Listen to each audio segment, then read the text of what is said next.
Hi, my name is Charlotte. Please like and subscribe. I was born in Bordeaux, a beautiful city in France. When I was 8 years old, we moved to the USA because my dad got a great job there. The city we moved to was huge, filled with skyscrapers, shops, and opportunities, or so I was told. However, it didn't take long for things to start going downhill. When I began attending school there, my parents enrolled me in a private school for international students. Hi, everyone. My name is Charlotte. I'm 8 years old, and I come from France. I brought some madeleines that my mom made for everyone today. Hi, Charlotte. I'm Laura from Italy. Do you want to hang out later today? Laura and I became very close. We would often take the same bus home, do our homework together, and even attend drawing classes together. Even though Laura didn't speak any French, being with her reminded me a lot of home. I was shy and liked to keep things to myself, while Laura was fun and a bit wild. Someone my mom wouldn't think was classy. Mom really didn't like Laura. She kept trying to make me hang out with kids from rich families that I didn't like, but I ended up making friends with 2 girls just so Mom would stop nagging me. One evening, I forgot to tell Mom I invited Laura over for dinner. Mom was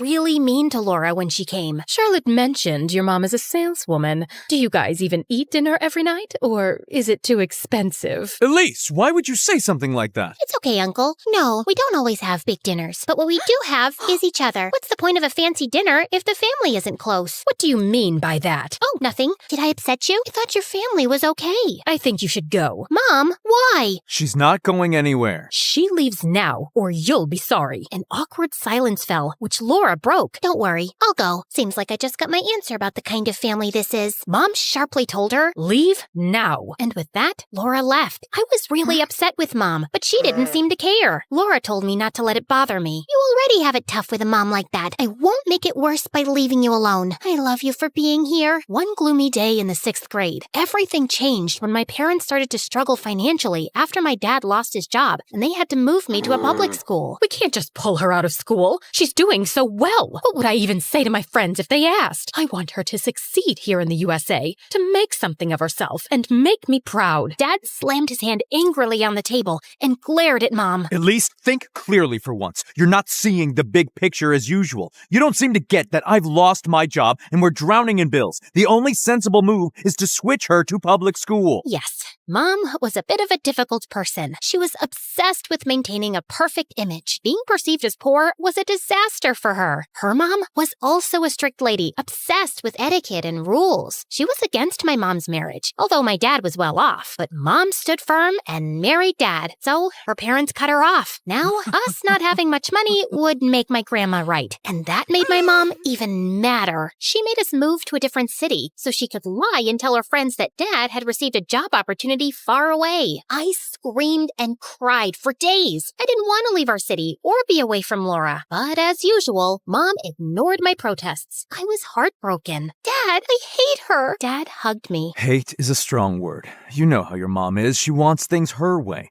Life hasn't ended, though. You'll make new friends. And about Laura, you can still talk to her on the phone, and I'll help you see her once in a while. Thank you, Dad. You're too kind to be with someone like her. But I guess life isn't fair. Saying goodbye to Laura was incredibly hard. And to make things worse, after we moved, I realized I forgot the notebook with Laura's number in it. I was utterly heartbroken. Even though we didn't have a lot of money, Mom kept having big parties at fancy places for her friends. We were getting more and more into debt, even though Dad asked her many times to stop the parties. One day, she even gave her friend a really expensive ring for her birthday. Dad got really upset when the bank called him. Listen, woman, I can't take this anymore. This is your last chance. If you don't stop, we might have to split up. And I'll want to stay with Dad. Really now? With that, Mom left. She was gone for a couple of days. Although Dad and I were worried, we didn't try to reach her. It was time for her to act like the adult she supposedly was. When she returned, she walked into the house and started doing laundry as if nothing had happened. From that day on, she stopped seeing her friends so much and didn't waste our money anymore. I was relieved she finally came to her senses, but I could see a change in her. Her eyes had lost their spark. It was as if she had aged 10 years. Well, things at the public school weren't perfect either. At first, it was okay, but things changed quickly when I started junior year of high school. I noticed my body changing rapidly, even spotting some freckles on my face. It wasn't just my appearance that was changing. My social life was too. Suddenly, boys started looking at me differently. Girls were going out with boys, and there seemed to be more parties. Hey, Charlotte. How about grabbing some ice cream after school? Just the two of us. Just us? Alone? Yeah, just us. Why, were you planning on turning it into a group event? Well, I thought maybe we could invite Jessica too. Look, I wasn't making a guest list. You know what? Forget it. I gotta go. And hey, Charlotte, or should I call you the Lost Little Raccoon? Just because you're from France doesn't mean you're anything special here. If anything, it just shows you can't take a joke and always dampen the mood. Before I could respond, he pressed his gum into my hair as he walked away. It was not just embarrassing. It felt like a sharp tug at my dignity. I came back home that day, wanting to tell Mom about it. She was cooking in the kitchen when I walked in. Hi, Mom. I had a weird day at school today. I really don't have time for your stories right now. You know, we've been living in the USA for quite a while, and you still call a lot of things weird. I felt so angry I started crying. Our relationship wasn't that great to begin with, but now it felt ruined. If a girl doesn't find confidence in her mother, then the relationship feels distant. And each day, I was growing further away from my mom. I headed to my room to put away my books when I spotted a sketchbook on my desk. It was from the drawing classes with Laura, and it had her number inside. Turns out, I'd saved it here as well. I was ecstatic. I quickly and quietly went to the living room, grabbed my mom's phone, and dialed Laura's mom's number. Hello? Elise, what do you want? Hi. It's actually Charlotte here, Laura's friend from school. Do you remember me? Can I talk to Laura? Oh, Charlotte. Yes, I remember you. One moment. Laura, your friend Charlotte is on the phone. Charlotte? Wow, I've been trying to find you, but I couldn't. How are you? Hey, Laura. I'm not on social media much. I really miss talking to you. We should hang out soon. I'd love to, but my family is going to Europe this Friday. Europe? That's so cool. I wish I could go too. You're so lucky. Why don't you come with us? My grandparents' house is big, and you can stay in the guest room. I'd love to, but my mom would never say yes. We don't have to tell her everything. Just say you're going on a school project abroad. She loves to brag about this stuff, no? Laura, that's smart. It's gonna be so fun. We can eat lots of good food, see new places, and maybe even paint. I'd love to paint in a quiet spot away from all the noise, especially away from Mom. In fact, I found out that the city Laura and I were visiting was hosting a big art competition during our stay, and I signed up for it. On Friday, my mother drove me to the airport with a big smile on her face. I'm so proud of you, darling, for getting accepted to this elite school program. I'm sure it'll help you get accepted to one of the Ivy League schools. Sure. Yes, Mom. I got out of the car and walked to the airport gate when I saw Laura. She looked great, ran up to me, and gave me a big hug. Charlotte, we're going to Europe. It's going to be so fun. I'm so excited. I entered a drawing contest over there, too. The prize is also about $500,000. Can you come and cheer for me? It feels like a dream. Sure, but you have to draw me and make my eyebrows look good. I enjoyed spending time with Laura, but sometimes things felt off. It seemed like she would suddenly stop talking to her mom when I showed up, as if they were hiding something from me. One night after we had dinner, she said something strange. You know, I was actually happy when your family started having money problems. What? Why would you say that? Well, your mom was a witch, and seeing her getting humiliated was so satisfying. First of all, becoming poor has nothing to do with humiliation. Second, Mom becoming poor also means me becoming poor. I thought your love for me was bigger than your hate for her. Oh, come on now. She's awful. Okay, let's change the subject. Want to eat some ice cream? I suddenly don't feel like it. I think I'm calling it a night. And with that, I stormed off. The competition day was getting close. It was going to last 2 days. The first for live painting in front of an audience, and the second for a closing ceremony where judges would announce the winners. Do you think the judges will be fair? I'm sure they will be. Are you excited to cheer me on? Of course. Will you cheer for me too? What do you mean? I'm entering the competition too. You knew that, right? What? No. You think I've lost my touch? I've been taking drawing classes for the past year. I see this as a great chance. But Laura, you never mentioned this. I didn't think I needed to report my plans to you. Anyway, I think it's better we focus on our own preparations for the next few days, so we probably shouldn't hang out too much. I was stunned. What happened to my best friend? I almost regretted coming on this trip. The only thing keeping me here was the upcoming competition. I was determined to win and get the prize. The first day of the competition arrived. We were led onto the stage, each competitor equipped with a set of pencils, colors, and a blank canvas. Laura leaned over with a mischievous grin and whispered, "May the best girl win." I was too stressed to respond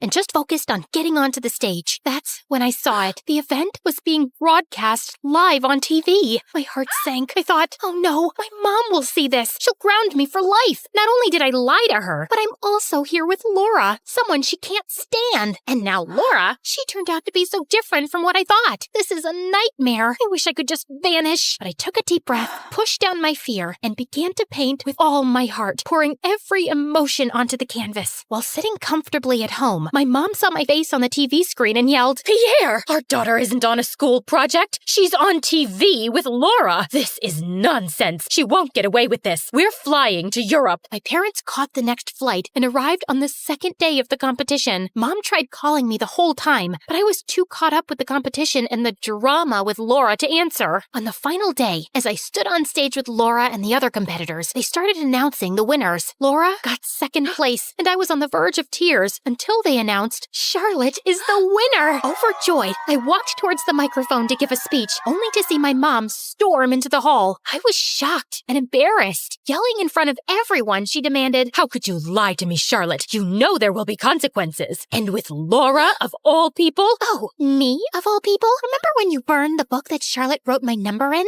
You called and insulted me and my mom. You even threatened me, a child, to stay away from Charlotte. Do you want me to say what you did too? Shut it. Don't you dare speak to my daughter like that. Laura, what exactly did my mom do to you? Let it go. Didn't you just win? Take your prize and leave with your parents. Your mom threatened Laura's mom with her connections in immigration, saying she'd get her deported. What kind of sick person hates a kid like this? What has she ever done to you? You need help. I'm taking the prize money and I'm leaving with Dad. You should consider getting help. I'll even pay for your therapy. I traveled all this way for you to side with her? What lies has she told you? Enough. Let's go, Charlotte. Laura, what my mom did was wrong, but targeting me wasn't fair. Still, I'm here if you want to start over. Then I went to receive my medal and prize, hugged my dad, and we left.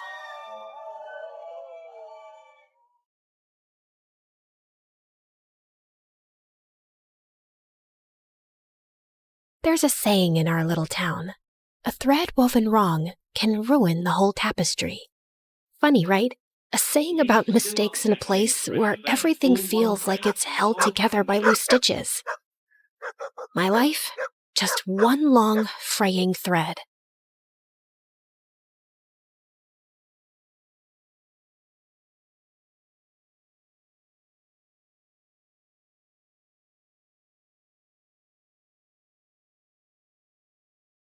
I'm Nadia.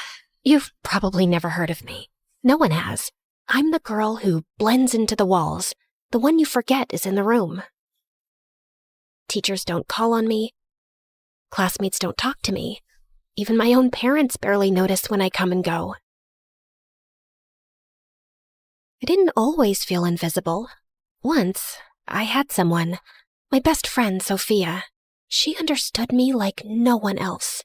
Every afternoon, we'd dream of escaping this little town, imagining a big city life, a shared apartment with a balcony, nights at the ballet, and endless chocolate until we couldn't eat another bite.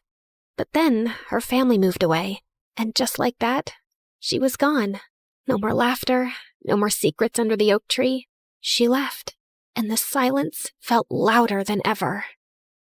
And my parents? They're not bad people, just exhausted by bills and worries. Dad grumbles about rising prices and factory closures, while Mom stares at the bills, hoping they'll vanish. So here I am, alone, invisible, and wondering if this is all life will ever be for me. You're too quiet, Nadia. You just need to make your own destiny. But how?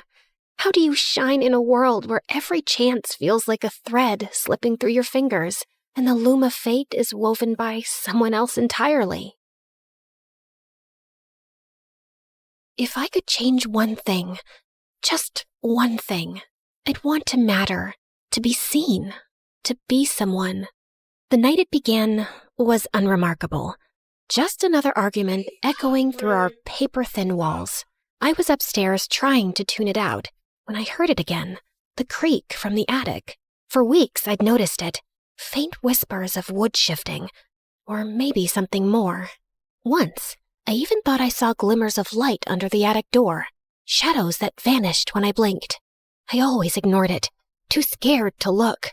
But that night, curiosity outweighed fear. It felt like something was calling me, pulling me toward the attic with a promise I couldn't ignore.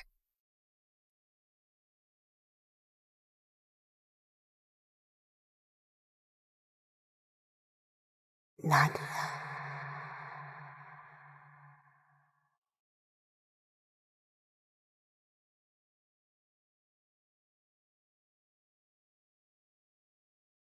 It didn't look like much at first, just an old loom, tucked away with some faded letters and brittle cloth, but there was something off about it.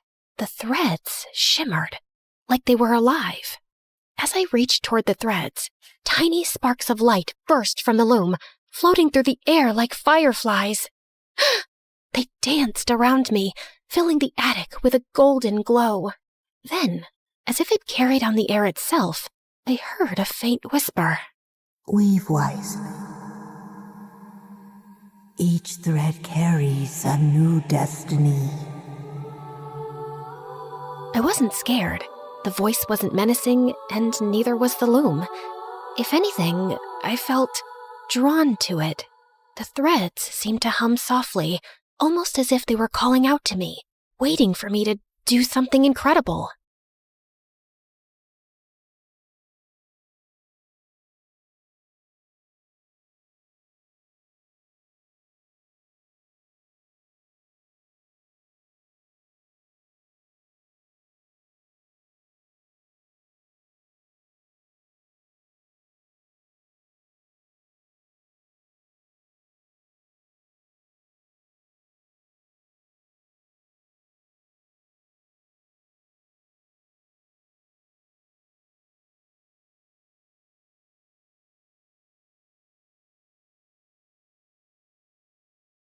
I wasn't sure what I was doing, but when I finished, I felt it, like the world shifted, just a little.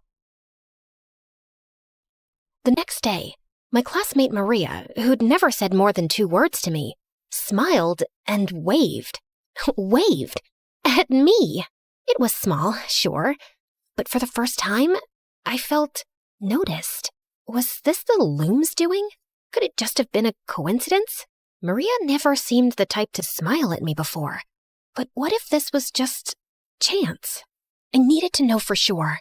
Couldn't be a coincidence this time. The loom was waiting for me, like it had been expecting my return. I placed my hand over the loom and traced the outline of my hand just like I did before. The golden light flashed again, as it had the first time. The next morning at school, something strange happened. A pair of classmates I barely knew waved and spoke to me. Hey, Nadia. I love how you did your hair. Thank you. It couldn't be a coincidence this time. The loom? It was real. And it was powerful. Once you start weaving, it's hard to stop. I mean, why would you? I tried another pattern, this time for my mom. She'd been passed over for promotions for years. But within the week, You're not going to believe it. I got offered a better job with better pay. I never thought this would happen for us. It's a miracle! suddenly, there were fewer fights at home. I even wove something small for myself. A perfect score on my math test. Not because I didn't know the material, but because I wanted to see if I could. And it worked. No matter what I wish I had, it always worked. Would you want to come to my birthday party, Nadia? You have to come. It wouldn't be the same without you. I wasn't invisible anymore. The world was finally bending in my favor, one thread at a time. And the loom? It seemed almost eager, like it wanted me to keep weaving.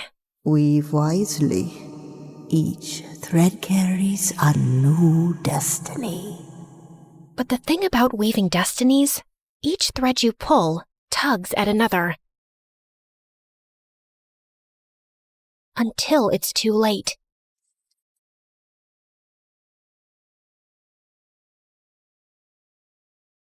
It felt like I had everything I'd ever wanted. My teachers adored me for being top of the class. I had more friends than I could count. My parents were earning more than ever. And everyone seemed to hang on to my every word. Life wasn't just good. It was perfect. Or so it seemed. Nadia, can you sit with us at lunch today? We really want to hear about your morning classes. Sure, why not? I love you guys. So weird to think there was a time when we weren't friends. What are you talking about? Yeah, we've always been friends, haven't we? I was so confused. It was like their memories had been rewritten. They didn't just like me now. It was as if they'd always liked me. And that felt weird. Were there memories they now had of our friendship from before the loom that I didn't have? After that strange moment with my friends, I couldn't stop thinking about Sophia. Maybe, just maybe, the loom could bring her back to me. That night, I climbed back up to the attic. The loom glowed softly, as if it had been waiting for me. Weave wisely. Each thread carries a new destiny. I didn't hesitate this time. Yes, I know. I want Sophia to move back.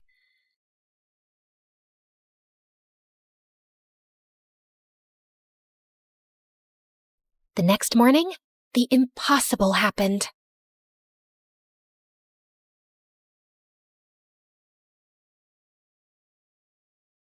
Sophia was back, just like that. It felt like a dream come to life.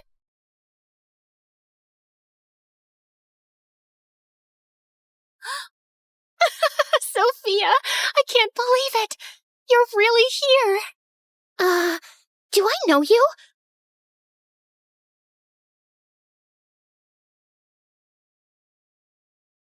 She didn't remember me. Not even a little. It was as if every moment we'd shared, every laugh, every dream, had been erased. I didn't know where else to turn. The loom had always worked before, but now Sophia didn't even know me. It was like I'd wished her into a life where I didn't exist. I thought about telling my parents everything.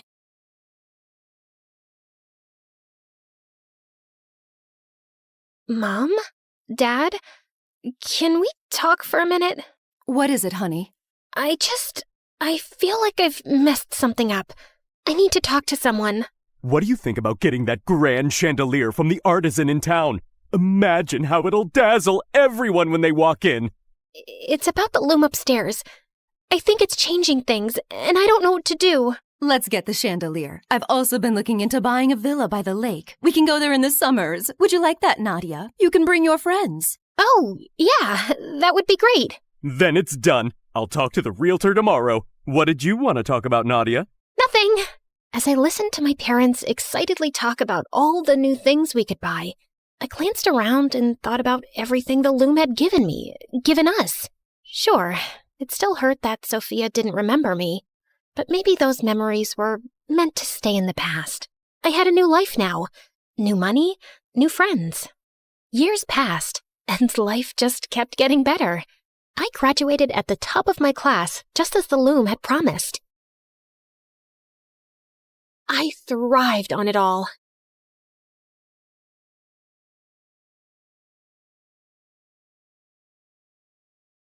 I moved to the city, just as I had always dreamed. My parents bought me an amazing apartment, and I started a job as a museum curator. I barely ever used the loom. I didn't need to. It felt like I was getting a fresh start in a place where I could figure out who I really was. Here in the city, I had new friends that I didn't even use the loom to get. People liked me. They always invited me out and wanted to be around me. I was in love with my life. I felt like it couldn't get any better.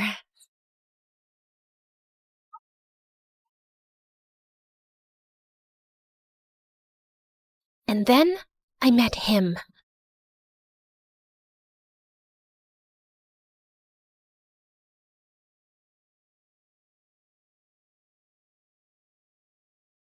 I'm so sorry. My books are always trying to make an escape. You okay? Oh, I'm fine. More importantly, are the books okay? They've been through worse. I'm Mateo, professional book dropper. Nadia, aspiring flower crusher. Nice to meet you.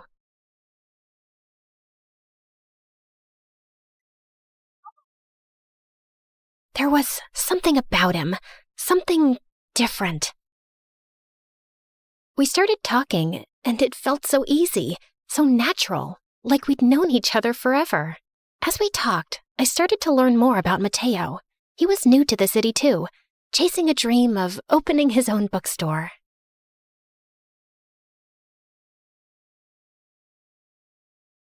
Mateo was kind and funny, and he had this quiet determination about him. He wasn't flashy or loud, but everything he did felt genuine.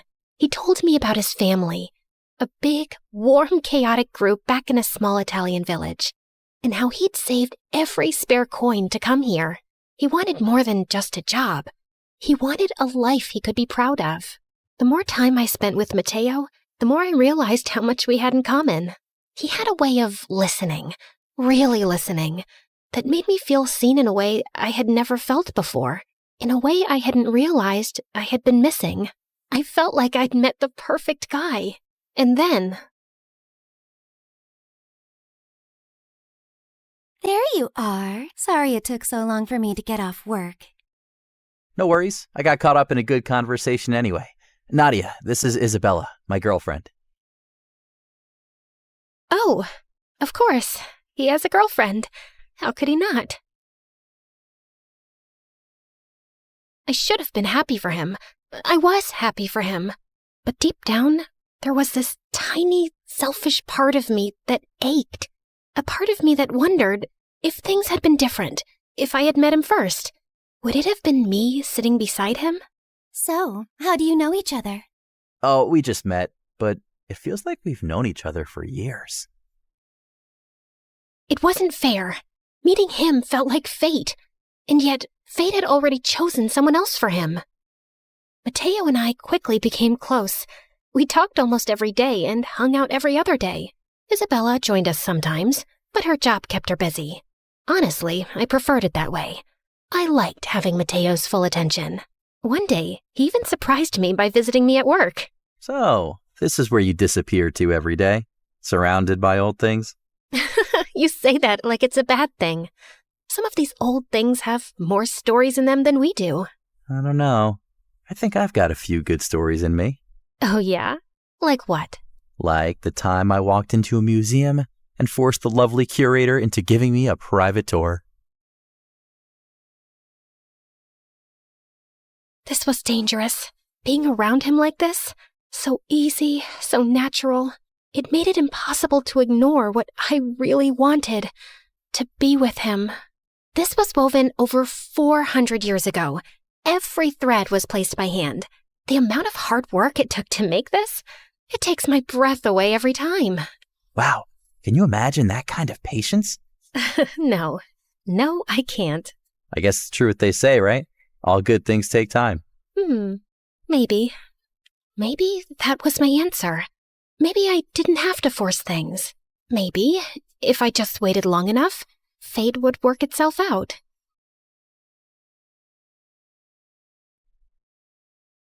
Sorry, I gotta take this. No matter how much time we spent together, no matter how easy it felt, at the end of the day, he was still dating Isabella. I should go. This was fun, thank you. Let's do it again. I like hearing you talk about your passion for your work. See you later. My feelings for him had only grown stronger. I told myself to be patient, to wait. But for how long? Maybe fate needed a little help. I didn't want to hurt Mateo or Isabella, and I wasn't trying to take something that wasn't mine. Mateo and I were supposed to be together. I just needed things to change a little. Weave wisely. Each thread carries a destiny. I just want her to leave, that's all. That was it. No harm, no pain, just a shift in fate. The next morning, I wondered if the loom had worked. Would there be some sign? Some shift in the air? Mateo? Hey, Nadia. You okay? Isabella's leaving. Leaving? She got a job offer across the country. We talked about it last night. I guess it just made sense to break up. This is what I wanted.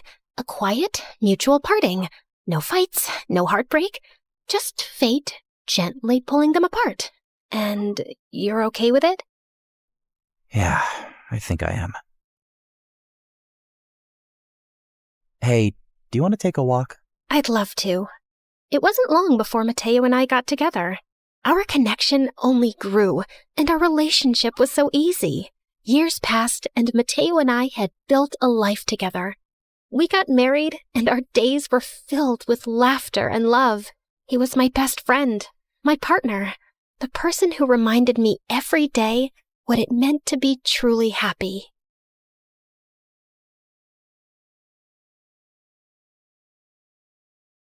But happiness has a way of making you forget the past, and sometimes the past finds a way of reminding you it's still there. Nadia? What's this? Get away from that. What is it? It looks ancient. Does it still work? Mateo, please, don't touch it. Please, you don't understand. Nadia, what is this? It's a loom. A magical one. I've used it many times in my life. Used it? For what? To change things. To fix things. My life before, it wasn't anything like this. I was invisible, Mateo.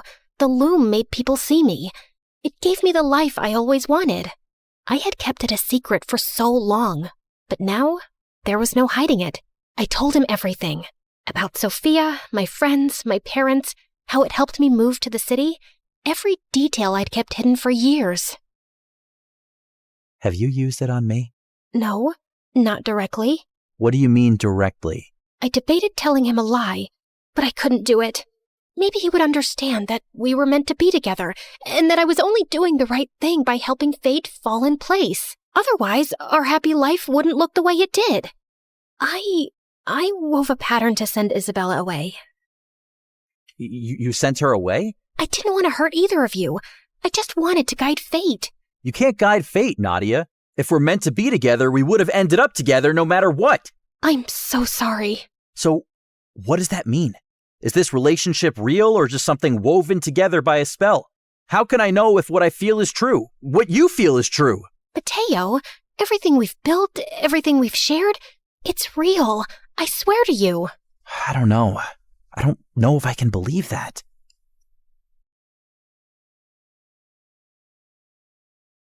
For the first time in years, I was alone again. No golden threads to guide me, no loom to shape the future. Just me, watching my life unravel thread by thread. And this time, I wasn't sure if even the loom could fix it, or if I even deserved to try. I wanted to take it back, all of it. I wanted to erase the moment I ever touched the loom, to undo every weave, every selfish decision, every golden thread I had forced into place. If I could just go back to before I ever wished for Mateo, before I ever sent Isabella away. Maybe then he'd still be here. I couldn't let it end like this. I wouldn't. If the loom had unraveled my life, maybe I could unravel what I did. Weave wisely. Each thread carries a destiny. I don't want to weave anymore. I want to unweave. Tell me how to take it all back. Begin where you ended. Unravel what was stitched. I was confused at first, but then I began. I started with putting back the threads I had taken apart from the spell that sent Isabella away. The loom began to hum, and swirls of light glowed all around me. Every thread I pulled felt like a piece of my heart breaking. I undid all the patterns. Sophia moving back, getting valedictorian, my parents' wealth, my classmates becoming my friends. I saw the life I'd built, the one I'd clung to, fall apart, moment by moment. But I kept going until...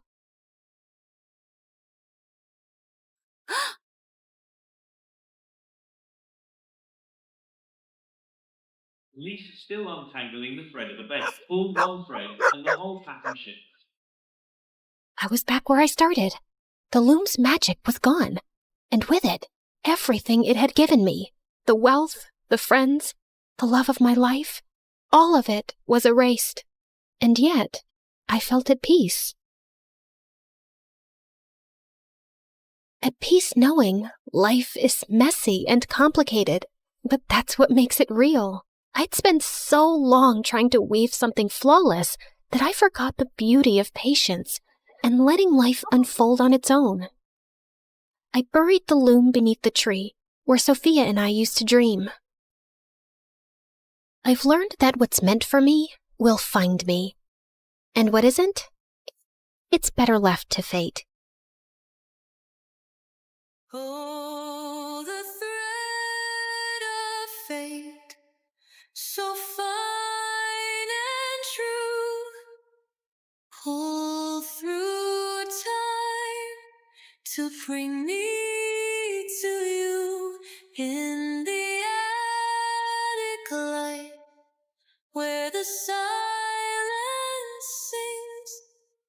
We wove forever with invisible strings. I'm so sorry. My books don't like staying in one place. Are you okay? Tangled fate could tear apart the golden strand that joined our hearts. Yes.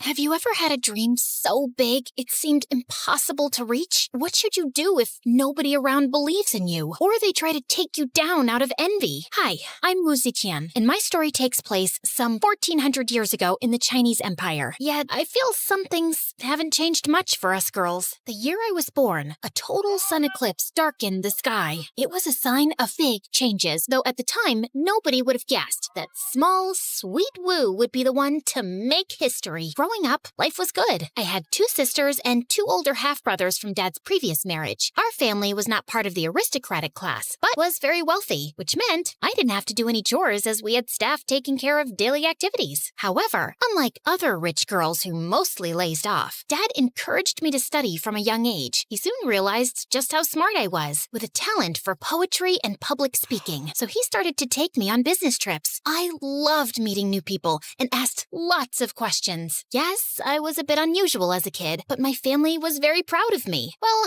except my brothers. Why are you studying again? You're just a girl. And? Your job is to get married and to have kids. Dad is wasting resources on you. Maybe he's afraid you'll never find a husband. And what's this? Oops. And with that, he spilled ink all over my notes. One day, you'll regret being so mean. I tried avoiding them as much as possible. But then, around the time I was 14, Dad got very ill and left us. Nothing was ever the same. My brothers started acting like the bosses of the family. Without Dad to keep them in check, they became rude to Mom, bullied my sisters, and were especially mean to me. Like the time I spent too much time with a friend and was late for my curfew. It was a rainy evening. I ran back home, but the front gates were already locked. No matter how much I yelled and banged on the doors, nobody could hear me over the wind and thunder. In the end, I crouched there all night until early morning. Mom found me crying and shivering. I'm so sorry, Wu. They told me you were back and sleeping. I should have checked. That little adventure gave me a cold so bad I stayed in bed for a week. Without Dad, I felt powerless. I had to do something to change my fate, not only for me, but also for my mom. A chance presented itself when a beauty contest was held in town. The winner would be taken to serve at the palace. It was a huge deal and a way to gain respect and admiration. Mom was worried about my plan, and her fears came true when I won. Honestly, it wasn't that big of a surprise, being not only the prettiest girl in town, but also well-educated. My brothers just scoffed at the news and said they won't miss me. Typical. Mom helped me pack my things, and on the day of my departure, she cried as we hugged. Don't be sad, Mother. Who's to say it isn't my fate to meet the Emperor? And so, she understood. I wasn't going to the palace to escape my problems. No,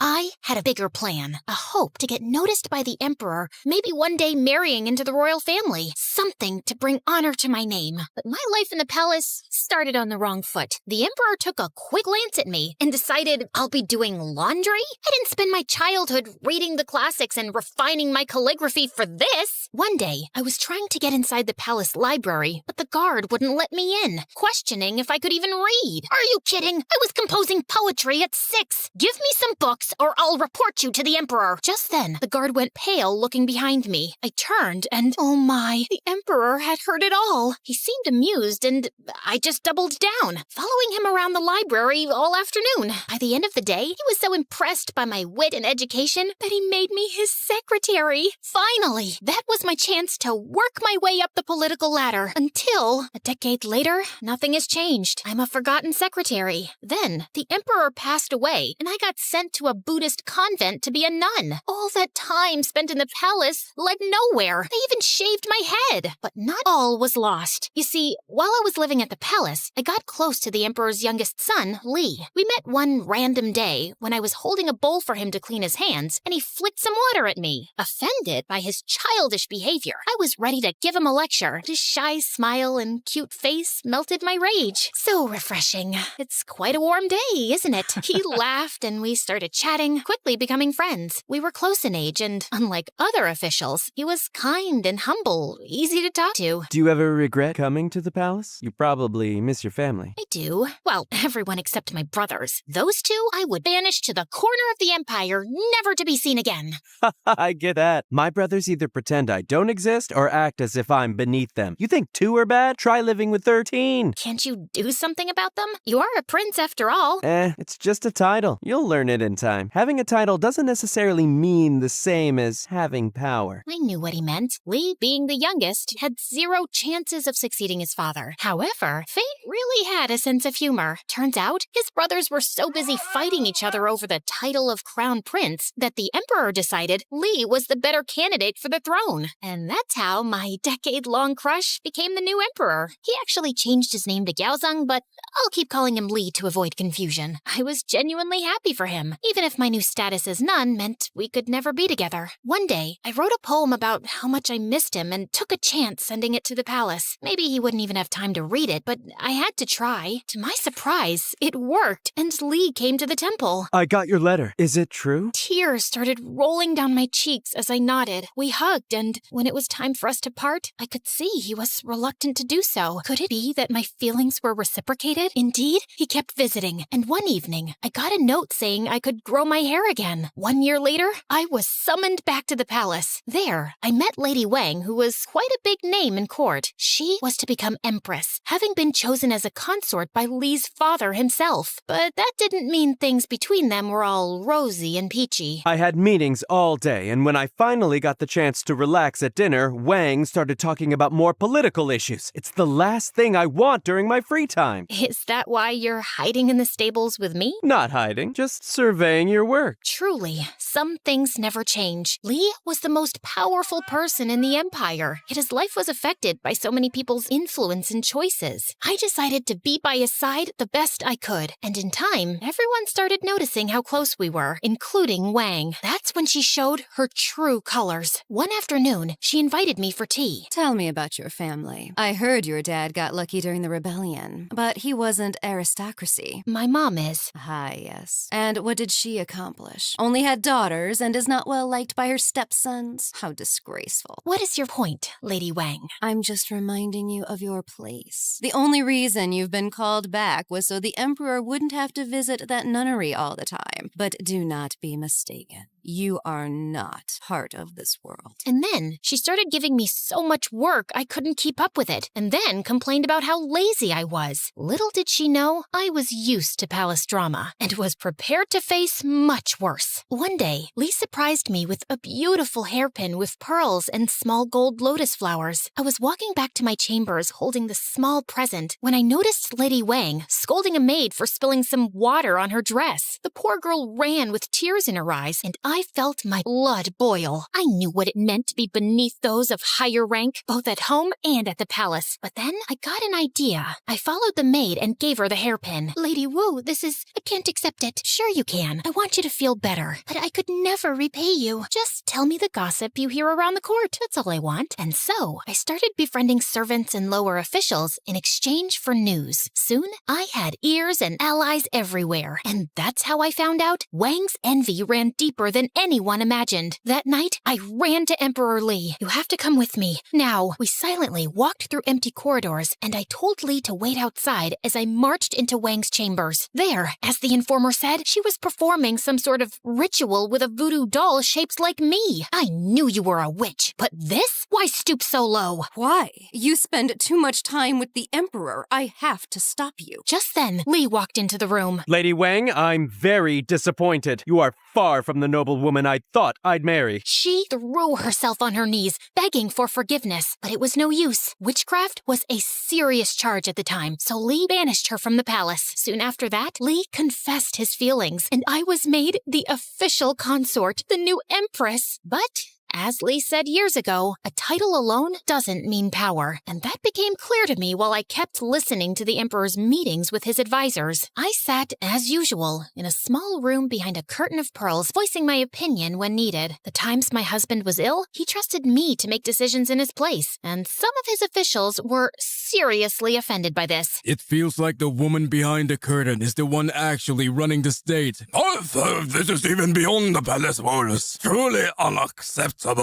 Behind their protests, there was nothing but envy for the fact I was becoming more and more influential in court, and try as they might, they couldn't stop me. Some years later, Li and I took a vacation to my hometown, which turned into days of feast and celebration. I had finally brought honor and status to my family. One evening, during a family dinner, Mom brought up the topic with my brothers. Aren't you grateful for everything Wu did for us? She just got lucky. Wu's not special, her husband is. Also, we never asked for the high ranks she gave us. Mom flew into a rage, and the next day came to the palace to meet me. Maybe it's time to give them a lesson, Your Highness. And so, I sent them to govern a faraway province where they couldn't bother my mother anymore. It seemed like at every turn, I was reminded how my accomplishments were never enough because I was a woman. But what if I could use that to my advantage? Was there a way to stand out from other empresses? The answer was Feng Shen, a religious ceremony. It involved gathering our entire court, leaders and aristocrats from neighboring countries, staff, and an entire army, and all together do a pilgrimage to a sacred mountain. It was extremely expensive, and only 6 emperors out of 300 could afford it. Also, I added a small twist to it. After much planning, I brought up the idea to Li and the council. Our borders are safe, the economy is good, people are pleased. I think we've earned it. That is true, but Your Highness, we cannot allow the Empress to perform the second ritual. It is for us officials to do. Oh, I knew they'd say that. Your Highness, the Emperor makes offerings at the top of the mountain to heaven, which represents masculine energy. At the bottom, the offerings are made to earth, which is feminine. It makes more sense for a woman to do it. Li agreed and fired the advisor who opposed me, sending a clear message to the rest of them. And so, we gathered thousands of people and traveled for months to Mount Tai. I performed the rituals along with my husband, and we ended the procession with a huge banquet. And with that, I secured my place in history. Years went by. Li and I governed as a team, but slowly his health started deteriorating. Everyone at court knew his time was near. As I sat at his bedside, we held hands, till slowly his got cold. I wanted to mourn, cry, and give up, but everything we built together would have crumbled if I did so. The council wanted my son on the throne, but he wasn't as capable as me, and would have been a puppet to the advisors. So why give up power and risk the empire's stability when I could rule it just fine? Only because I was a woman? That never stopped me before. And so I did what I was good at, securing the throne and winning allies. At one point, some ex-officials started a rebellion against me. One of them wrote an entire manifesto making up all kinds of stories about me. It was read in court, and at the end, everyone was silent until I bursted out laughing.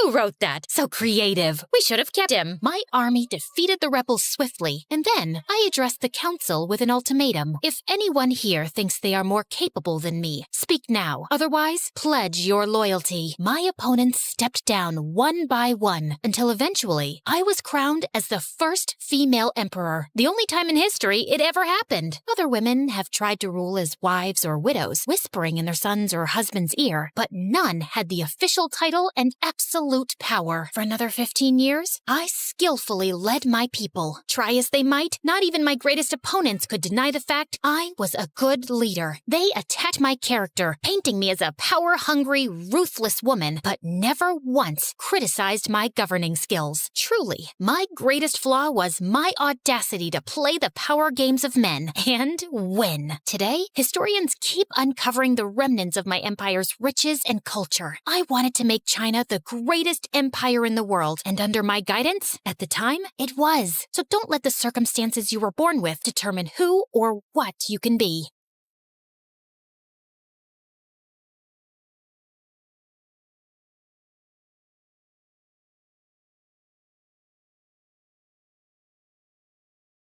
Hi, y'all. My name is Gabby Lee. I live in Philadelphia, and I wouldn't be what most people would call cool. I'm a straight-A student, A+ if I can get them. I play in a band, the clarinet in my school's band, that is, the only time I go to any sports games, and I don't go to parties. But my one great dream is to be a world-class chemist. I couldn't be happier. But would you believe for one night, it all changed? I rebelled against my father, almost got my friends kidnapped, and had a run-in with the police. It was probably the best night of my life. It all started with Millie Cancun. My one vice. The biggest pop star sensation in the world. Sure, some other singers might sing about their relationship traumas or death or whatever moody stuff, but Millie was all about living young, wild, and free. My polar opposite. I'm not alone in my Millie mania. Lots of girls my age are, including my three besties, Sue, Evelyn, and Jamie. Wouldn't you know it, Millie was going on tour and having shows in New York. Typical. All the cool stuff happens there. Between the four of us and our various extracurricular activities, the only night all four of us could possibly go was Sunday night, to which my dad said, No, it's a school night.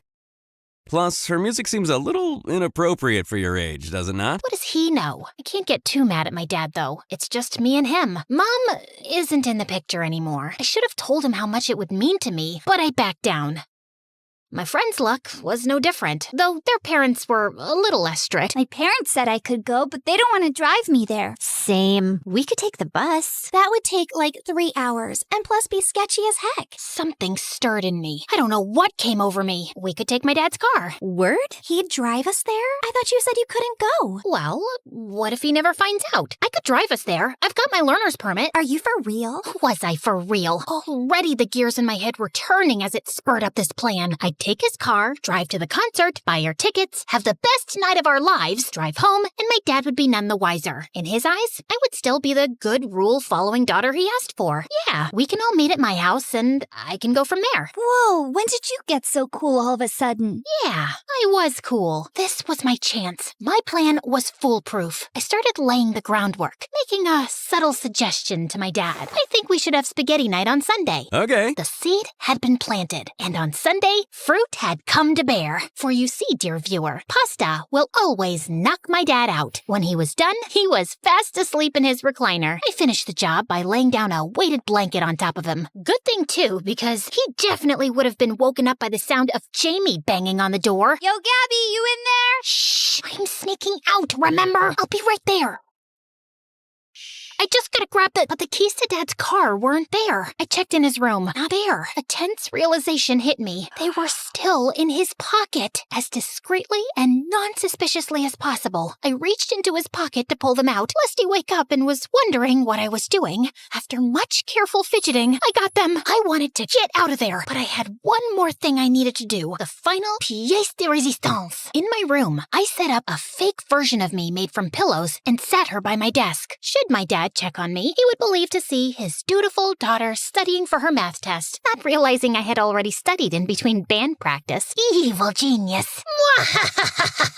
I snuck out, we got in the car, and we were off. I wasn't exactly a car expert, but better me to do it than any of my friends. Didn't want to scratch up my dad's car. If you were to ask me at that moment, I'd have said it had gone perfectly. We were driving down the road, pre-gaming our jam session, singing along to Millie Cancun, but then we started slowing down. The car started making funny noises, and then... What happened? We stopped. I can see that, but why? We had broken down in the middle of the road. Luckily, we were in the middle of nowhere, so it's not like we were causing a traffic jam or anything. On the other hand, we were in the middle of nowhere. We couldn't exactly walk there, and we couldn't get a tow truck. Time and money were limited. We only brought money to buy tickets, and phone service was limited. Some people passed by, but no one would stop. Please, help us. You're standing in the middle of the road. Yeah, that's why we need your help. Finally, one guy stopped. Now, I'm not an expert on cars, but he didn't seem to look at the engine for very long before going, Yep, it's broken beyond repair. Wow,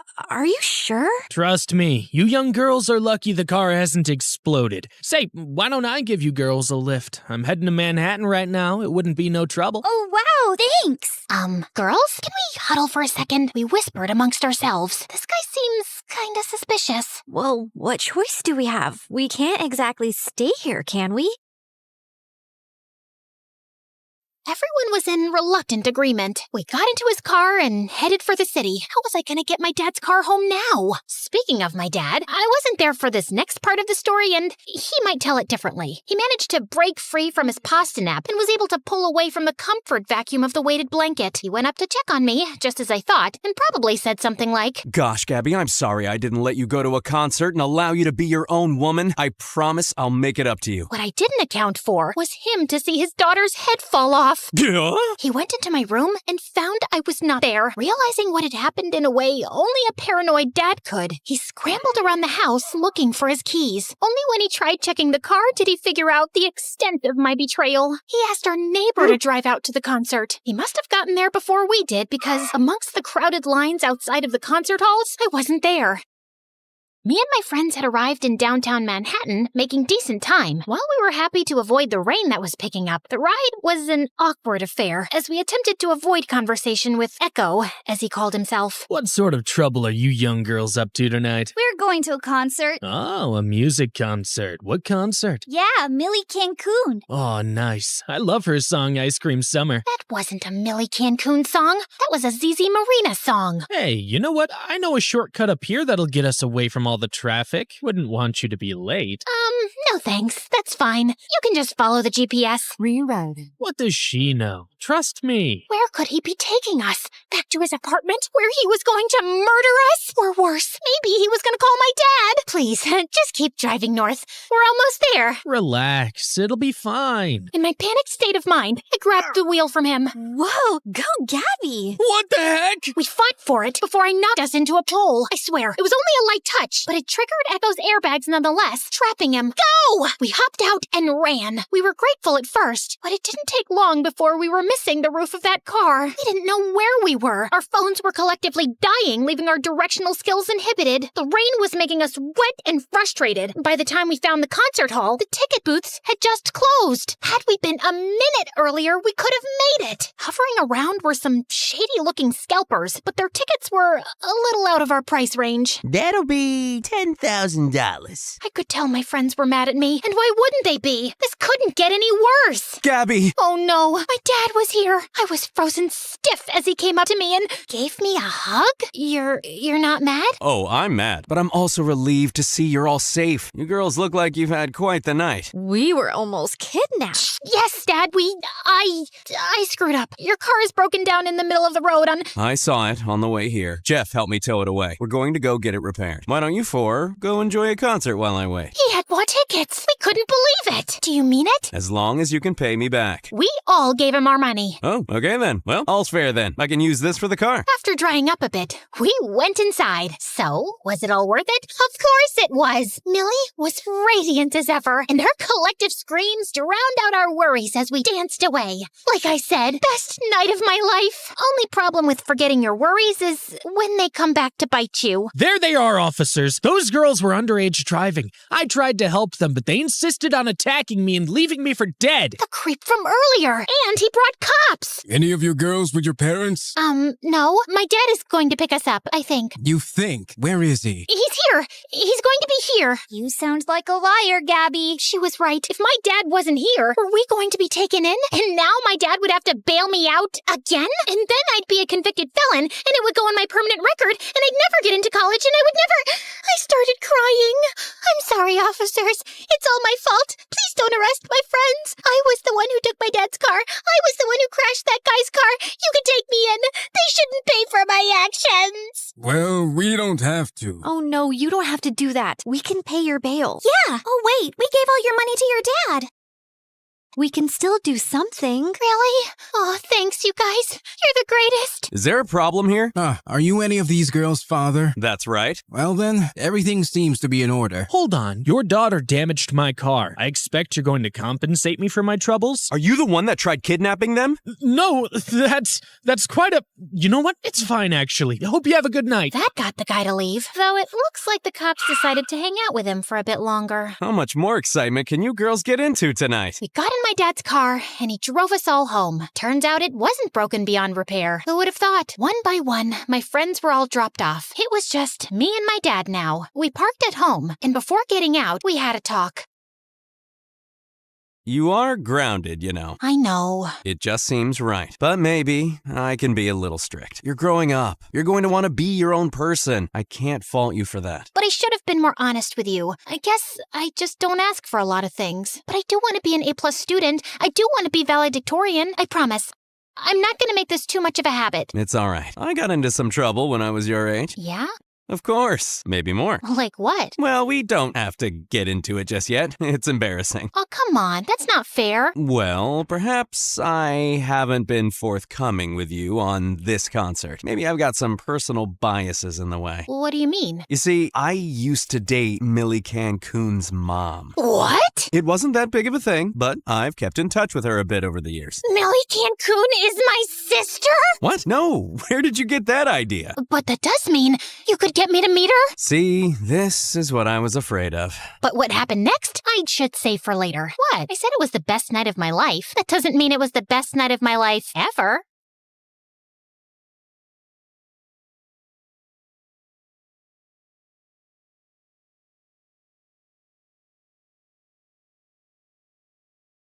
Hi, I'm Zoe, your future marine biologist with a passion for the ocean's mysteries.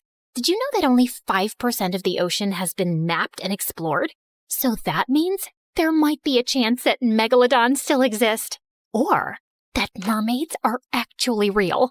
What do you think? Before we dive into the deep end to answer that question, don't forget to like and subscribe. Taking up my dream course in an elite university with the coolest professors was literally the perfect college life. And of course, what's school life without a secret crush? Enter Jace, the nonchalant and incredibly smart guy who sat next to me in a couple of classes. With his attractive looks and chill vibes, he was such a walking daydream. We had small interactions here and there, but each one sent a storm through my tummy. Sometimes our elbows would accidentally touch, or our fingers would brush when picking something up from the floor. He'd ask me short questions related to class, and I'd try not to melt.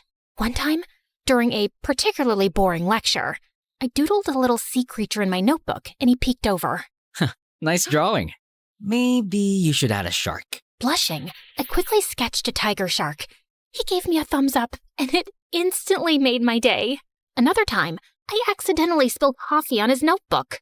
Oopsie, sorry about that. My reflexes are so uncooperative sometimes. Great. Now my notes are caffeinated. Maybe they'll wake up before I do. He gave me a lazy smile and pretended that nothing happened.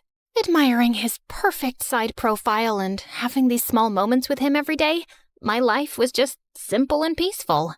Until this mysterious woman came along and ruined everything. It started when my favorite professor didn't show up to class one day. Instead, the door creaked open and a mysterious figure glided in, and we collectively held our breath as she finally stepped into the light. She looked so ethereal, with cascading waves of red hair and eyes that shimmered like the ocean. She looked like the Queen of Atlantis. Hello, class. My name is Miss Marina, and I'll be your temporary teacher while Professor Munchkins is on 1-month vacation. The room remained in a spellbound trance. For a moment, I was lost in it too, but a jolt of clarity snapped me back. She looked too young to be a teacher, probably only around her late 20s. What was it about her that felt so enchanting? I just found myself leaning closer to Jace. Doesn't she remind you of a mermaid? But Jace just smirked at me. Nice imagination. How about we start our day with a surprise quiz? Good idea? Instead of groans and complaints, everyone was suddenly hyped up, like she'd cast a spell. She hummed a hauntingly beautiful tune while we scribbled away, and I noticed the boys were just staring at her, seemingly hypnotized. Suddenly, I remembered how mermaids were known to be enchanting beings who lure men to the sea to drown them, or make them their slaves. And it didn't help that there was a sea just a few kilometers away from school. Oh no, what if... No. Maybe I was just being paranoid. I tried to shake those ridiculous thoughts off, but over the next few days, I noticed that Miss Marina seemed a little too fond of Jace. She always found a reason to call on him, her eyes sparkling with an unsettling intensity. Jace, can you explain the process of coral reef formation? Coral reefs form when coral larvae attach to submerged rocks or other hard surfaces along the edges of islands or continents. They grow over time, creating the massive, colorful underwater structures we see. Excellent. And can you tell me why coral reefs are so important to marine ecosystems? They support a vast variety of marine life. They provide shelter, food, and breeding grounds for many species. Plus, they protect coastlines from storms and erosion. Very well said, Jace. You have a remarkable understanding of the ocean.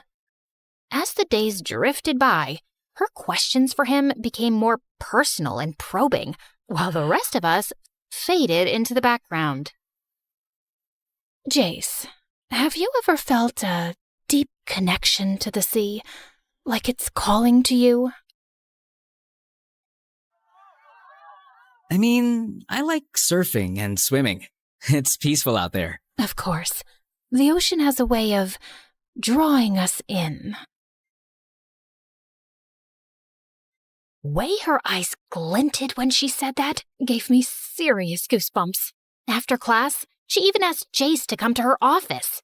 When he finally emerged, I pulled him aside. It was the first time I'd initiated conversation with him outside of class, and I felt like peeing. Hey, what did you guys do in there? Nothing. We just talked about my class performance over some smoothie. Why? Oh, nothing. She just seems really sweet. She is. I wanted to ask more questions, but I didn't want to come off as a creep. Right. See you around.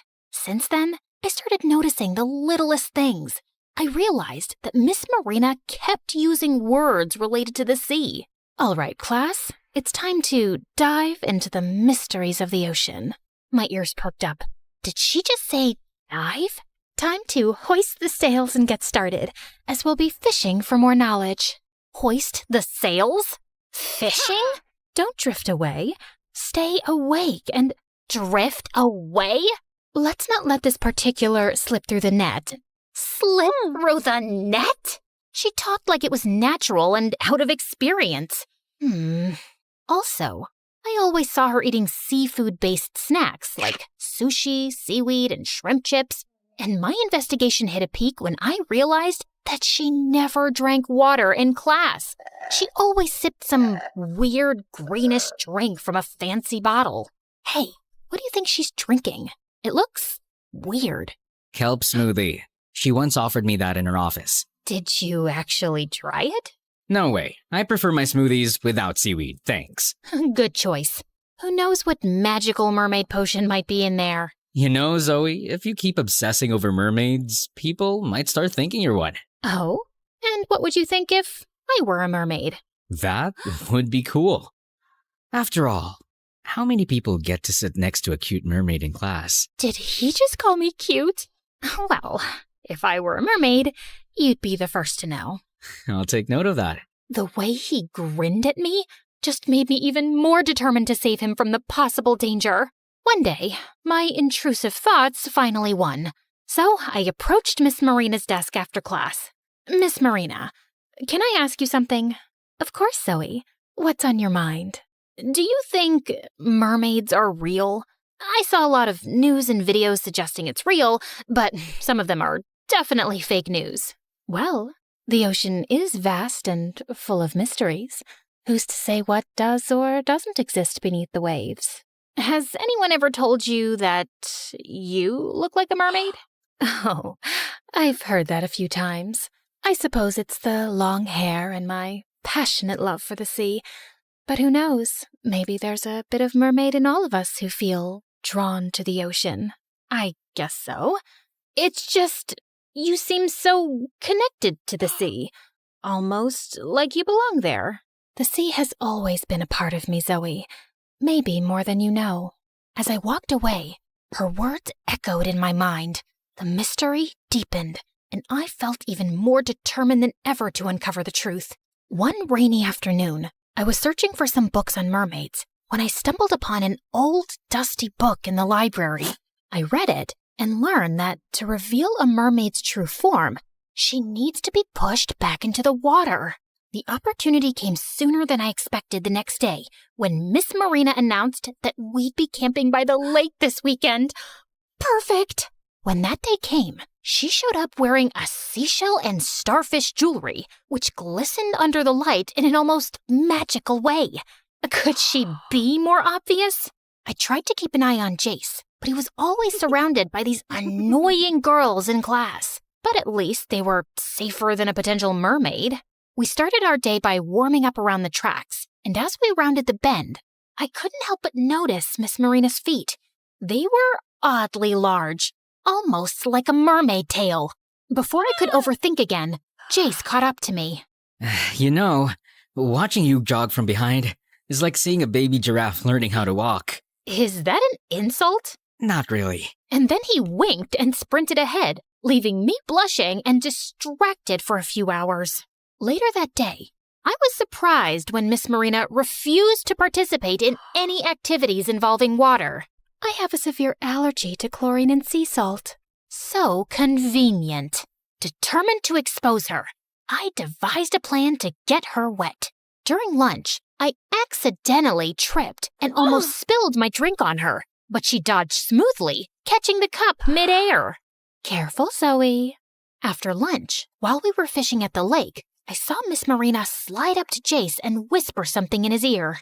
She grabbed his hand and was about to pull him somewhere, but my overprotective instincts flared up. I dashed over to them and, faking a trip, tumbled right into Jace.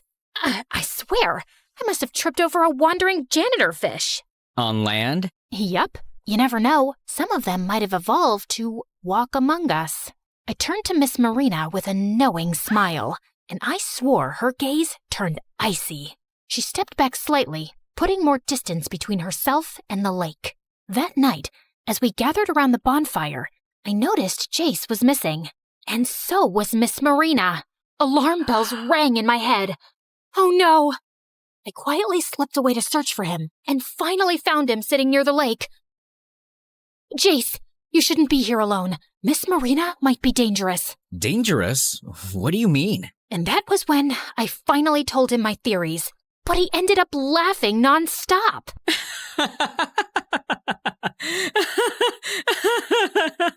Oh, if she turns out to be an actual mermaid, then I'll buy you lunch for a month. Oh, perfect. I'm saving for a cute dress. You're not only pretty, but you're also funny. Not gonna lie. What? You think I'm pretty? Why do you think I sat next to you in our classes? Huh? He just playfully pinched my chin, which made me scream internally. Let's get back to the camp before people start reporting us as missing. He started walking first while I followed behind, still ecstatic that he actually called me pretty. The next day, I separated from the team to explore the lake. I stumbled upon an underwater tunnel entrance hidden among the rocks. My heart raced. This had to lead to Miss Marina's hidden lair. As I leaned closer, I tripped and almost fell into a hole, but strong hands pulled me back. Oh, careful, clumsy. Jace, you scared me.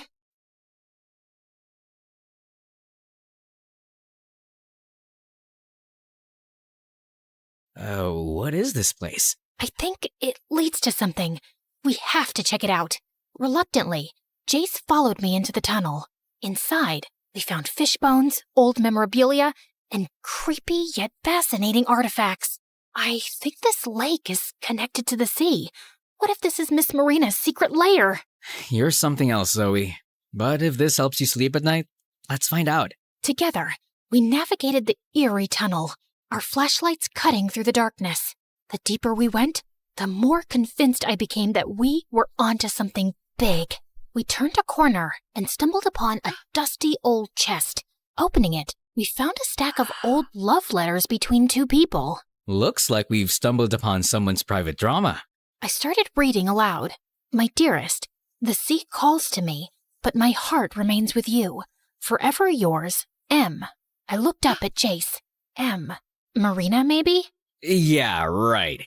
Because she's the only person in the world whose name starts with M. Seriously, Jace? This is big. We might be uncovering some ancient love story. He chuckled, shaking his head. All right, Nancy Drew. Let's see what else we've got here. Before we could explore further, a loud bang echoed through the tunnel. My heart leapt into my throat. What was that? Probably nothing. Just then, Miss Marina and our principal appeared, their flashlights nearly blinding us. There you two are. This tunnel is a long-forgotten part of the nearest building's old irrigation system. It's dangerous to be here. So it's not a secret lair of someone or something? No, Zoe. Just old pipes and history.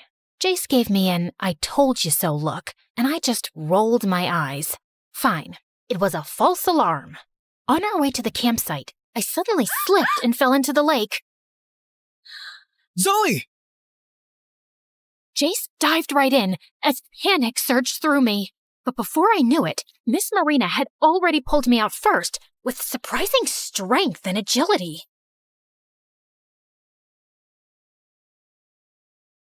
Hi, for a limited time, get up to 60% off our exclusive official merch. Don't miss out. Grab your favorites now. Visit our Amazon page through the link below and score these deals before they're gone. So she jumped in the water too? I thought you were allergic to sea salt. Sometimes you have to face your fears, Zoe. As I looked into the water, I noticed something strange. Her reflection appeared distorted, almost like a mermaid's tail instead of legs. Holy cheeseberries! Maybe I was indeed right after all. The weekend at the lake was coming to an end, but my quest for truth was just beginning. That night, while we were sleeping in the tent, I heard a familiar, magical voice humming. It was echoing throughout the woods. I asked my tent mate if she was hearing it, but she didn't. Confused, I opened the tent, and my heart dropped when I noticed something from afar. It was Jace, sleepwalking like a zombie towards the lake. No. I scrambled out of the tent and ran after him. I gently shook him as I finally caught up to him.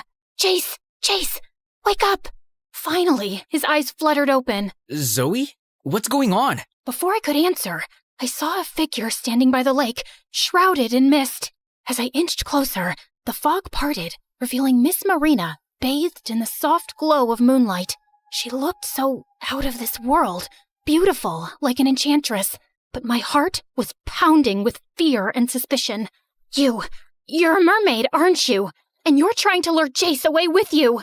Miss Marina laughed, a melodic sound that sent shivers down my spine. Oh, Zoe, you're such an interesting girl, aren't you? What made you think of such a ridiculous thing? Just answer my freaking question! There's just something you kids need to know, but I can't tell you right now. Jace and I exchanged confused glances. Why don't you just say it right now? I can't. I'll tell you kids first thing in the morning tomorrow at school. The anticipation and curiosity were killing me. When I finally got home, Mom asked me to help her out in the attic. As we were rummaging through old boxes, I discovered an old family tree document that drained the blood from my face. At the very top of the tree, there were pictures of my ancient ancestors resting in the sea, with the lower parts of their bodies hidden beneath the waves. Was I distantly related to mermaids? Mom, what's this? Oh, that old thing? Just some silly family legend. Silly family legend? Or is it? Your great-great-great-great-grandma said that they made that family tree just for fun because they were obsessed with mermaids. This revelation made me question my own identity and motives for investigating Miss Marina. Could it be that I had some mermaid blood in me? Was that why I was so drawn to her? I had to know the real truth before I got sick from overthinking. I barged into Miss Marina's office first thing in the morning, but to my surprise, Jace was already in there. Zoe, you're just in time. I'm about to tell Jace the truth. Please, tell us what's going on. Who really are you? First of all, Zoe, as much as I want your mermaid theory to be true because mermaids are beautiful creatures, but sorry, I'm not one. Maybe all those things you noticed were just coincidences. Then what's your deal with Jace? Or me? She then dropped a bombshell that left Jace and me reeling. I'm your mother, Jace. What? That's not possible. I'm so sorry for leaving you. I've always been watching over you from afar. I never stopped looking for you. While Jace was still in shock, I demanded proof. Where's your evidence? How can we be sure you're not playing some twisted game to hide your real secret? I held my breath as she grabbed some documents from her drawer and showed us pictures of Jace growing up and his dad, along with a DNA test. Jace, remember when I offered you a kelp drink in my office last time? I used your cup for the DNA test. So she was really telling the truth? I can't believe this. Does Dad even know? And why did you leave us? It's a long story, filled with mistakes and regrets. I left because I was young and scared. Your father and I, our marriage was arranged, and I didn't know how to be a mother. I made the wrong choice, and I've been trying to make up for it ever since. So, you just left? You abandoned me and Dad? I know, it sounds unforgivable. I was overwhelmed and made a terrible decision. But please believe me, I never stopped thinking about you. I watched you grow up from afar, always wishing I could be a part of your life. I felt a wave of shame wash over me. I'm sorry, Miss Marina. I jumped to conclusions and caused all this drama. I understand, Zoe. You were just trying to protect Jace. But please, keep this a secret for now. I need to figure out how to fix this. Jace was still in shock for the rest of the day, and I just tried to be there for him. Hey, you okay? Just thinking about everything. It's a lot to take in. I get it. It's not every day you find out your mysterious teacher is your long-lost mom. Yeah, no kidding. I never really had a mom growing up, you know? So, it's only been you and your dad? Well, I had a stepmom, but she eventually left. She wasn't exactly a fairy tale stepmother. That sounds really tough. It was. But, you know, I'm used to it. It's just finding about Miss Marina now, it brings up a lot. You're not alone in this. I mean, I'm your seatmate, so... I knew I made the right choice by sitting next to you. He playfully messed with my hair before standing up and nonchalantly walking away, leaving me alone. Oh, when is he finally gonna ask me out? Since then, Miss Marina had been trying so hard to get closer to Jace, but something still felt off. I still couldn't shake off the weird vibe around her. She seemed too perfect, too eager to make up for lost time. One day, I heard that she asked Jace in her office again after our last class, and it had been hours, but they weren't coming out yet. I waited and waited until it was past the school hours. What in the world were they doing there? Moments later, I finally saw her coming out of the room, and she looked sus as she locked the door. What about Jace? I was pretty sure he was still inside. I waited for her to leave before rushing toward the door. I started panicking when I noticed some smoke seeping out from under the door. With a surge of adrenaline, I kicked the door open and immediately saw the problem. There was a gas leak, and it was probably poisonous. Jace was on the floor, coughing and almost passing out. Thinking quickly, I grabbed a nearby stapler and hurled it at the ceiling sprinklers. The water burst forth, clearing the smoke, and I dragged Jace out of the room as fast as I could. Once we were safely outside, I called 911. As the sirens wailed in the distance, I tried to wake Jace up. Jace! What happened? What did she do to you? Zoe, Miss Marina, she's my stepmom. I couldn't believe my ears. So Miss Marina tricked us into believing that she was his real mom? She hadn't gotten far yet. She was seen on the school campus trying to escape, but thankfully, the cops saw her and arrested her immediately. The news spread like wildfire. Apparently, Miss Marina had been scamming people for years, and the cops had been looking for her for months. After recovering in the hospital, Jace told me that his dad finally revealed everything to him. My real mom is gone. It was an arranged marriage between them, so she never loved us. As soon as she gave birth to me, she left me with Dad and married someone else. And that's her, Miss Marina. Her name used to be Laura, and she looked so different back then, like an evil witch. One day, Dad caught her trying to steal all his fortune, so he called the cops on her. He found out she was actually a professional scammer and gold digger. She escaped prison a year ago and had plastic surgery. She came back to get her revenge on Dad by trying to harm me. Wow, I didn't expect that at all. She's worse than a dangerous mermaid. Thanks, Zoe. I owe you my life. Nah, any girl would do that for their cute seatmate, you know? Oh yeah? How about we go back to the lake this weekend for some real mermaid hunting? Are you finally asking me out on a date? Maybe. Excuse me for a moment. I went out of the room and screamed in Cloud 9. Freaking finally! A few days later, Jace took me to the lake for a date, as promised. As we enjoyed the tranquil moment, a sudden splash broke the silence. My heart skipped a beat as I turned to look, and for a moment, I thought I saw a mermaid's tail before it disappeared into the water. Did you see that? See what? A mermaid's tail. I swear I saw it. What if Miss Marina escaped prison again or something? Jace squeezed my hand. It's just your imagination, Zoe. I was about to check my phone to see if there was any news, when suddenly, he leaned in and kissed me.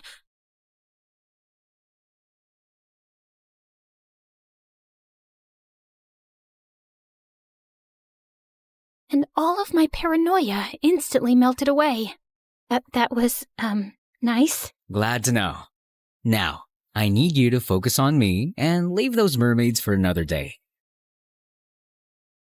With Jace by my side, I felt ready to face whatever the future held, with mermaids or not.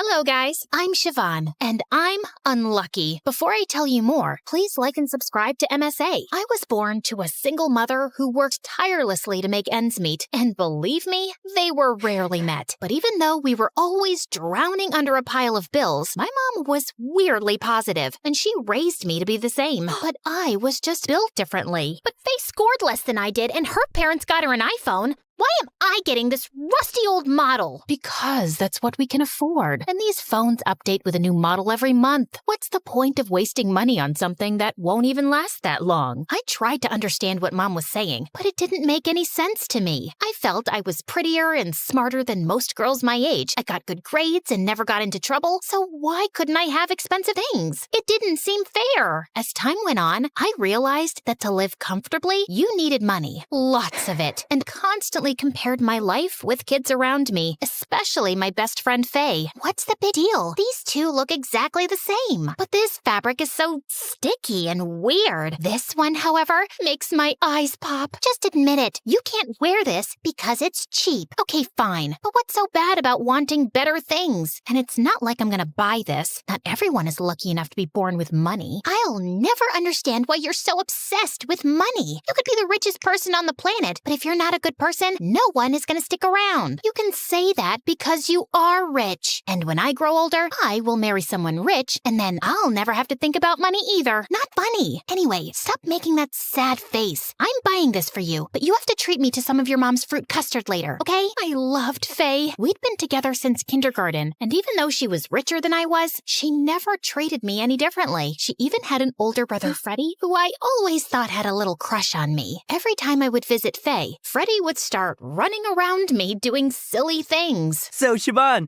are you into music? A little. Awesome! Freddie ran outside and came back with a small Casio. He started playing, and it was like someone had murdered my eardrums. It was horrible. So, what do you think? It was awful.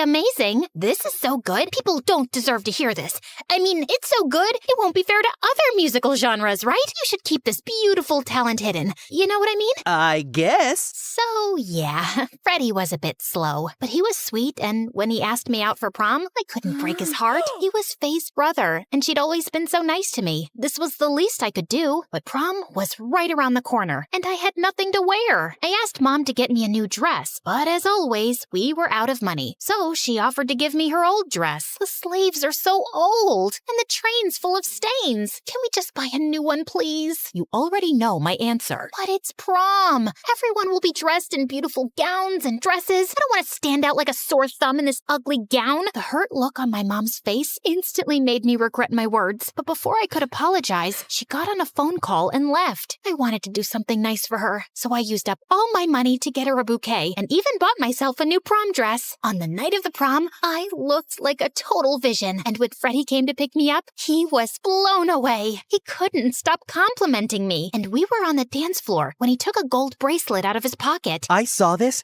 and I was instantly reminded of you. Freddie, it's beautiful, but I can't accept it. Why not? I even got it engraved for you. I've always thought you and I have had a connection. In fact, there's something I want. Did you hear that? What? Someone's calling my name. I'll be right back. But And I just ran away before Freddie could say another word. I knew he was going to confess his feelings for me, and I had no plans of saying yes. I was catching my breath next to the washroom when this guy from my class, Hank, approached me. Hey there, pretty face. What are you doing standing alone like this? Waiting for my date, actually. You mean the guy you were dancing with? I saw you two, and trust me, there was no spark. You deserve someone who knows how to treat you well. Someone like me. So what do you say we ditch this dumb prom and go somewhere better? I thought about it. I couldn't go back to Freddie after blowing up his proposal in his face, so I dropped him a text saying I wasn't feeling well and left with Hank. He took me to this mad party at some mansion outside the city, and it really helped me take my mind off things. I thought I'd talk to Faye the next morning, but when I got back home, I saw her sitting on the porch. Faye, I can explain. Explain what? That you ditched my brother for that shady Hank? Freddie and I saw you leave with him, so don't you dare lie to me. Yes, I went with Hank, but Freddie was about to confess his feelings for me, and I panicked. He caught me off guard. Oh, please. You've always known that Freddie likes you. You ditched him because Hank is richer than us, right? That's what you really think? What else am I supposed to think? You've always been immature and materialistic, but at least you had a good heart. But tonight, you just crossed a whole new line. Don't you ever talk to me again. Faye, please. But Faye was already on her way out. Over the next few days, I dropped her a million texts, but she never responded. A week later, during graduation, when I tried talking to her, she totally shut me down. I get that she was upset, but she made me the bad guy for not loving someone the way they love me, and that wasn't fair. So as much as I missed Faye, I decided to take a step back, and over time, we grew apart. She left for college, and I picked up a job as a concierge at the fanciest hotel in town. Working at the hotel, I met all kinds of rich people, and some of them even became my friends. But my favorite was Jenny. Her dad was a rich industrialist, and she studied at Harvard. And whenever she visited home with friends, she asked me to come along too. You won't believe what Dad did to me. I asked him to take me skiing to the Swiss Alps, and he refused because he wants to take as many mistress to Bora Bora. The last time I was there, this bee stung me, and I had to be in the hospital for a whole week. They didn't even have caviar there, and I had to eat hospital food.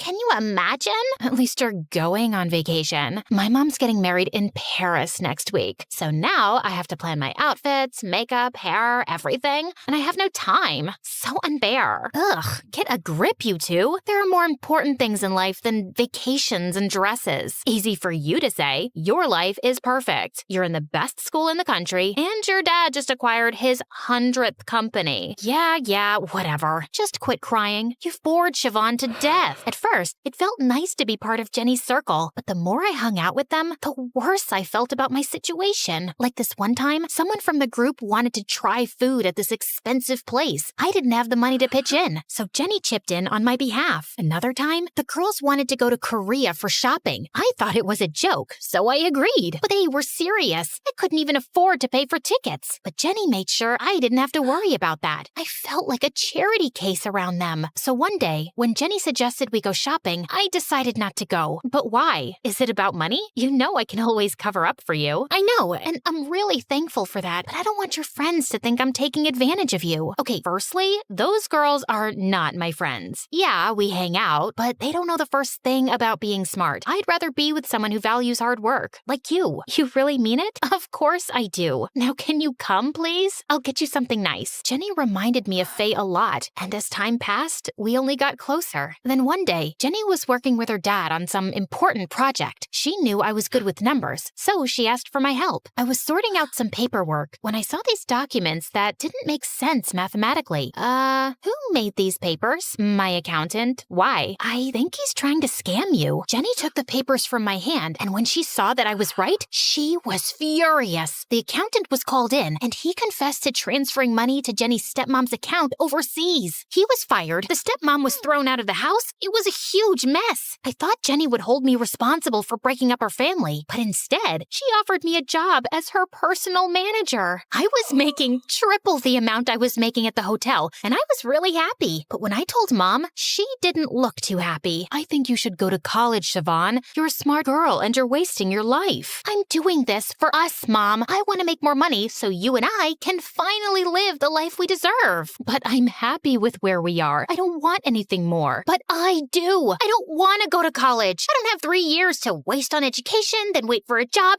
and then wait to finally get rich. I want to get rich now. Money isn't everything, Siobhan. When will you realize that? Mom tried her best to persuade me, but my mind was set, and a week later, I started my new job. Working with Jenny was like a dream come true. She was constantly getting invited to global events, and I got to travel the world with her. Soon after, Jenny joined her dad full-time and gave me an office right next to hers. Life was finally getting better, until one day, I was in my office when this cute millionaire, Carl, knocked on my door asking for Jenny. She wasn't around, so I asked him to wait in my office. We got talking, and he ended up inviting me to this fundraiser. But I had nothing to wear, so I begged Jenny to help me, and she gave me the keys to her closet. I was trying on a dress when my eyes fell on this gorgeous diamond necklace. I tried it on, and I'd never looked so pretty in my entire life. I really wanted to wear it, but I wasn't sure if Jenny would be okay with it. Since she wouldn't be back until the next morning, I figured I could just put it back before she found out. I really wanted to make a good impression on Carl, so I gave in to my temptation and wore the necklace. That evening, I outshone everyone. Even Carl couldn't resist showing me off. I was pretty sure he was going to ask me out on a second date until I heard him talking to his friends. So, who's the new catch? She looks expensive. She's just a secretary. I actually want to get to know her boss, Jenny.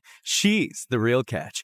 I figured if I got close enough to the secretary, she would introduce me to Jenny at some point, and then I'll make my move. You're such a brat. Yeah, Carl. What a brat. Carl turned around to look at me in shock. I thought you were a nice guy, Carl, but you're a greedy little pig. Please spare me the dramatics. It's not like you came with me out of the goodness of your heart. You thought I was rich, so you tagged along. Just like I saw an opportunity, so I did what I had to. Oh, sweet. So you won't mind if I do what I have to and and I splashed my drink in his face and walked away. What a moron! I was so angry. I kept walking till I realized I no longer recognized the street. I turned around to leave when suddenly 2 men jumped out of nowhere and blocked my way. I panicked and ran, but they were too fast. One of them pushed me, and the other snatched the necklace from my neck and ran away. I screamed and howled, but no one came to my rescue. I thought of going to the police and complaining, but then Jenny would find out that I'd taken the necklace without her permission, and I couldn't go to her place either. I somehow made my way back home, and when I saw Mom, I immediately broke down and told her everything. I'm so sorry, Mom.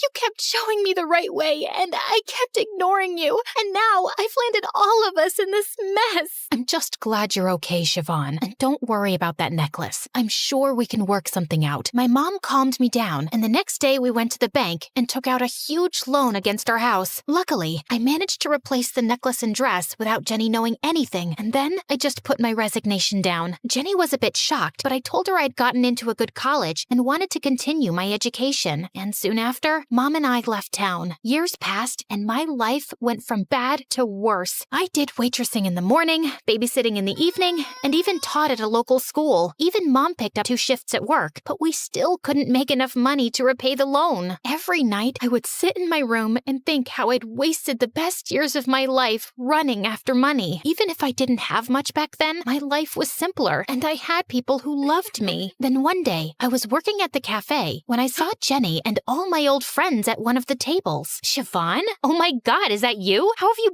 been? I wanted to say something, but all I could do was cry. Jenny sat me down, and I just spat out everything. That's why you quit your job? That necklace was a knockoff, Siobhan. It hardly cost $200. What? Why would you keep a knockoff? You're rich. Aren't rich people supposed to wear only original stuff? Who made that rule? Being rich doesn't mean I'd waste money on flashy things like jewelry. You should have told me the truth. You think I don't know that? God, I feel like such an idiot. I just wanted to look rich for one night, and it cost me my entire life. God, how will I face Mom now? Will it help if I come along? Jenny and I told Mom everything, and while she was angry for a long time, she eventually forgave me. Jenny even gave me back the necklace, and I sold it off to pay the loan. With the rest of the money, Mom and I rented a small apartment in the city, and I started preparing for college again. On my first day, I was running around the place searching for my class when I barged right into this tall boy. He turned around, and I was shocked to see it was Freddie. He smiled at me, and I knew it was time to fix my mistakes.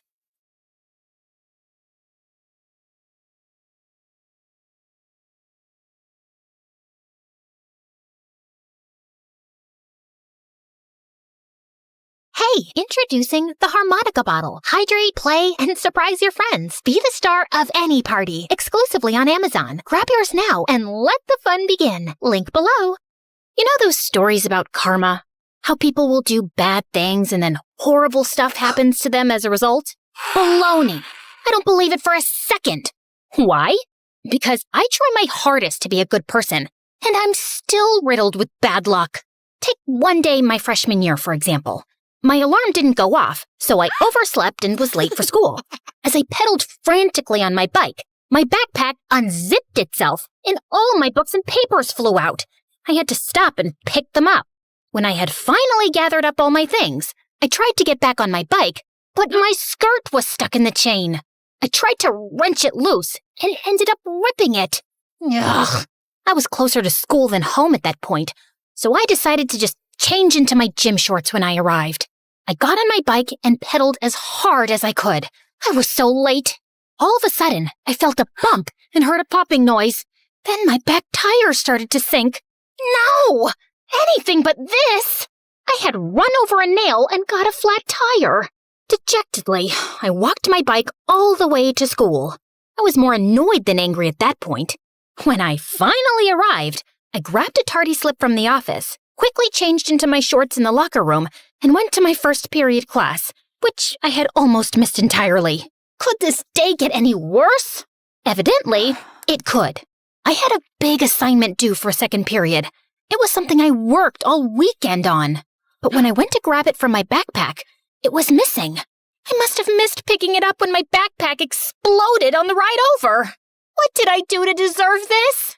I felt like I might cry, but since that wouldn't help solve my problem and would only serve to embarrass me, I held back the tears. Instead, I went to my teacher and explained the problem. I'm afraid I'll have to dock points for tardiness. Yes, ma'am. I trudged back to my desk. The rest of class seemed to pass by in slow motion. I sighed in relief when it was finally over. As I headed back to my locker, I heard some girls whispering from behind me. Wow, what a fashion statement. Think those shorts were on sale at Walmart? Do you think she'll be trying out for the next top model? They giggled and walked by me. I felt my face getting red. I knew what a disaster my outfit was, but it was out of my control. A girl from my class, Becca, stopped by me and put a hand on my shoulder. Hey, don't listen to them, Leah. Personally, I like the outfit you've got. It's pretty bold to pair red athletic shorts with a lime green blouse. She winked at me to let me know she was joking. Thanks. But it wasn't intentional. My skirt got ripped on the bike ride to school. Oh, why didn't you say so? I always have a sewing kit on hand. Give it to me and I'll have it back to you by lunch. Thanks, Becca. Don't mention it. I have to admit, the good thing about having rotten luck is that you find out who the nicest people are. I smiled to myself and managed to make it to lunchtime. I didn't see Becca in the cafeteria, so I decided to grab a bite and save a spot for her. I passed through the lunch line and got a salad. As I was walking to an empty table, I slipped on a banana peel. I wasn't aware people could actually do that. I thought that was only in cartoons. I fell down, my food spilling all over my shirt. Great. Not only was I publicly humiliated, but even if I got my skirt back, my blouse was still ruined. You okay? Becca helped me up, and we sat down together. Here's your skirt. I tried to fix it up as best as I could. The stitching on the rip is slightly visible, but I tried to hide it as much as possible. I really appreciate it. Not a problem. I needed something to do in study hall anyway. I sighed. Becca looked at me in sympathy. Tough day, huh? I pointed to my ruined blouse. Well, at this point, it really couldn't get any worse. But this is just par for the course for me. What do you mean? Oh, I've always just had bad luck. You'd better watch out. It might be contagious. Aw, you don't really believe that, do you? I shrugged and put my head on the table. It was quiet for a while. Then Becca nudged my arm. I saw you dropped your lunch. Would you like some of my food? My stomach growled as a response. Becca and I locked eyes, and then started to giggle. We finished eating just as the bell rang. I was feeling a little better about life after that. Maybe this day was salvageable after all. The rest of the afternoon passed by without anything major happening. I did get hit in the face during dodgeball, but that wasn't necessarily bad luck. I just lack any coordination or athleticism. When school was over, I gathered up my things and was ready to head out. That was when I remembered that I'd have to walk my bike all the way back home. Oh well, at least the day was almost over. I trudged to the bike rack and fumbled with the lock. Suddenly, I heard a car honk behind me. Leah, do you need a ride? I do. You're a lifesaver. Put your bike in the trunk and let's go then. Man, am I lucky to have a friend like you. Becca laughed. Well, I guess there's the answer to your question. What? You were afraid that you're cursed with bad luck, right? But you just said you're lucky to have me as a friend. So that proves that what you said isn't true. I paused, thinking about my day. Hey, I guess you're right. Of course I am. Now hurry up. Maybe we can get some ice cream before I drop you off. I happily jumped into the passenger seat and off we drove. And that was how my best, worst day came to a close. And that was just one example of a typical day in my life. I found ways to be grateful, even when my days were ridiculous. You would think that incident would have been the worst of my misadventures, but no. When senior year finally came around, I was all set to graduate. But the day of the ceremony, my cap and gown got misplaced. I had to be the only one who walked up on stage without them. On top of that, one of my heels broke when I was walking down the stairs of the stage. Thankfully, I caught myself on the railing. Years of bad luck had prepared me for such occasions. When I got back to my seat, I looked down at my diploma. I bit back a curse as I realized they had spelled my name wrong. The whole ceremony had been a bust, but I was still looking forward to my graduation party afterwards. I had invited all of my friends, and my parents had ordered a bunch of food and set up games and a photo booth. I was really looking forward to it. It was supposed to be at the park, But then, a thunderstorm came out of nowhere.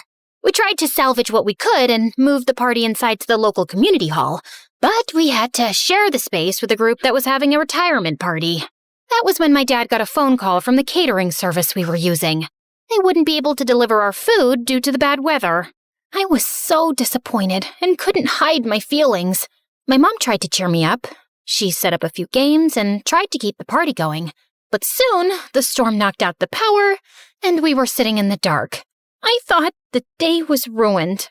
But then, one of the guys from the retirement party found a bunch of candles. Our two groups joined together and played Mafia, told scary stories, and waited out the thunderstorm. I have to admit, it was kind of fun. Though my graduation day didn't turn out like I expected, I was bound and determined to view it in a positive light. I kept that feeling going right up until I left for college. No matter what, I was going to make those coming years the best of my life and shake off that nasty bad luck that had plagued my childhood. My dorm room was okay, just a little small, and I had a nice roommate. We didn't really see much of each other because our schedules were so different, but I didn't mind. I figured I'd make a bunch of friends in my classes and in the clubs I planned to join. I was about halfway through the first semester before my bad luck returned with a vengeance. It was a particularly cold day, and I decided to grab some coffee before my next class. There was a really long line, so I knew I'd be cutting it close, but I was so tired that I didn't care. When I finally got my drink, I rushed to class, but I wasn't paying attention to where I was going and tripped. I crashed into another person, spilling my drink all over the both of us. Thankfully, it wasn't piping hot, or we both might have gotten burned. Oh my gosh, I am so sorry. No big deal. I wasn't fond of this shirt anyway. I can pay for the dry cleaning bill. I swear, it's fine. Are you okay? Yeah, just embarrassed. I tried to walk around him so he wouldn't notice how red my face was, but when I took a step, my ankle throbbed in pain. I fell back, and the guy caught me. Looks like you hurt your foot. Let me take a look. I'm studying to be a nurse.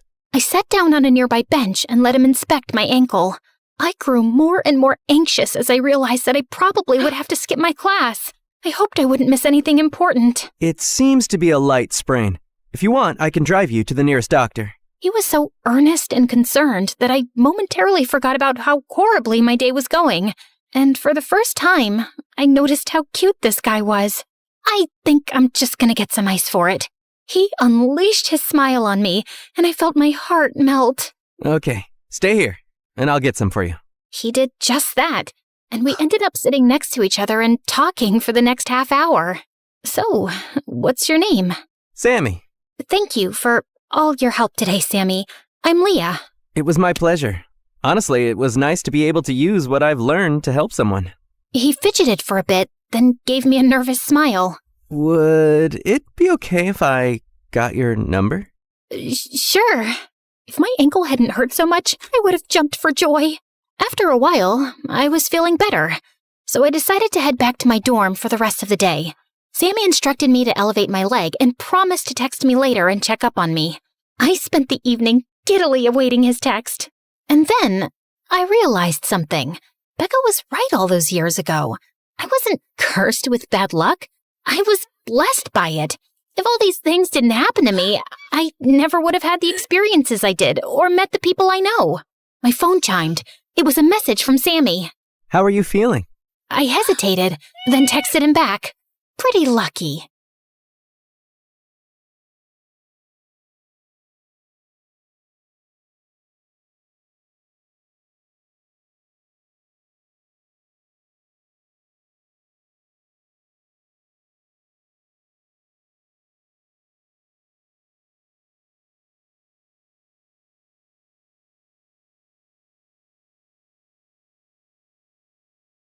Beneath the starlit sky, our love's secret line, like leaves we soar so high. Beneath the moonlight, the soft touch your hand in mine gets me every time.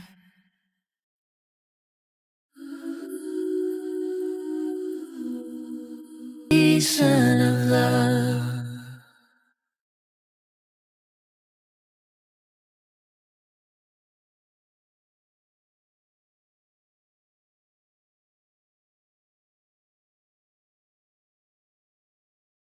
Hi, my name is Erica, and I'm from the USA. Please like and subscribe. Some people might call me a nerd, but that's only because I actually enjoy school and love working hard. Maybe that's what happens when the single dad who raised you is a world-renowned neurosurgeon. But I never felt pressured by him to excel. Like him, I just like being the best. And while I don't have many close friends, I generally get along with everybody in my class. Well, everybody except one, Genevieve Leroy. That's only because she's the actual devil. Not really, but hear me out. Genevieve transferred to our school from France when we were in the 5th grade, and I immediately hated her snobby attitude. Are you seriously reading Matilda? Back in France, we just finished Les Miserables. American children are so immature. Do you still wear tapas too? She was also crazy smart and got the highest grades in class. I'm not even trying. She was just so conceited and full of herself, and I just had to show her that she wasn't better than everybody. So I worked harder than I ever had, and soon our grades were equal. So, you think you're as good as me? No, Genevieve, I'm better. And from that day forward, everything was a competition between us, but there was never a clear winner. We always got the same grades. We both got first place at the 6th grade science fair. We always had the same number of followers on social media, and somehow our TikToks got the same amount of likes. Would you believe it? We even shared the same birthday. In the 7th grade, our families accidentally had our parties at the same pizza arcade. Instead of having fun, we spent the whole time fighting each other on the Dance Dance Revolution machine. Getting tired, Erica? You wish, Genevieve. I could do this forever. We kept dancing even after everyone left, and the pizza arcade security team had to literally throw us out. I was so sore for the next few days. I groaned every time I moved. Things only got worse once we were in high school. In our last year, we both ran for school president, but our smear campaigns and aggressive politics got so out of hand that violence broke out between our supporters. The principal canceled the election and chose a student as president who wasn't either of us. But we were still gonna end up being co-valedictorians of our class, and I had to make sure I wrote a better speech than Martin Luther King himself. The bright side of it all was that high school would be over soon, and we'd never have to share a stage or room again. But to make things worse, it was around this time that Bethany barged into my life. I always thought Dad was too busy for romance, but he'd met this demon flirt monster while he was treating her mother, and now the two were dating. Isn't your dad just like the cutest ever, Erica? She had him wrapped around her little finger, and before I knew it, he'd asked her to move in with us. Don't think of me as a replacement for your mother. Not until the wedding, anyway. As if having a snooty French arch nemesis wasn't enough, I now had to live with Barbie's evil cousin. We couldn't stand each other. All she did all day was constantly try and fail to become a viral influencer through endless Instagram and TikTok posts for a non-existent audience. Don't forget to like and subscribe. I'll teach you how to trap the man of your dreams. And whenever Dad wasn't around, she would call me a loser and an annoying know-it-all and go on and on about how I would never get a boyfriend. No matter what some of those ugly girls say online, boys do not find intelligence attractive, Erica. But at that point, boys were the last thing on my mind. The same went for Genevieve. We were both so busy trying to be the best at everything that we didn't have time for boys. Hey, Erica, do you maybe want to go to the movies with me? How can I go to the movies when I still don't know absolutely everything about the War of 1812? Now shush! Genevieve, why don't we... Stop, you poor boy. Is your highest ambition to be nothing more than a distraction to me? But that all changed the day Lee Taylor Reyes transferred to our school. Howdy, y'all. He walked into our lives with his rugged good looks and Texas cowboy charm. All the girls fell for him, but none fell harder than Genevieve and me. Oh my God, mon Dieu. We thought we were competitive before, but now it was war. Genevieve and I started doing things neither of us had ever done before. When Lee Taylor became quarterback, we went to every game. Go, Lee Taylor, go! Lee Taylor, you are the best at American foolishness. When Lee Taylor got the lead in the school play, we went to every show. Bravo! Bravo! You have resurrected the theater, Lee Taylor. Genevieve had always been the more fashionable of the two of us, and once Lee Taylor hit the scene, her clothes and makeup game reached a level unseen. That's a mighty fine dress you're wearing there, Genevieve. What? This old thing, I only wear it when I don't care what I look like. There was no way I could compete with her on that level. Not on my own. I needed help, and there was only one person I could turn to, Bethany. Erica, it's so wonderful. You're finally acting like a normal girl. I was so desperate that I let Bethany give me a complete makeover. She used Dad's credit cards to buy me all new clothes and makeup. She took me to the most expensive salon in town and started giving me flirting lessons. Dad was just happy that we seemed to be finally getting along. And the whole time, she was filming everything and posting videos on her stupid channel. Hey guys, join me on my brave and selfless journey as I turn Erica from a 0 to a shiro and help get her the man of her dreams. And the videos actually went viral. Bethany was officially an influencer now. And the weirdest part was that her lessons were working. Lee Taylor was now paying just as much attention to me as he was to Genevieve. There's something different about you, Erica, and I like it. Thanks for noticing, Lee Taylor.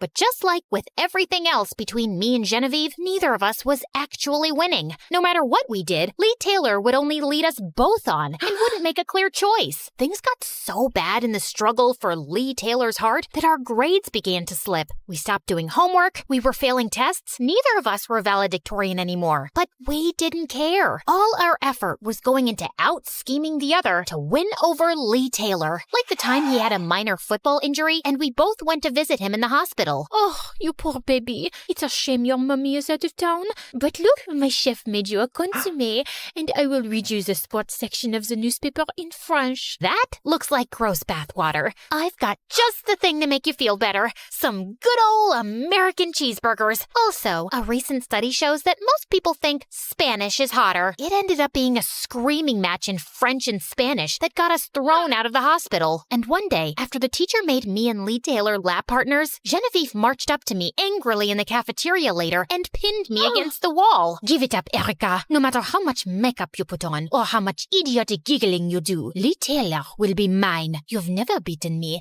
and you never will. What are you talking about? You wear so much makeup you look like a French mime. And besides, it's you who's never beaten me. I am so much better than you in every way that counts. Then how come you've never proved it? Proved this? Did you just throw a hamburger at my face after saying something totally stupid? Oui, do you want French fries with that? As we rolled around on the floor, screaming and attacking each other, we knew we were making an absolute spectacle of ourselves. But we didn't care about what anyone thought, except Lee Taylor. And the next day, he invited me and Genevieve to meet him by the bleachers after school. Ladies, y'all are two of the prettiest and sweetest gals I've ever met. And I've really tried to choose, but a choice is impossible. So you must make it. What the heck are you talking about? Why do you speak nonsense, Lee Taylor? I heard that y'all's rivalry goes way, way back. I'm thinking it's time that it was finally settled with a race. The Saturday, one lap around the school track. Winner takes all, including my heart. We were both shocked by this proposal, but when he gave us that heart-melting look of his, we agreed. But what we didn't know was that Lee Taylor had live-streamed our conversation to the whole school, and in the days leading up to Saturday, the race was all anyone could talk about. Posters were put up advertising the race for love. Lee Taylor was actually charging admission. None of this was legal, but the principals and teachers didn't dare try to stop it for fear that the students would rip him to pieces. Everyone was just way too excited about it. The school became divided between Team Erica and Team Genevieve. Some of Genevieve's biggest supporters started wearing black and white striped shirts and berets while waving around baguettes and speaking in terrible French accents. Oui, oui, don't you see?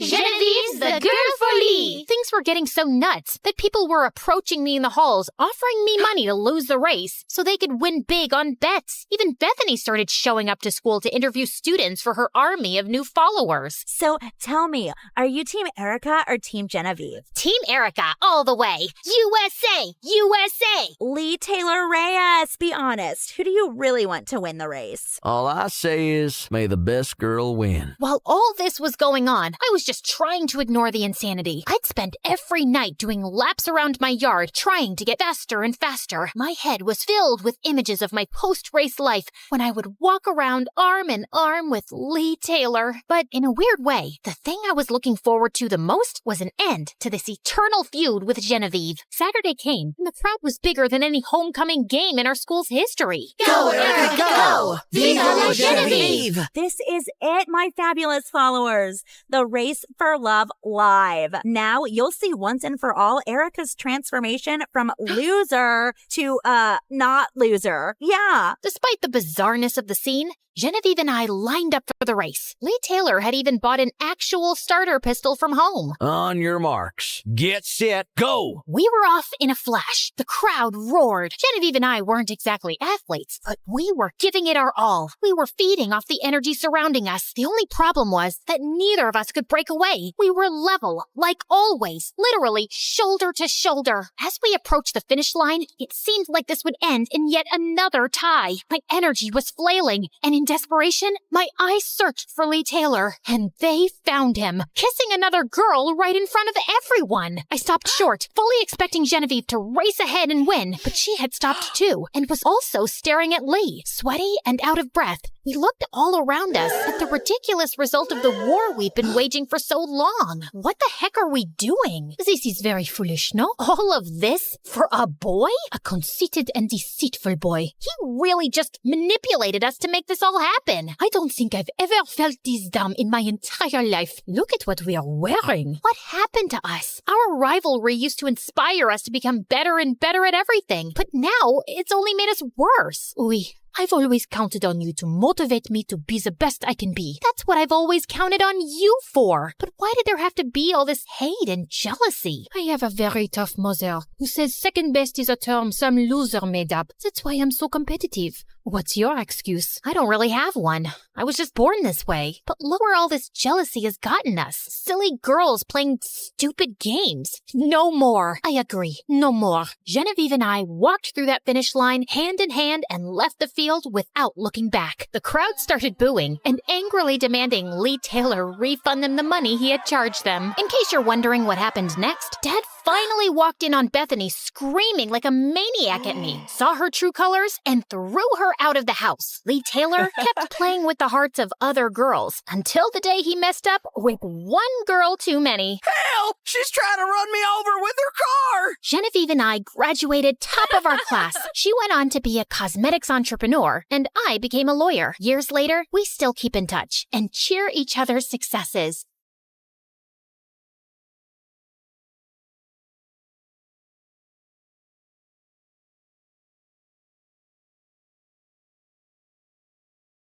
Have you ever woken up from a dream so wild and vivid that it made you question reality? Well, I had one of those. Except mine wasn't a dream. It actually happened. Believe it or not. Hi, I'm Avery, a young billionaire pilot, and this is my story of how I ended up in the creepiest and most mysterious place in the world. Before I continue, please like and subscribe. Let's take it from the top. It all started when my best friend Mila and I were getting ready for some party on one of my private islands, and while I was picking which jet to fly, she was busy ranting about how I just rejected my 8th millionaire suitor on that same day. I swear you reject men like it's your natural reflex. A-listers, heirs, young CEOs, that prince from somewhere I can't pronounce. Girl, what exactly are you looking for? I slid my hand along the wing of jet number 3, like it was a Greek god. I don't know. Maybe I'm just looking for something more. Someone who can make my heart feel like it's about to jump off a cliff, maybe? That sounds like an arrhythmia. Exactly. The world's too big to settle just because someone has a yacht named after me. Maybe you just haven't met the right one yet. Who knows? He could be hiding in the most unexpected place. Ew, I like the sound of that. Just then, my head bodyguard stormed in with the other walking muscle towers. Miss Avery, your father strictly said, no flights without a pilot or protection team. I've been flying since I was 4. Not to brag or anything, but I've probably spent more hours in the sky than in math class. With supervision, Miss Avery. Oh, please. Just this once? Ma'am, this is serious. You can't We're gonna be late for the party. Sorry, boys. Mila scrambled in after me, gripping her matcha tea like it was holy water. Are we actually doing this? Yep. I'm cutting trackers and signals. So don't scream. Why do I hang out with you again? Because you love me, and I got you that gold-plated PS5. Mila was only interested in 3 things: parties, video games, and me. Fair enough. We were up in the clouds in under a minute. You ever wonder what the edge of the world looks like? No. Normal people wonder about movie endings, skincare routines, and what their cats are thinking. Well, you wonder about edges and wormholes and flying into unmapped airspace. Be careful what you wish for, Aviator Barbie. But that's the thing. I liked the unknown. I liked chasing the things that most people were too scared to look at. Maybe it was the curious cat in me. The sun was already setting as we neared the island. I practically felt the music blasting from the party below. And honestly, I'd rather keep flying than partying with a bunch of basic guys. How about we go somewhere else? Where? The edge of the freaking world? Exactly. You're joking, right? Tell me you're joking. Just a few more loops, okay? Girl, I swear on my last will, you're gonna regret this one day. Oh, come on. My parents won't be back for 3 days. I have to make the most of it. Do you know how long I've been waiting for this chance? Ugh, fine. But we better not miss the party, or else. Don't worry, girl. I got you. I whipped a U-turn midair and just let loose. I was flying, not just with wings, but with freedom. No rules, no schedules, no rich parents breathing down my neck. It was just me, the sky, and my best girl screaming her lungs out beside me. Just then, I spotted a massive flock of birds charging straight at us, like feathered missiles, and they did not look friendly at all. Uh-oh. Avery? Hold on. I tried steering away, but it was too late.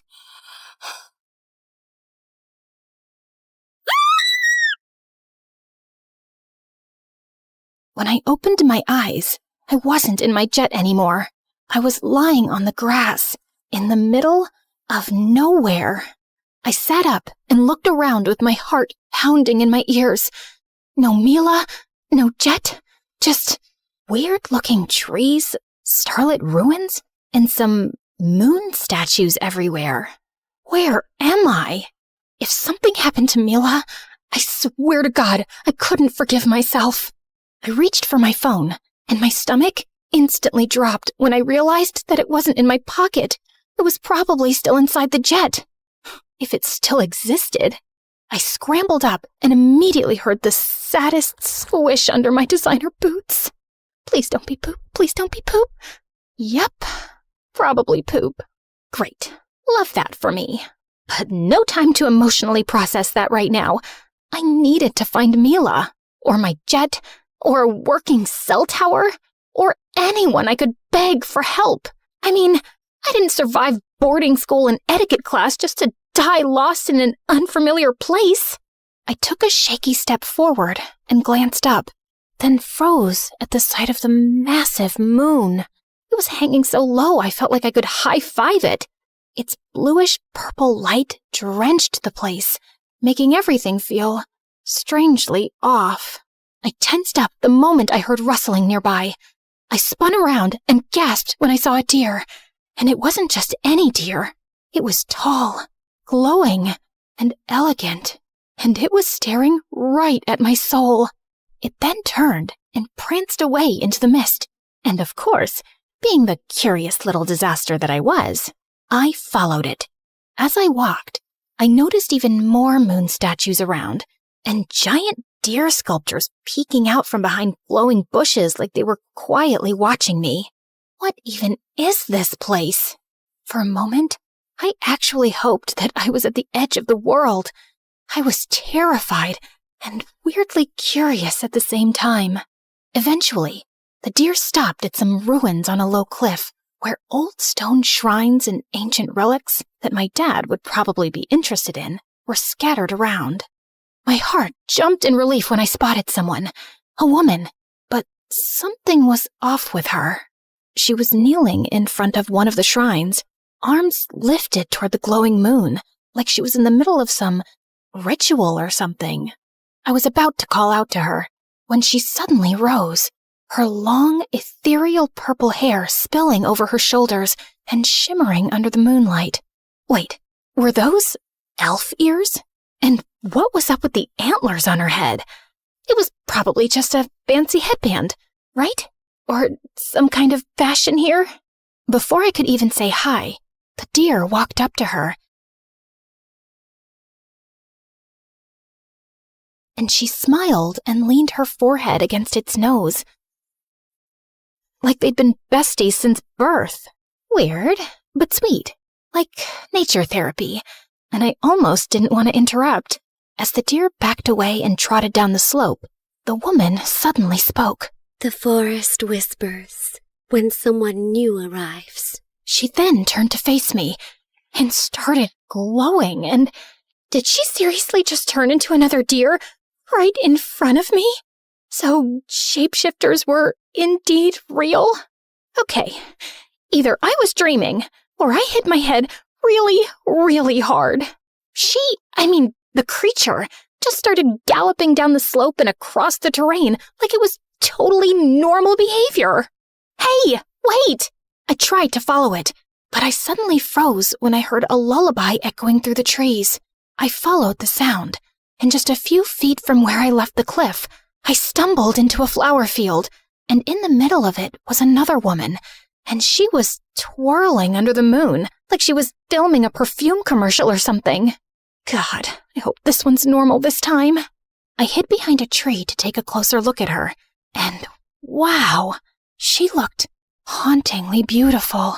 No antlers this time. Just a lacy eye mask and a stunning dress that was giving Dior or Valentino vibes. Not gonna lie, she was mesmerizing, and I just couldn't look away. Just then, she tilted her head toward me and smiled, like she knew I was there all along, even with her eyes closed all this time. Hi. Sorry, I didn't mean to crash your, midnight flower ritual thing. Super pretty, by the way. But yeah, so I just literally fell out of the sky and I'm lost and possibly hallucinating. I was just wondering if you have a phone, or you could at least tell me where I am, because I would really love to— You heard it, didn't you? Heard what exactly? The moon's lullaby. Wait, that wasn't you singing? I used to be the only one who could hear it. She paused, and in a split second, she was already right in front of me. Until you showed up. My soul instantly left my body. Like, how did she even— There was no walking involved. The moment I blinked again, she was gone. Before I could even process what the heck just happened, creepy, shadowy, reddish figure suddenly stepped out from the dark and lunged at me. Screaming, I started running for dear life. At this point, I was sure I had to be dreaming, because if I wasn't, then what in the world were those things? When I finally lost them, I crashed into a mossy statue and ducked behind it. Through the fog, I saw moon statues, more relics, and gravestones. Blood drained from my face when I realized that I was in a freaking graveyard. Just when I thought this place couldn't get any creepier. Moments later, I saw something bluish-purple flicker ahead. As it got closer, I realized that it was a guy walking through the dark mist with a lantern. He had a long black overcoat, gloves, and boots, and his lantern pulsed with a cold, steady glow that somehow made the darkness lean back. "Excuse me, sir? Fog guy? I'm super lost, and I really need some help." But he didn't respond. He just kept walking like he'd stepped out of the underworld.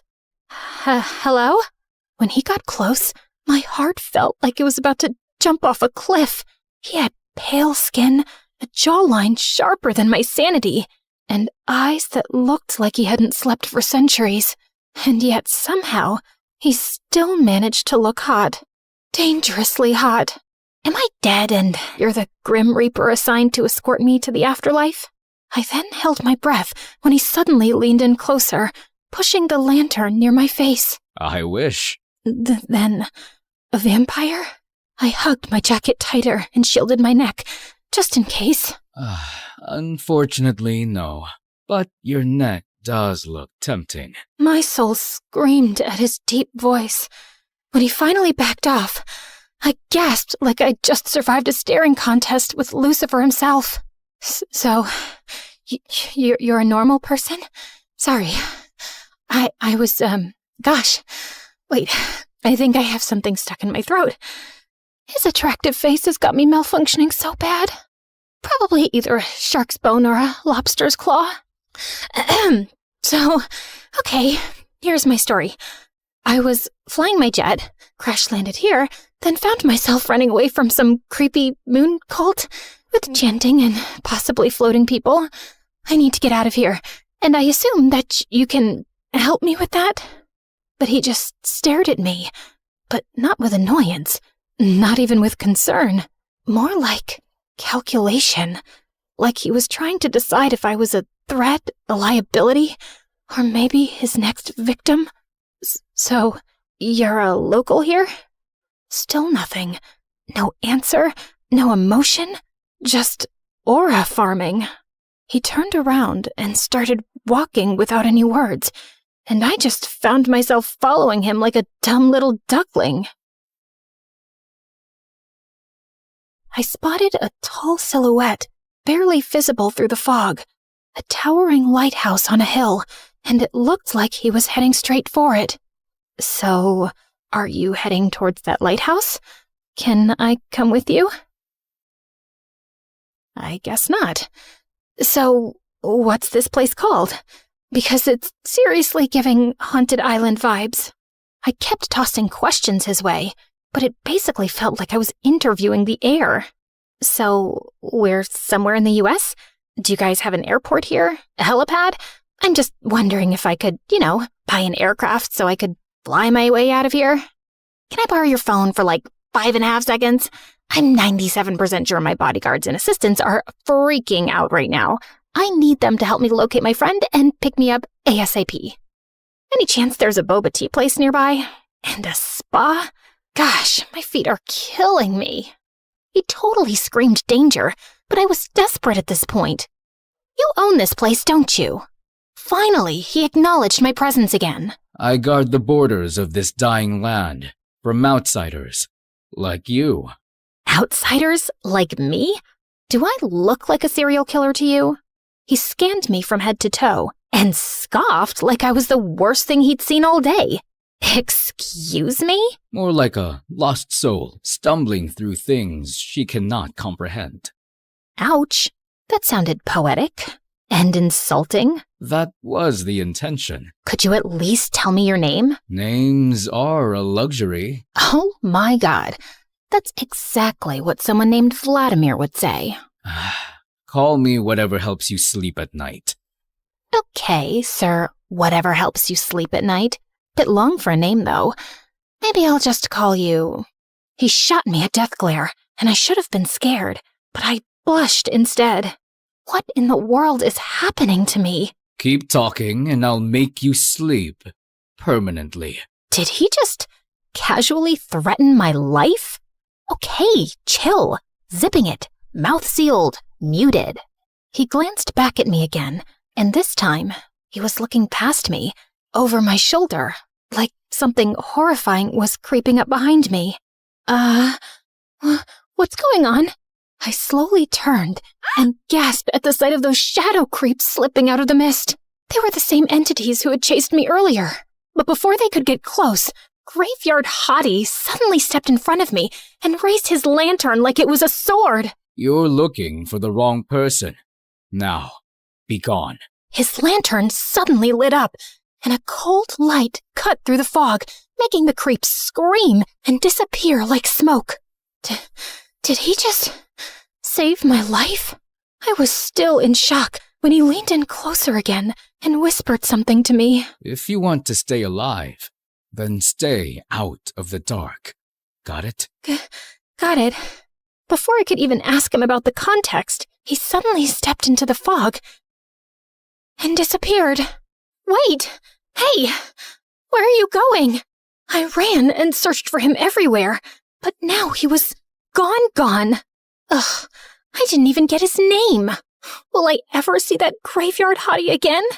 After a brief mental breakdown, I decided to keep going and wandered until I reached the edge of the woods, where there was a quiet stretch of water and a tiny old rowboat tied to a post.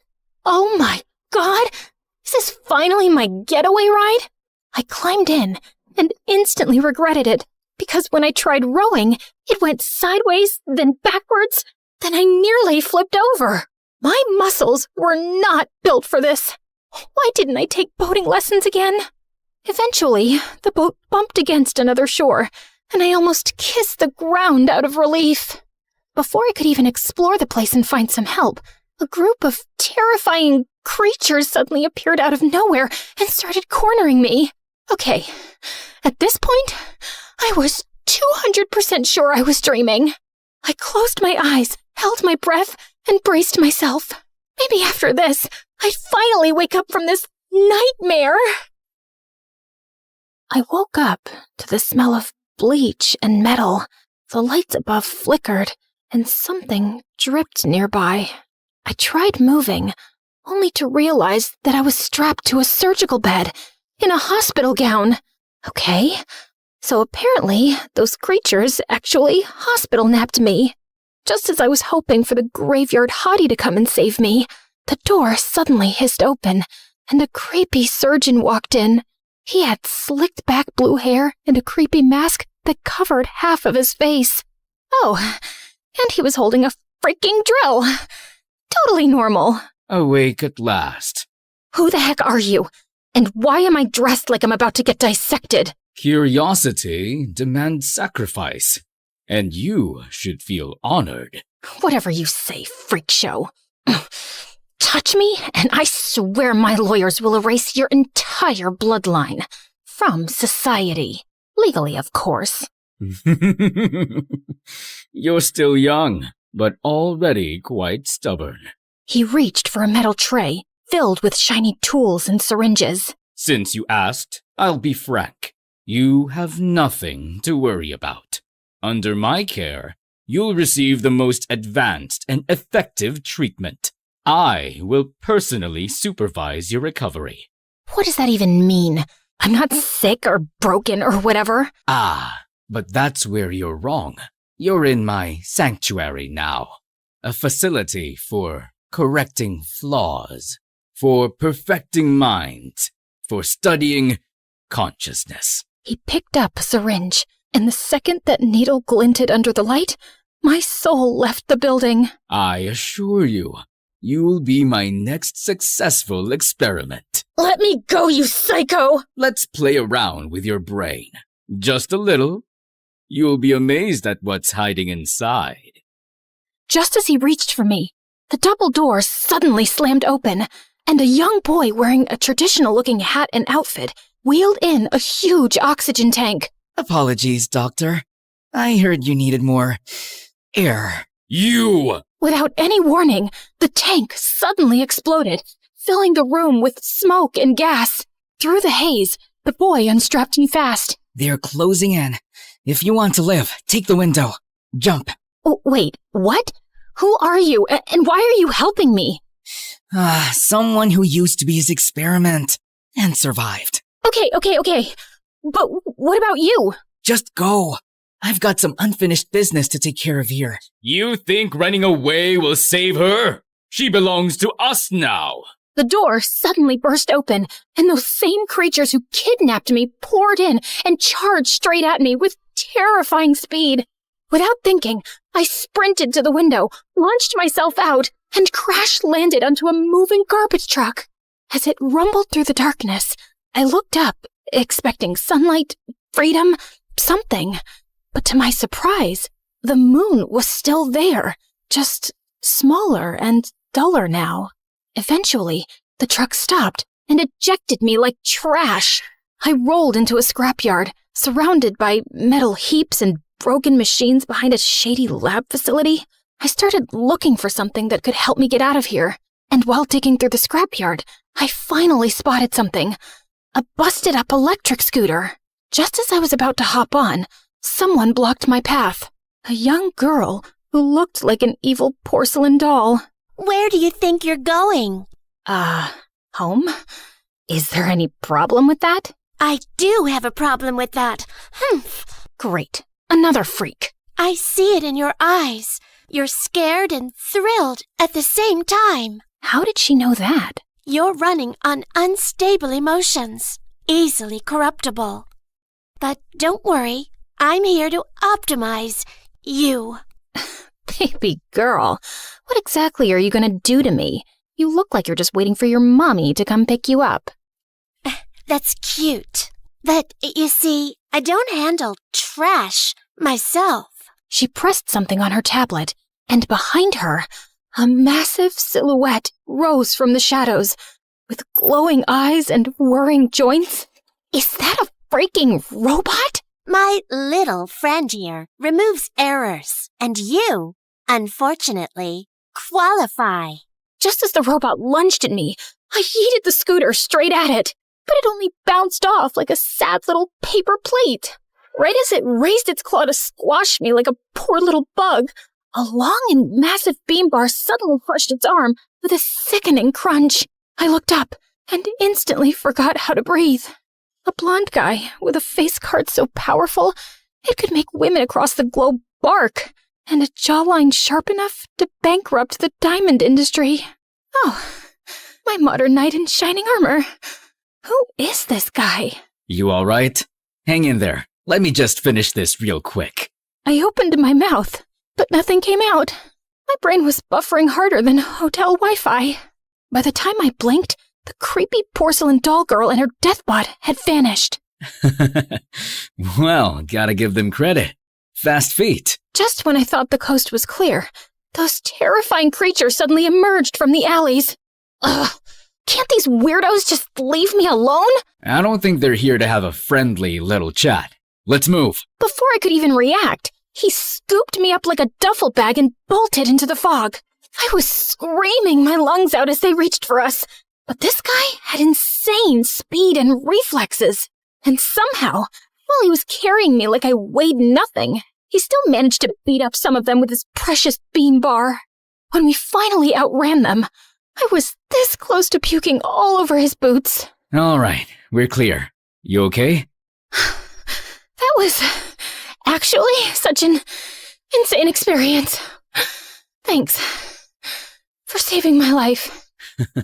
Not a problem. I came here for you. You came for me?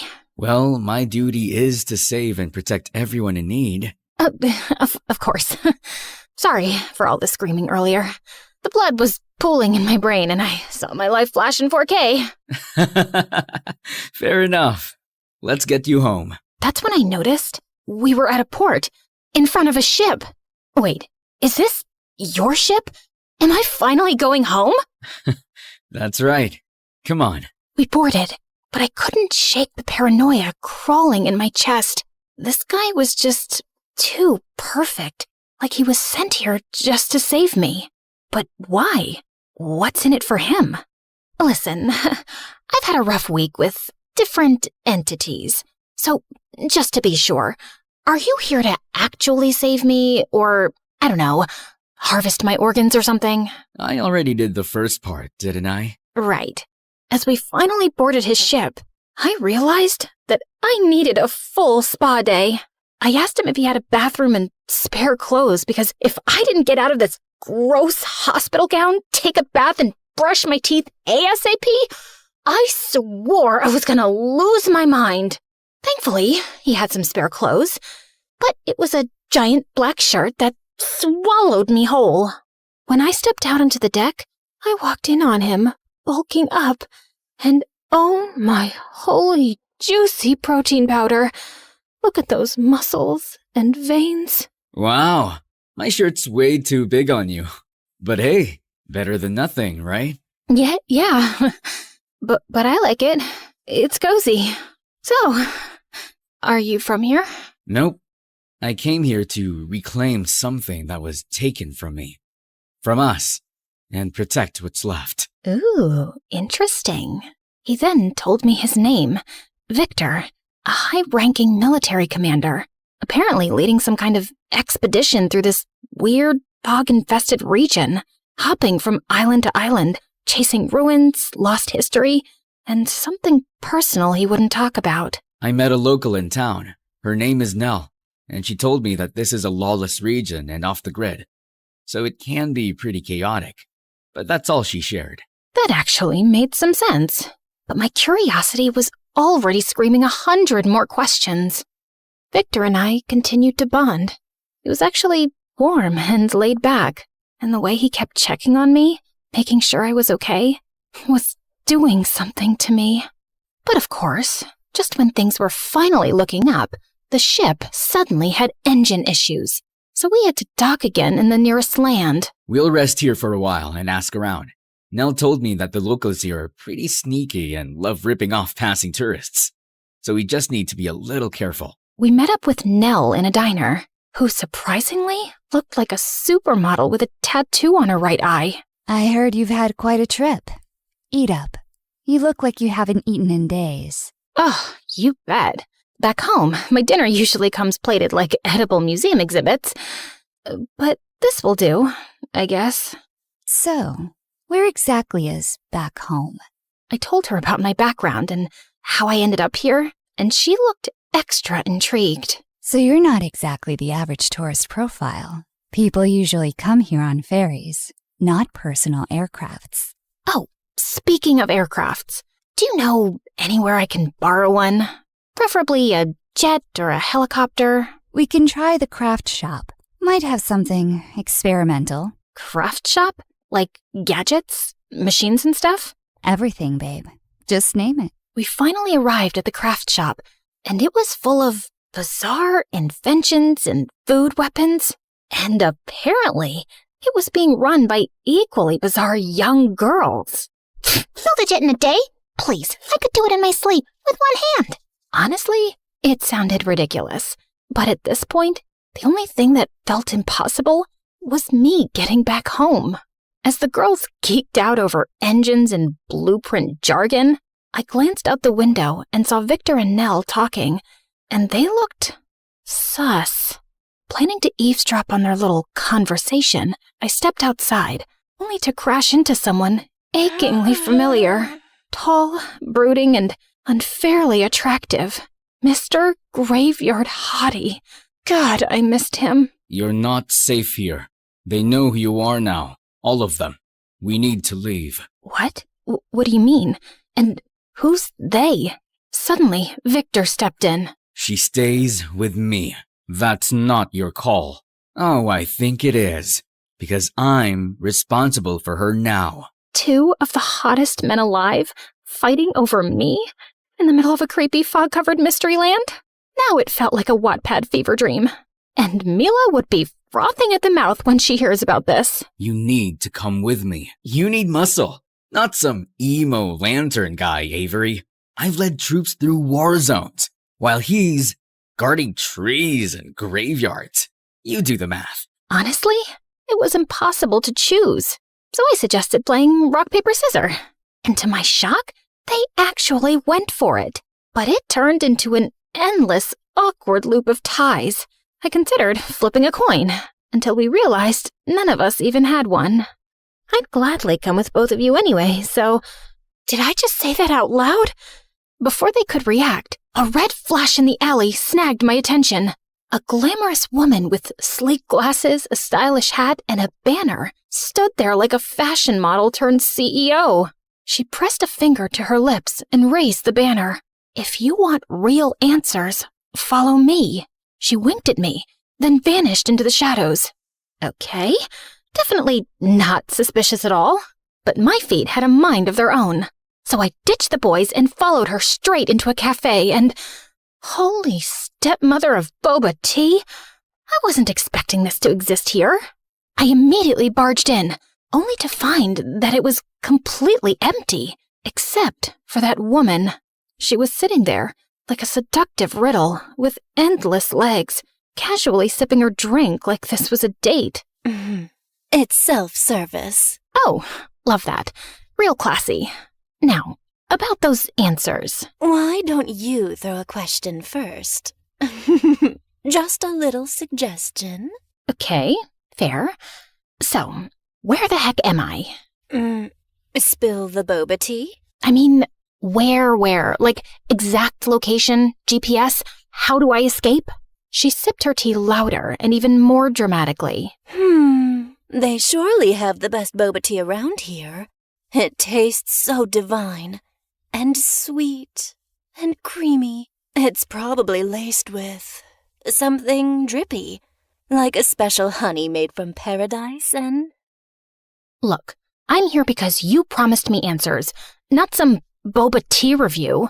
As if testing my last nerve, she started taking selfies with her tea. Serious question. Are you trying to help me or mess with me? Apologies. Can't a woman have a little fun? Anyway, before we get serious... She took her drink and strolled toward me like she had all the time in the universe. I then held my breath as she leaned in, way too close. Seriously, what was up with this whole town or whatever? Why was it full of insanely attractive men and women, aside from those freaks and psychos, of course? Try this one first. I took a sip and realized that she wasn't lying about her boba tea review. I knew you'd like it. Anyway, have you considered being a pop idol? With that face card and body tea, I can make you global. Are you recruiting me or giving me answers? Both?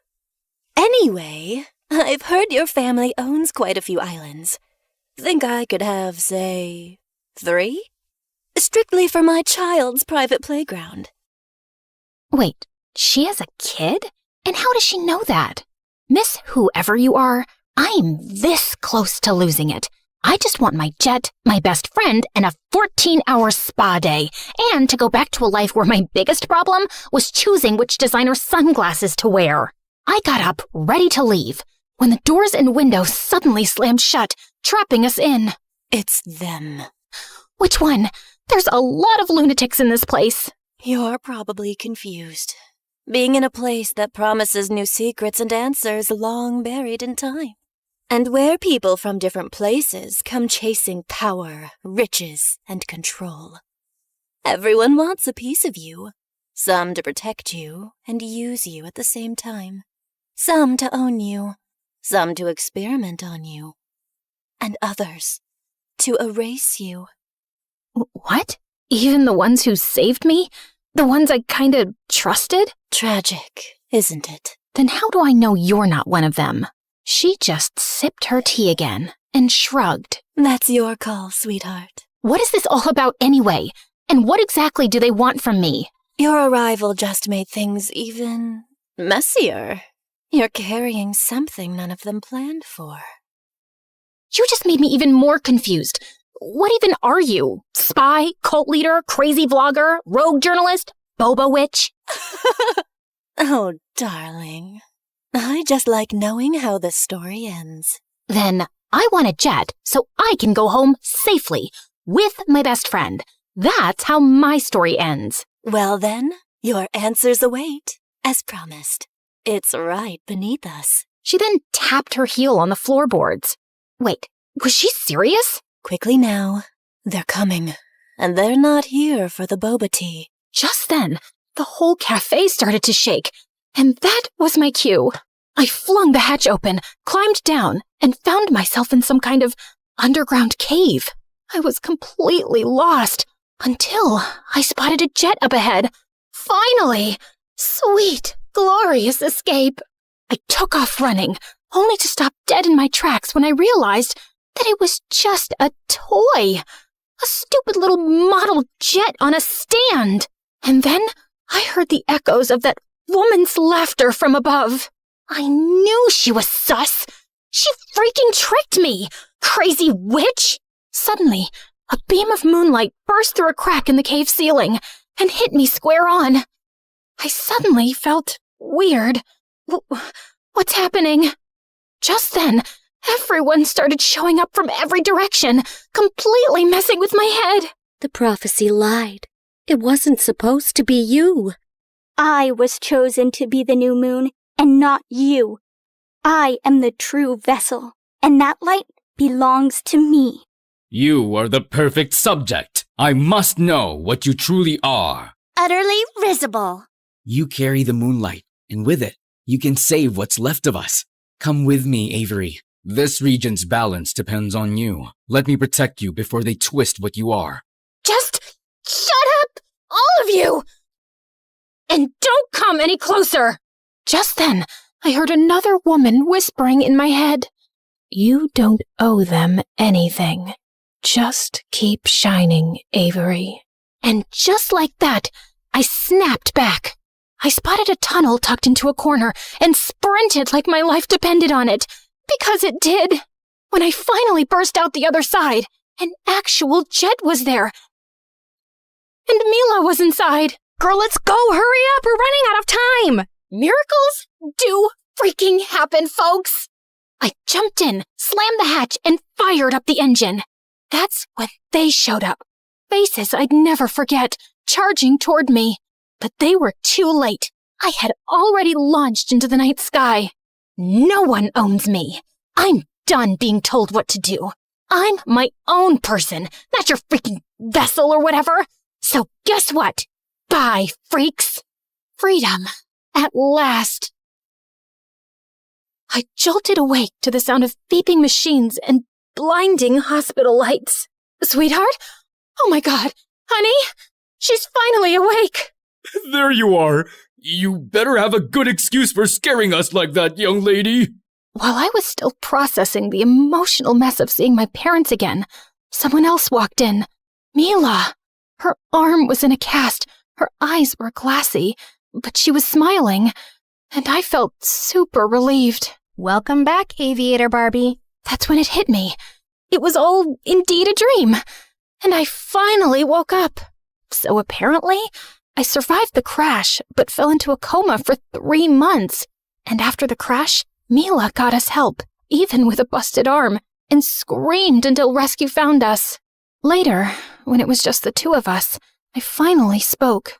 I'm sorry, Mila. What for? You were right. I was too curious, too reckless, and it got us here. But we're alive, aren't we? Yeah, and I had the weirdest dream ever. Oh? Spill it. And I did. Every juicy, terrifying, ridiculous, romantic detail. Wait a minute. Your dream sounds familiar. You say that like you've had the same one. No, dummy. Remember the game I've been playing lately? You play a lot of video games. Genshin Impact? We literally watched the trailer of the new update the night before the accident. The place in your dream, it sounds like Nod Cry, the newest region in their world. She opened her phone and played the trailer again, and my jaw dropped. The dark mist, the lighthouse, the glowing moon, the town, everything. My whole dream was literally there. But more than that, so were they. Just in their video game versions and aesthetics. Dive into the immersive world of Genshin Impact, the open-world action RPG where you explore, battle, and uncover the secrets of Devat across PC, mobile, and console, all seamlessly connected. On September 10th, version Luna 1 arrives with a massive update, the mysterious new region Nod Cry, and the most important story chapter yet, revealing long-awaited truths about the heavenly principles, Fatui, and Aether and Lumen. To celebrate Genshin's 5th anniversary, enjoy a free 5-star character, exciting challenges and minigames, tons of free pulls, and more. The Wish banners feature Lauma and Nahida, followed by Flynn's, Yolan, and newcomer Aino. Ready to explore, battle, and uncover the truth? Click the download link now and use your exclusive gift code to get a head start into that. I stared at the screen, amazed and traumatized at the same time. Was it really just a dream? Or something more? Either way. Okay, that's it. Give me the freaking game. I need to try it. I need to meet them again. Welcome to the fandom, girl.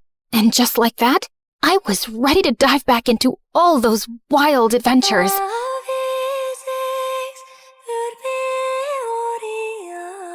And even get closer to my favorite characters. You know who they are.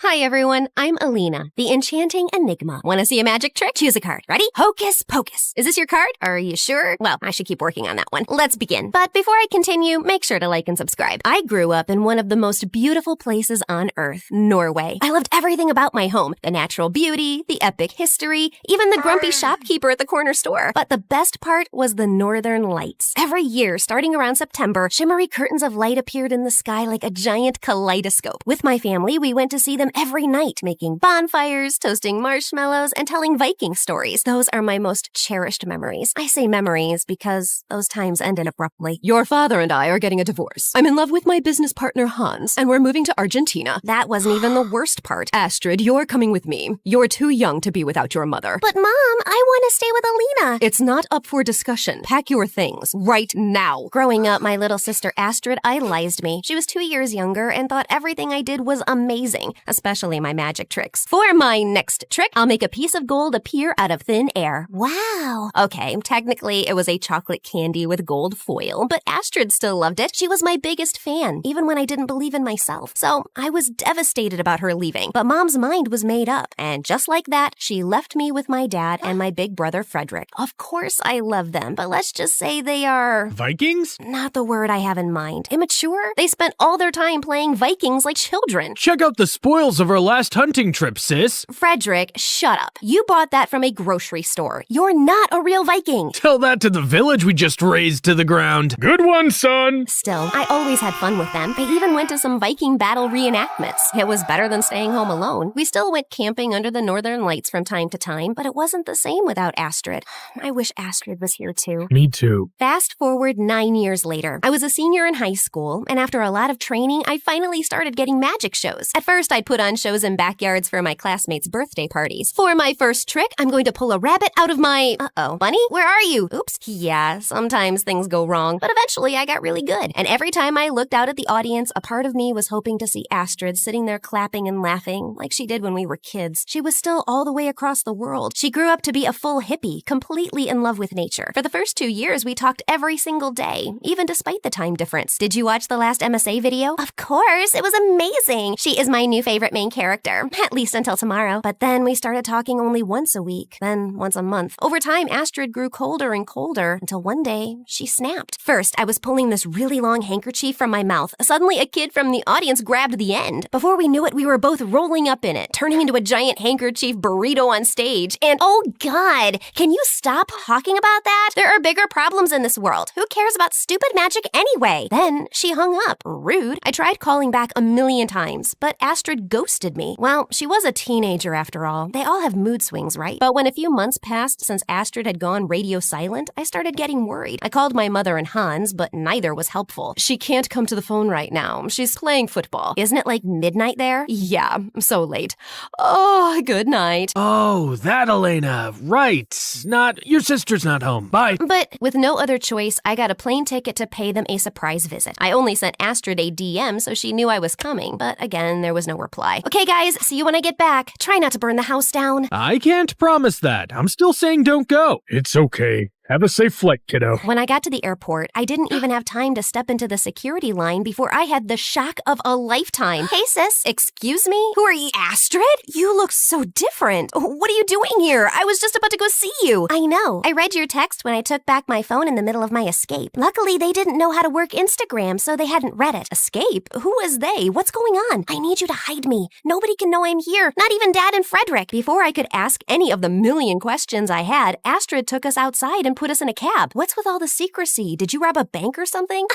Of course not, sis. Why would you ever say such a thing? Astrid kept looking nervously at the taxi driver. A few minutes later, he dropped us and Astrid pulled me into an alleyway. Tell me what you know. About why you're here? Nothing. I called you nonstop for months. Tell me what's going on before I call Mom. No, don't call her. Mom changed a lot after we moved. She does whatever Hans says, and he's a monster. Like a real one. Months ago, he took my phone and kept me locked in my room. Are you for real? I can't tell you more than this for now. The first thing I did after escaping was get a ticket here. I need you. You're my last hope, sis. Astrid's story was disturbing. I had to help her. She was my baby sister. So we went to the mall to give her a makeover. New clothes, new hair color, different lenses. But I didn't know if her disguise would fool anyone. You really think Dad's not going to recognize his own daughter? I don't think so. He hasn't seen me in person since I was 7. Plus, Dad and Frederick aren't exactly geniuses. No offense. I was a little offended, but she wasn't wrong. As we got home, I almost fainted from the smell. There was trash everywhere, food smeared on the walls. Alina, you're back! Dad, Alina's back! Thank Thor! What the heck happened here? I've only been gone a few hours. I told you we'd be lost without you. Who's your friend? Dad looked at Astrid in confusion. You remind me of someone. Probably some international superstar or model. I get that a lot. Frederick, Dad, this is Ruby. Love your place. Thanks, Ruby. You're a gem. Good one, Dad. I rolled my eyes and pulled Astrid upstairs. Then my phone rang. It's Mom. Please, sis, you can't tell her I'm here. I picked up the phone, and when Mom asked me if I'd heard from Astrid, I denied it. Your sister is in serious trouble. Please, tell me if you hear from her. Before I could say anything, she snatched the phone from my hand. Dear customer, your coverage is currently out of range. Please try again later. I felt weird, but I shrugged it off, and later I talked to my dad about Ruby staying with us for a little while. Dad was so happy I hadn't gone to Argentina that he agreed right away. Thanks, Alina. You're a lifesaver. Hey, I can book some magic show for tomorrow. You know, I'm a really big hit here, so you can come. Actually, I wanted to check out this new environmental facility nearby. Oh, okay. I guess we can do that. When we got there, it was just like a normal, boring factory site. But then Astrid broke a window, opened its latch, and started crawling in. What are you doing? Breaking in? Hush! Either come with me or shut up and stay here quietly. Feeling totally weirded out, I reluctantly followed her as she moved down the corridors. When she reached the office, she started going through the drawers and took several documents. Astrid, this is illegal! Don't worry, I know the owner. Then she grabbed some spray paint from her bag and started painting the walls. She wrote something in really big, sloppy letters. Dentures? It says destroyers. Oh, right. Oh, what? Just then, sirens wailed in the distance. Run! I thought you said you knew the owner. I do. He's my arch nemesis. What? I never said we were friends. We raced out of there as fast as we could and make it home without being caught. Why would you do something like that? Will you tell me what's going on? Can't. And don't be so uptight, sis. It was just a little fun. Thankfully, the next few days were less crazy. Astrid still avoided coming to my magic shows. She was really busy with her plan, but every time I asked about it, she would change the subject or run off who knows where. I decided to find out the truth, so I started going through her things. In her purse, there were some huge piles of cash. There must be a logical explanation. Maybe she subscribed to MSA and won their amazing weekly prize of $10,000, right? What? You haven't subscribed yet? What are you waiting for? Remember that this only works on YouTube, not on other low-end platforms such as TikTok.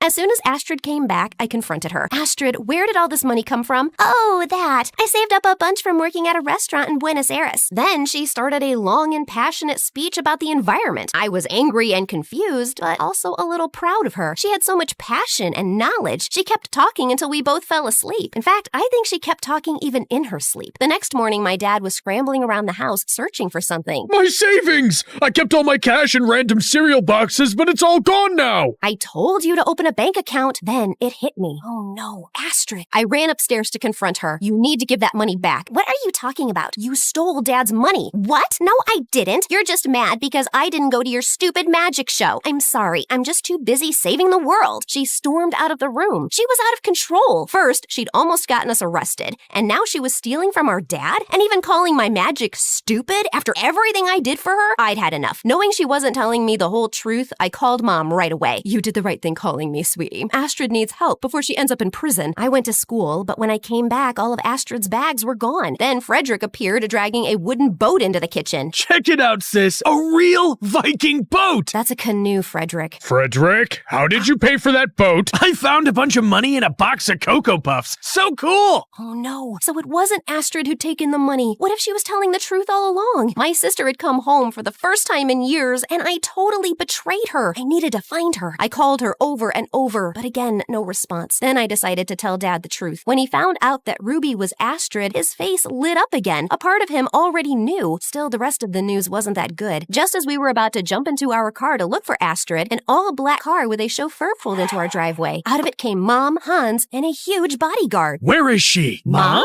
We need to find your sister right away. She stole my money from me, and she vandalized my construction project. I knew you helped her, Alina. If you don't help me find her, you are gonna end up in jail, just like your idiot sister. Don't you dare talk to my child like that! Dad tackled Hans, but then the huge bodyguard came for us. Frederick let out a Viking war cry and lunged at him. Soon our front yard became the scene of a fierce battle. But don't panic, we have a weapon up our sleeve, my magic. As Dad and Frederick were trying to beat the bodyguard, I decided to catch Hans. So I grabbed my magician coat and hat, and with a wave, cards flew straight at Hans's face like little arrows. Then I threw my rabbit at Hans, who is quite a fierce little biter. Then I pulled out my handkerchief, magically turned it into a rope, and then managed to tie up Hans with it. Just then, help arrived. But it wasn't the regular police. It was some kind of secret service. And they immediately arrested Hans and Mom. Turns out their new factory that Astrid had broken into was located in a zone and used certain chemicals that could lead to an environmental disaster. They had falsified the safety tests and all the permits. When Astrid found out, she tried to go public, and that's why they were keeping her locked in her room. After escaping, she came here to collect more evidence before presenting the story to the authorities, who quickly located the people responsible. Yep, my mom and Hans. However, Astrid was still nowhere to be found. She was gone. About a year later, I had my biggest magic show yet, and I nailed it. Towards the end of it, I dedicated the show to Astrid. My sister is my favorite person in the world, and I miss her. Wherever she is, I hope she knows how proud of her I am, because she grew up to be this amazing, brave person. And after the show, I went to my favorite viewing spot to see the Northern Lights, since it was the season for them. I kind of felt closer to Astrid in this spot, too.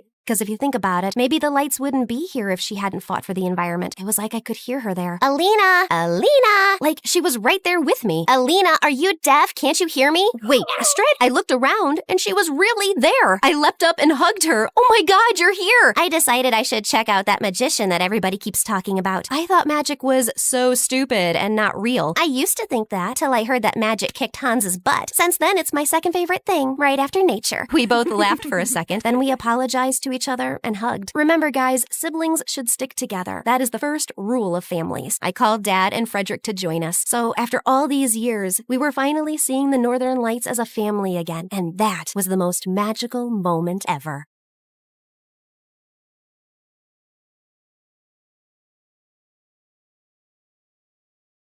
I stared out the airplane window, gulping back tears as I watched my whole life disappear. And yeah, I'm gonna continue ignoring the woman tapping my shoulder nonstop. She's not a stranger, unfortunately. She's my mom. And I already knew she was just gonna say that I was being dramatic. That I should be grateful for her new job, and that moving from New York to London was some grand opportunity. Little did I know our new house had a secret buried deep within its walls, one that would change everything. But I just left my house, my school, my friends, and the love of my life, John, behind. Okay, maybe love of my life was a bit much, but John was one of the most popular guys in school, and I'd bent over backwards to get his attention. Now, when we were finally together and going to the prom as the it couple, my mom had decided to uproot my life. We were staying in my mom's ancestral house, which was massive and creepy. The walls were lined with ancient paintings, tall ceilings, and a grand staircase that probably led to hell. This place could use a renovation, but it's not so bad. It looks like the kind of house where people hear whispers in the middle of the night and wake up possessed. But you know what? I'll just go live in the attic. If I have to suffer in this house, in this city, in this life, then let me suffer properly. Who even cares about me anyway? Suit yourself, Cinderella. Don't come crying to me when the rats start fighting for bed space. The attic was dusty and dark, and I felt proud of my dramatic choice. But then, in the middle of the night, I woke up to a skittering noise, and then something brushed against my arm. I sprang out of bed, landing straight onto a loose floorboard. It snapped under me, and I looked down to see a hidden compartment. Inside were stacks of old diaries, and on the first page was a name, Evelyn. I sat down and started reading, and just like that, everything changed again. Oh, for heaven's sake, if I must lay eyes on that insufferable buffoon Tristan one more time, I do believe my brain shall simply explode. My apologies. I'm not always in such a mood. There are days when I feel quite good about myself, when my skin glows, when my curls behave, and when my corset isn't trying to squeeze the life out of me. But lately, things haven't been so good. All because of Lord Tristan. My father wants me to marry him because he's rich and apparently lord of some overly important kingdom that will somehow benefit the crown. And while everyone thinks that I'm the luckiest girl in the world, I feel nauseous. Not because I hate Tristan. He's handsome, well-mannered, kind, etc., etc. But for some reason, he gives me the ick. Like sometimes when he's talking, I get this overwhelming urge to throw myself into the nearest lake. And it doesn't help that his best friend, the captain of Tristan's palace guard, Leopold, is a narcissistic pig, and always around him. Tristan, can we please move inside? It's approximately the temperature of hell out here. Oh, Evelyn, you mustn't let a little heat ruin this beautiful morning. The sun is shining, the birds are singing, and look at this exquisite spread before us. You know, I've seen noble women walk around in this weather wrapped in 50 pounds of lace. Perhaps you should try training in full armor at noon. It builds character. Perhaps you should try swimming with rocks tied to your feet. Oh, you two always have such wonderful banter. It warms my heart. Oh my God! What happened? What a gorgeous red apple! The finest I've ever seen. Oh, Evelyn, I am overjoyed to think that I shall get to enjoy such pleasures for the rest of my life. Ugh, I wanted to pull my hair out. It wasn't Tristan's fault, honestly. He genuinely liked me, and I wanted to like him too. That's why I arranged a grand ball to properly introduce him to the members of the court. But the more everyone told us how perfect we looked together, the more suffocated I felt. By dinner, I decided to escape and retire to my chambers. I just slipped out of my gown when my maid Rosie entered. You should not have left the ball like that, Princess. Your father is very angry. Well, so am I. But what does that matter to him? I am nothing more than a precious jewel to be set in the crown of his perfect alliance. What did Lord Tristan do now? That's the problem, Rosie. He doesn't do anything. I once said the moon was made of cheese, and he said, well, if the princess believes it, perhaps there is more to the moon than we know. That is quite sweet, actually. No, it's maddening. I want someone who challenges me when I say something ridiculous. I want to feel some kind of emotion, anger, pain, love, happiness, anything. Because right now, all I feel is looming dread. Honestly, I wish there was something that could make me fall in love with Tristan. Maybe if the heavens themselves descended and blessed me with eternal devotion. Or if I could just gulp down a love potion. But since I can't, I just have to accept that this is my destiny, to marry that cringe-worthy man. I think I need to rest. Rosie nodded and left, but the next morning, I saw her standing by my bedside, holding a tiny glass vial. What's that? A love potion. You said you'd do anything to fall in love with Tristan for the sake of your family, right? Yes, but I was just being dramatic. Well, I took you seriously and found a very strange gypsy in a shady part of town who sold me this. One sip, and the first person you lay eyes on will be the love of your life. Really? This was probably just flavored water or some other cheap trick. I wasn't really sure how I felt about taking it. So I put the vial in my bag and got dressed for the stables. Something about being around the horses always calmed me down. But then I met Tristan there, and I was back to square one. If there was even the slightest chance the love potion could make me feel differently about him, it was worth a try. I went back to my chambers and looked for it in my bag, but I couldn't find it. Rosie and I looked everywhere in my room. And I went back to the stables, but it wasn't there either. I was just leaving when I saw Leopold passed out on a log near the water trough. If you didn't make it your life's mission to annoy me every chance you get, you're not actually that bad looking. Just then, this fly landed on his nose, and I waved my hand to shoo it away, but it wouldn't budge. So I waved a little harder and accidentally slapped Leopold straight across the face. Good God! Oh, what are you doing? I was making sure you weren't dead. Obviously not. Oh, I just have a splitting headache. And wait, did you do something to your face? Define something. I don't know. Did you eat a light bulb or something? You look exceptionally radiant. What? Is this one of your stupid jokes that I just don't get? Maybe it's the hair then. Did you polish it? It's shining like the sun or the moon on a clear night. This is unsettling. What's wrong with you? What's wrong with me? Maybe the heat has fried your brain.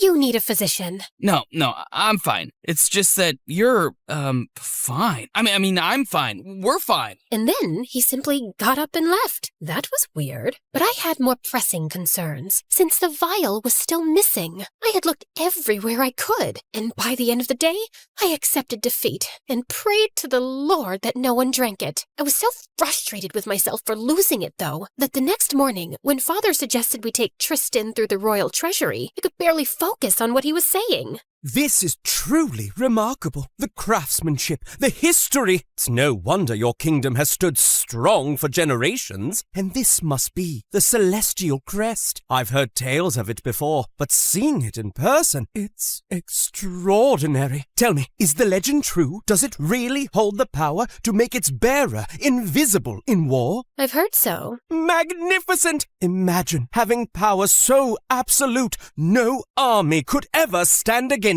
you. You sound remarkably impressed, Tristan. Perhaps you'd like to marry the crest instead. Oh, Evelyn, your humor truly makes my day. You know the only treasure I truly desire is you. I wanted to hurl, but instead, I continued walking. Suddenly, I tripped over the hem of my dress and went flying forward, but Leopold caught me just in time. Oh, watch where you're going, for heaven's sake. You'd get hurt. I'm fine. Relax. And since when did you start fussing over me? I'm not fussing, but you're marrying my best friend, and I'd rather he didn't have to take wedding photos with a wife missing teeth. Anyway, I think it's best you two continue. I have duties that need immediate attention. I didn't see Leopold the whole day. But then in the evening, I was in the wine cellar searching for my father's favorite bottle when he walked in. The moment he saw me, he turned to leave. But the door got stuck. What is wrong with this door? Nothing, except it opens from the outside. You shouldn't have closed it when you walked in. How was I supposed to know that? Hello? Can anyone hear me? I'm stuck here! Good God, Leopold, would you calm down? Rosie knows I'm here, and it's only a matter of time till she comes looking for me. Well, obviously we don't know how long that would be, and I can't spend another second here with you. Excuse me, I didn't know my company was that terrible. I don't mean to be rude, it's just that I can't be around your smell. That is rude. You're basically saying I have a bad smell? No. It's like lavender or roses. I'm not sure. I just mean that your scent is just intoxicating. It is lavender, and it's not toxic. Intoxicating and toxic are not the same thing. Have you ever tried this thing called reading? Wow, you really know how to talk to a lady. No wonder you have so many suitors lined up for you. I'm sorry. I don't know what I'm saying. I feel sick. My heart's racing, my stomach's in knots. You know, I felt the same way whenever I sat next to Princess Amara at banquets. I really hated her. I think that feeling is called loathing. Sounds more like infatuation. Just then, Rosie opened the door, and Leopold pushed past her and ran off. Leopold's behavior just got stranger over the next couple of days. If I entered the room, he'd make some stupid excuse and run away. If we crossed paths, he'd scrunch his face like I'd rolled in garbage. And if I tried talking to him, his lips would snap shut tighter than a clam. So one evening, when I spotted him in the training grounds, I decided to confront him. We need to talk. Silence. Leopold, I'm talking to you. Nothing. I said I'm talking to you. Look at me. Oh, Princess. Sorry, didn't see you there. Stop lying. I'm not. I'm just minding my own business. No, you're not. For months, you've been everywhere, hovering like a fly, making sarcastic comments, always finding a way to irritate me. And now suddenly, you can't even look at me? Why? I don't know what you're talking about. He started to leave, but I blocked his way. Could you move aside, please? Not until you tell me what's wrong. I can't. Why not?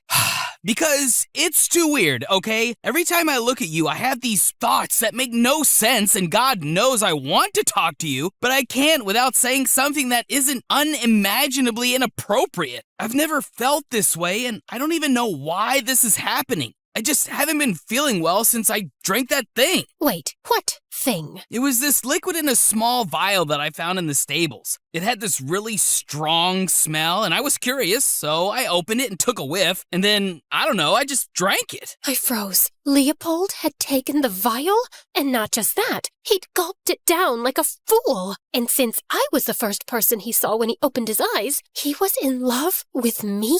Oh my God! How stupid are you to drink a random liquid without a second thought? You idiot! It was a love potion for me so I could fall in love with Tristan and save my stupid engagement. Hold on, you don't love Tristan? I'm shocked. No, you're not. You probably saw this coming from a mile away. Oh, God, this is all my fault. I should have been more careful with that vial. If you hadn't found it, you wouldn't have drunk it. And now, since I'm the first person you saw when you woke up, you think you're in love with me, and Suddenly, Leopold stepped forward and grabbed my face between his hands. Evelyn, slow down. You need to tell me where you found this potion. Rosie bought it off some wandering gypsy.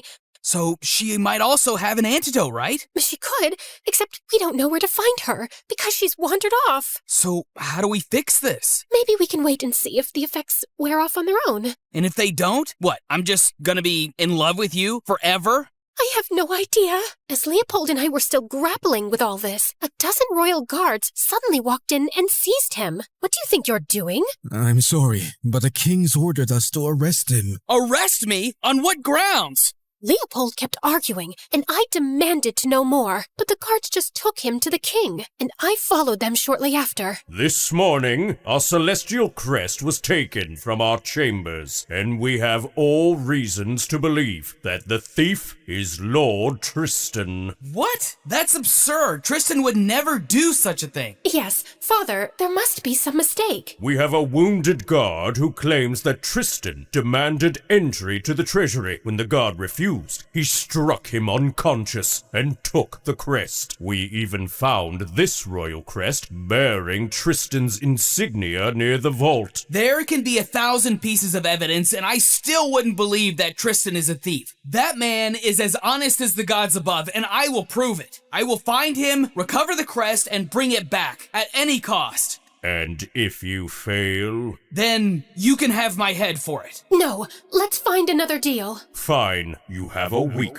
The court fell silent as Leopold turned around and left. I really had no clue where the crest was. But I knew that Tristan wasn't the one who stole it. Leopold was a fierce warrior, but he was emotional and impulsive. And one wrong step could cost us the crest and Leopold's head. So I decided to go with him. Absolutely not. I don't have time to babysit you while I track down Tristan. Then don't. I can handle myself. I'm trained in sword fights, I know how to navigate dangerous situations, and I am also very good at dealing with people. Oh my God, is that a spider? Ew, ew, ew, kill it!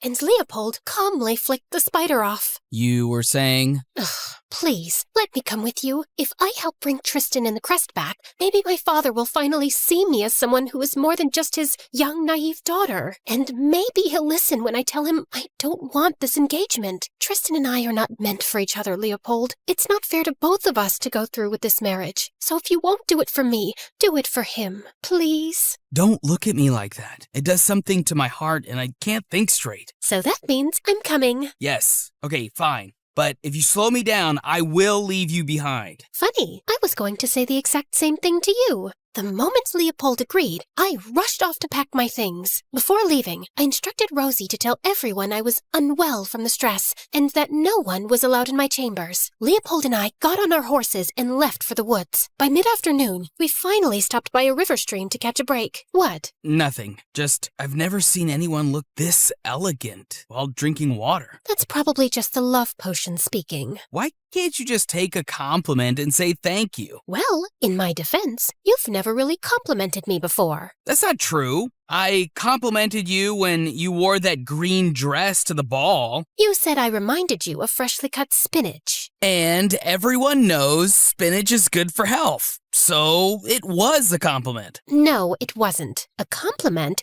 is when you tell a lady how her hair reminds you of silk, or how her eyes shine like the stars. And how when she smiles, she makes my world spin. I mean, the world in general, not necessarily mine. You get the point. I get that you're blushing. Bandits! Leopold grabbed my arm and pulled me toward the horses, but it was too late. We were already surrounded. He reached for his sword, but I stopped him. We don't fight them. We're outnumbered. You think I don't see that? Just trust me and follow my lead. Oh, saints be good. You fine gentlemen found us just in time. Fine, gentlemen. We're bandits. Hand over whatever you've got or we'll take it by force.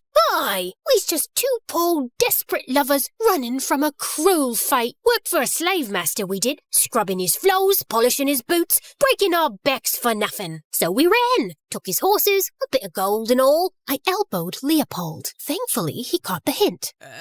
'Tis true! I just love me Moonflick so much. She made a thief out of me, you know how it is? A man'll do anything when he's in love, especially when she looks like a princess that fell straight from heaven. I mean, lass.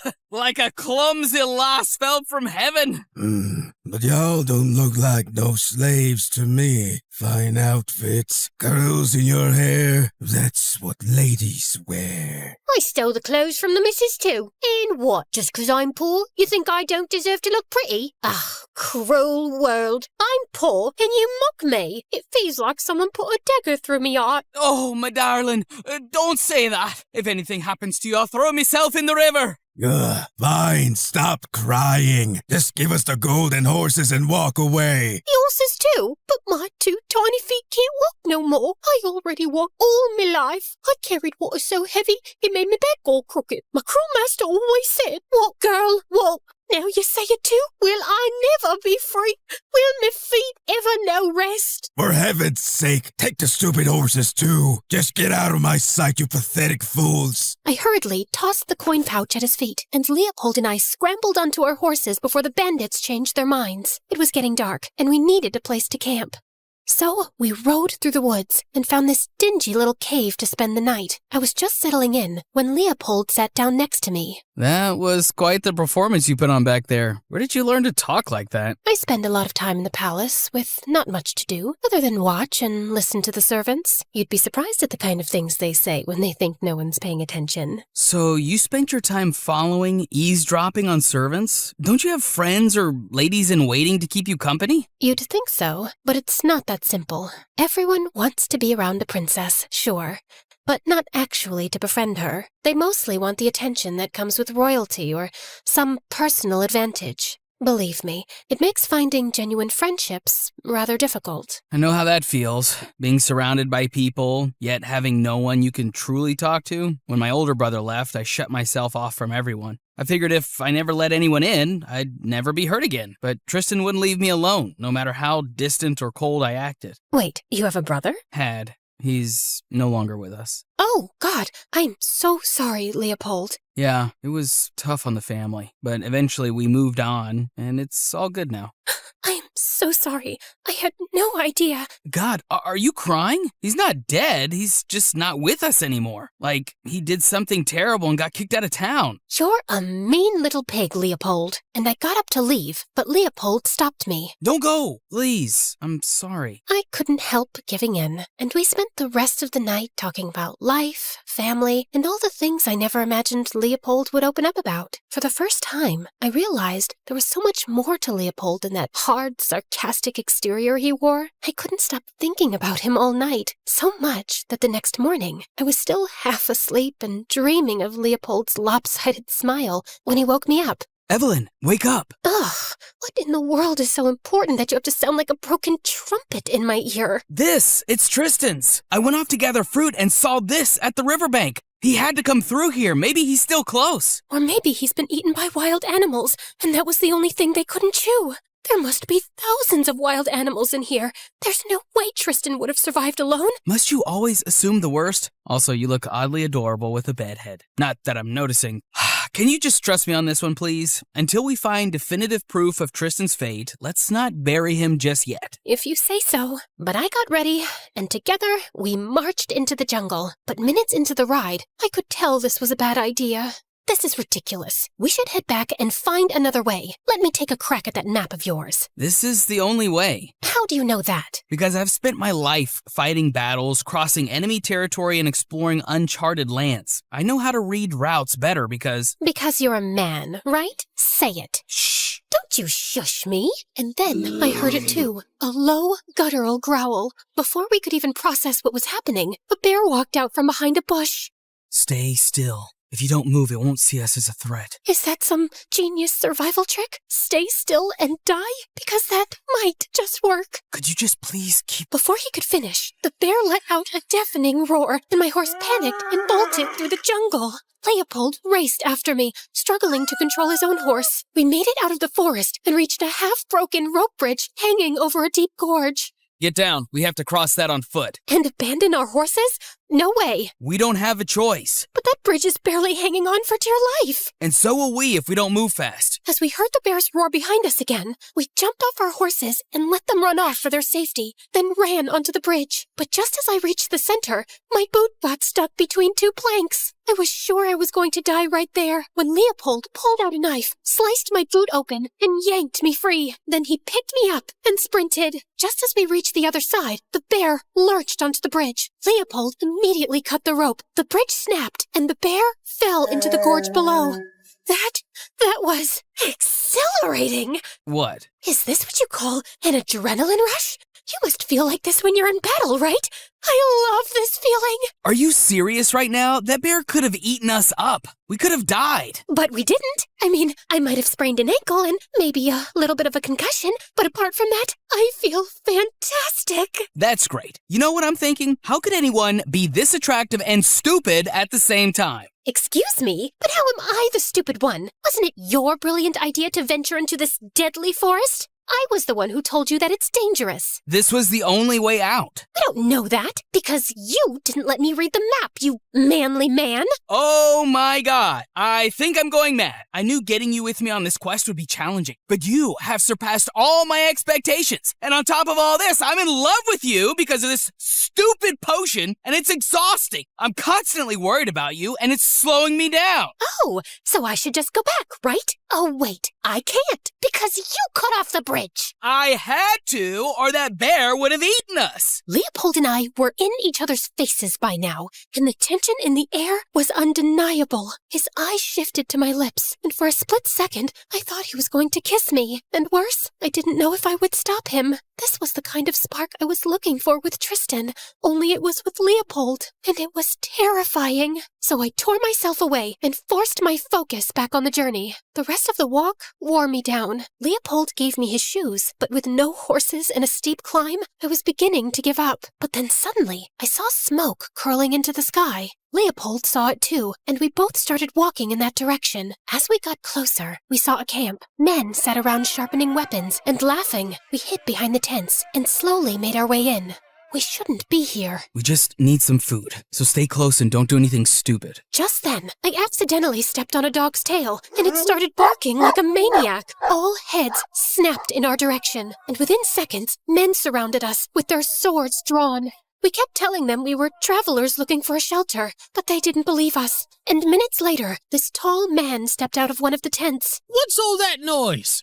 Leopold, is that you? Leopold froze, like he'd seen a ghost. It is you! And look, you've brought a guest! How lovely! What are you doing here, Jeffrey? You swore to never step foot in the kingdom or any of its territories. No, that's no way to meet your brother. Come give me a hug. Hello, brother? Yes, this fine knight is my beloved brother. The same brother who once called me a petty thief.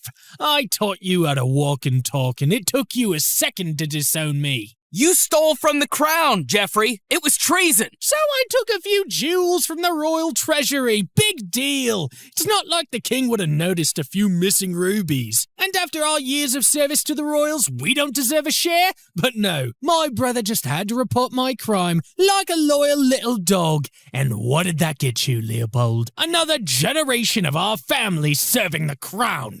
Disgusting. I wish we had time for small talk, but we have to go. We turned to leave, but Jeffrey blocked our way.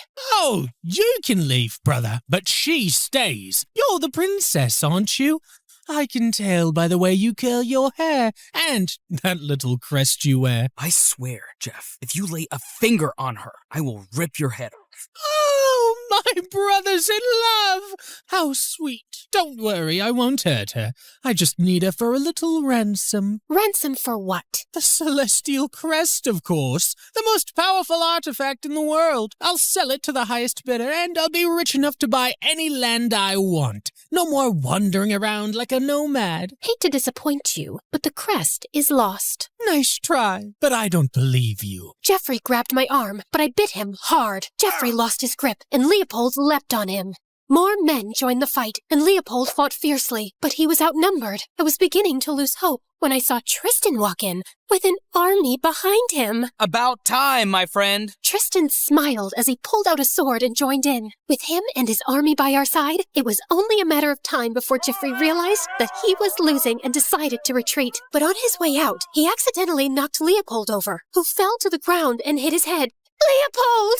Tristan and his army rushed after Jeffrey, but it was useless. He had already escaped. With no time to waste, we lifted Leopold onto a horse and left for the kingdom of Illyria, only a few miles away. And on our way, Tristan finally told me everything. The morning I left, I received word from my secret advisors that a dangerous group was after the crest and were about to attack the kingdom. I didn't know who ordered the attack or why this group wanted the crest. All I knew was that I had to keep you and the kingdom safe. So I took it upon myself to move the crest to the High Temple of Illyria, where it would be safest. After I was sure the crest was safe, I decided to track that group and put an end to their games. I just didn't know I'd find you two or Leopold's brother there. You should have told Leopold or my father. They could have helped you. I needed Leopold to be around you in case I failed in my mission. And as for the king, there wasn't much time to explain, and I didn't want to take the risk of anyone finding out that the crest was being moved. So I did what I had to do. And ended up looking like a traitor. You didn't have to injure that guard, you know. The guard wouldn't let me leave, and I only struck him hard enough to knock him unconscious. Thank you for coming for me, and for not thinking that I was a traitor. Of course. I knew you would never betray our trust. I just hope your father sees it that way too. I sent word to him when I reached Illyria, but explanations only go so far. When we return, I'll tell him everything, and I pray he still lets me marry you. Tristan's words hit me like a punch to my stomach. I had been so caught up in everything, I'd completely forgotten about the wedding. And even now, I didn't want to think about it. All I could focus on was how badly I wanted Leopold to be okay. When we reached the palace in Illyria, Leopold was taken to the soldiers' barracks for further treatment, while Tristan and I moved into the palace, where my father was already waiting with his guards, and Rosie. I thought he was going to yell at me, but instead, he pulled me into a hug. Oh, thank God! You gave me quite the scare, Evelyn. I'm sorry, Father. I'm completely fine. But I wasn't fine. I wanted to run to Leopold and stay by his side until he woke up. But instead, I forced myself to walk back to my chambers while my father and Tristan spoke, and I saw Rosie waiting for me there. Princess! Thank goodness you're back safe and sound. I know it's late, but I couldn't wait to give you the news. Rosie told me that while I was gone, she'd found the gypsy who'd sold her that love potion. And fortunately, he had an antidote. Oh, that's great. Where is it? Right here. I was about to deliver it to Captain Leopold's room. No, I'll deliver it personally. Are you sure? You've been through so much. I'm fine. Leopold's in this situation because of me. If only I'd been honest about my feelings for Tristan from the start, and strong enough to stand up to my father, I never would have needed that love potion. Tristan wouldn't have risked his life for the crest, and Leopold wouldn't have nearly lost his life trying to save me. Delivering the antidote is the least I can do to make things right. And with that, I left for Leopold's chambers. I knocked and entered the room, and found him resting on the bed. Princess? What are you doing here so late? I came to check on you, and to give you the antidote. Rosie found it. It's supposed to, counteract whatever strange effects the first potion had on you. Well, that's certainly good news. Maybe now I can stop feeling like I've got butterflies the size of hawks in my stomach every time I look at you. Right. That must have been awful. So, you're going to take it? Right now? I was planning on it, unless you'd rather I wait. No, I mean, yes. If you want to, it's your choice. I just wanted to see if you were okay first. I'm fine. Now let's give this another shot. And he gulped down the antidote in one go. That was fast. What? Did you expect me to savor every drop? This stuff tastes horrible. And are you okay?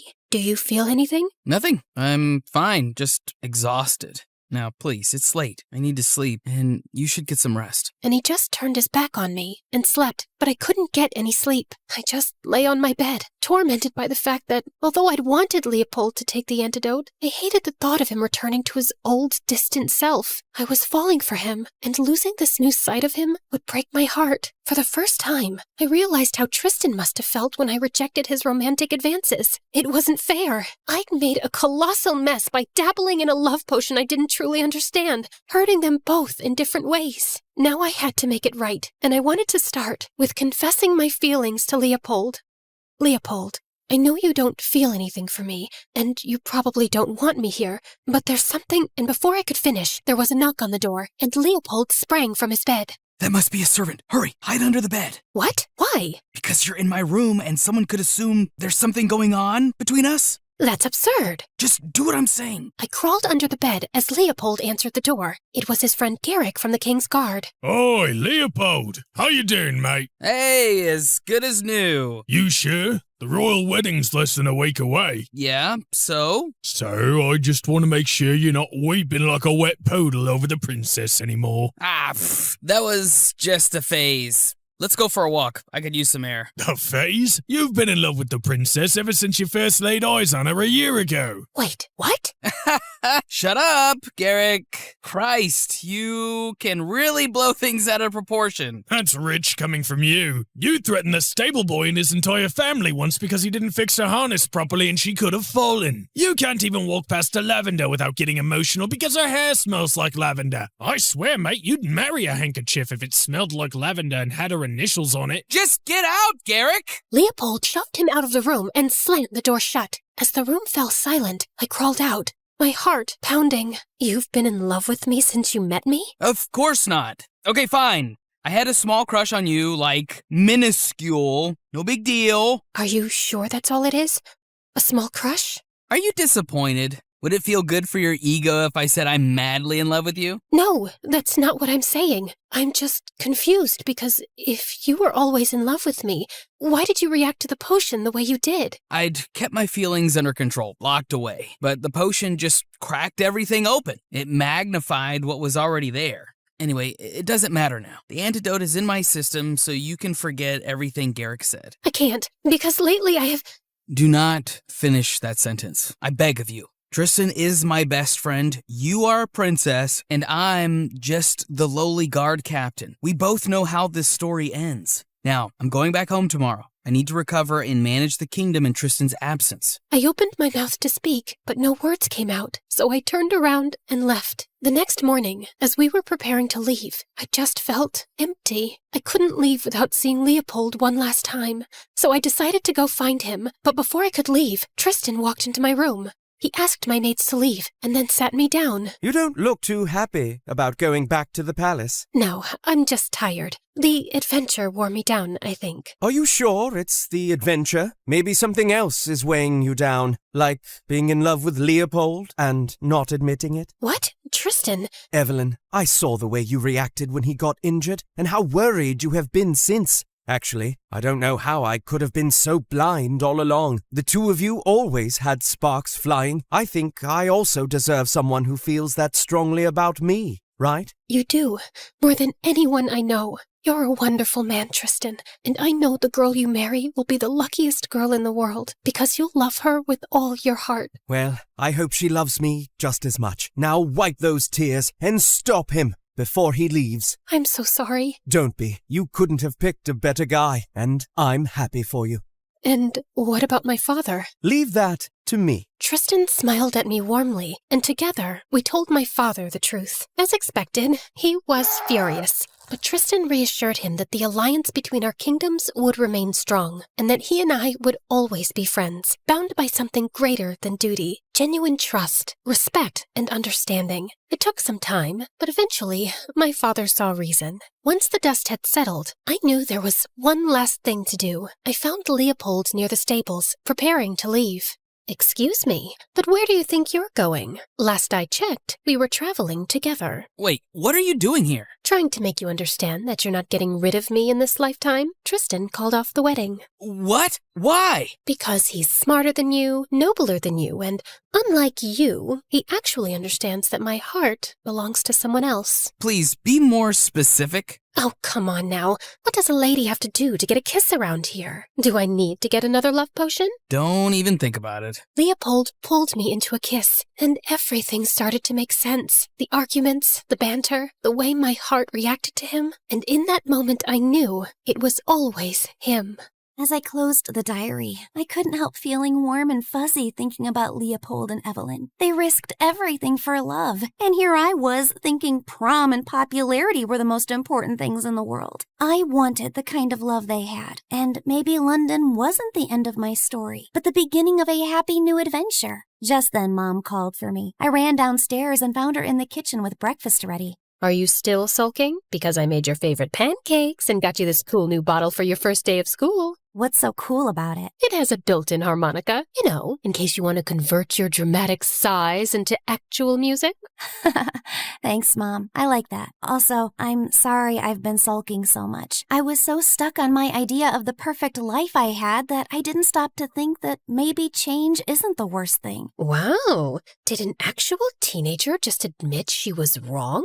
Should I write this down? Don't push it. I'm sorry too, sweetheart. I should have been easier on you with the move. Maybe you'll find your John here. I hope so. Although I pray he's better than him. To be honest, that guy always gave me the ick. The what now? The ick. And trust me, it's not something I made up just now. Turns out this phrase has been around for quite a while.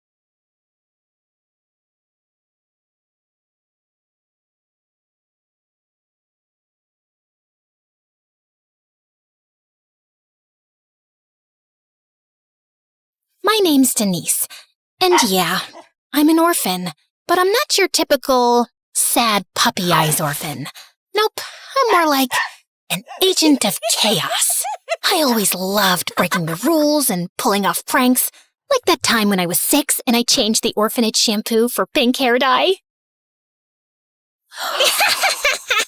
You guys look like you're about to drop the hottest K-pop album of the year. Denise, I told you not to do this again. But you're always saying we should brighten up the place.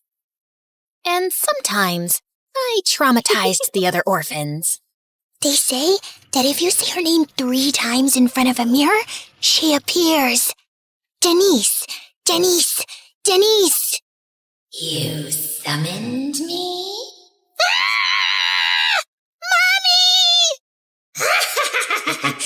You don't have a mommy. You're an orphan. And the people in the orphanage really tried to support in their own way. Hi, Denise. My name is Martha. I'm the new social worker, and I'm here to help you. But let's just say it didn't quite work. That creature is beyond help. Wait, she's just a little girl. That's not a little girl. That's the Antichrist. Aw, I love it. That'll be my new nickname. Over the years, some families did try to adopt me, but usually the first meetings ended up with them running away in terror. What? It's just fake blood. Okay, I'm kidding. It's real blood. So, when I was still a kid, I changed my status in the orphanage system to already adopted. Do not disturb. It was the easiest way to stop all those noisy, we just want to give you a better life families from bothering me. Anyway, I was waiting for my real parents to come claim me. Of course, I never met them, but I was sure they weren't like the other adults. In my mind, they were super special and cool. Maybe criminal masterminds pulling off daring heists, or spies living under fake identities, or outlaws on the run, too dangerous for a normal life or to raise a daughter. Just some years later, I got to meet my real parents, and they sure weren't what I was expecting at all. One night when I was 17, I was in the director's office, just replacing his stress meds with laxatives, when suddenly, a door at the back caught my attention. With my expert lockpicking skills, I had the door open in under a minute, and inside, I found the records and files of all the orphans. It wasn't hard to find mine. It was a little larger than the rest. There were reports, complaint forms, and even some newspaper clippings of the times I'd escaped the orphanage for a while to pull off some of my more daring feats. Oh my God! It's like someone made a scrapbook of all my greatest hits. Then, tucked between all the chaos, I saw it. An old page with 2 names under the heading Parents. My heart stopped. Carmen and Henry Blandon. Sure, their names didn't scream criminal masterminds, but they were there, and there was even an address. That same night, I stuffed my file into my backpack and ran away from the orphanage. After a couple of days of hitchhiking and borrowing some strangers' cars, I finally arrived at my parents' address. It was a suburban house with well-cut grass and a family car. It wasn't what I was expecting, but I was ready to know the truth. I was about to approach the door when it suddenly opened, and I finally saw them. A woman in mom jeans who looked like she hadn't updated her haircut since the 90s, and a man who looked like he got excited about filing taxes. Don't forget our dinner date for Blandontine's Day. Wouldn't miss it for anything. You, me, dumplings, and slow dancing in the kitchen. You sure you can handle that much romance? Only if you wear those socks with the little tacos on them. Ew! I wanted to scream, get a room! And just then, a girl about 13 years old walked out, wearing a high ponytail and a unicorn backpack. That had to be my sister? Ew, I forgot it's Blandontine's Day. I'll see you at 7, honey. Hopefully my breakup with Gary will be quick and painless. Wait, who's Gary? The mole on your dad's back. He's having Gary removed before dinner. I'm leaving now and never asking questions again. Don't run from your stepmole, Andrea. I'm blocking this whole thing from memory. As they all drove off, I was fuming. Not only were they painfully ordinary and extremely lame, they had another daughter, one that they kept. All this time, they were playing happy family while I counted cockroaches on the orphanage walls? And right then and there, I decided I was gonna do everything in my power to destroy their fairy tale life. So I tailed them from a distance, all the way to Andrea's school.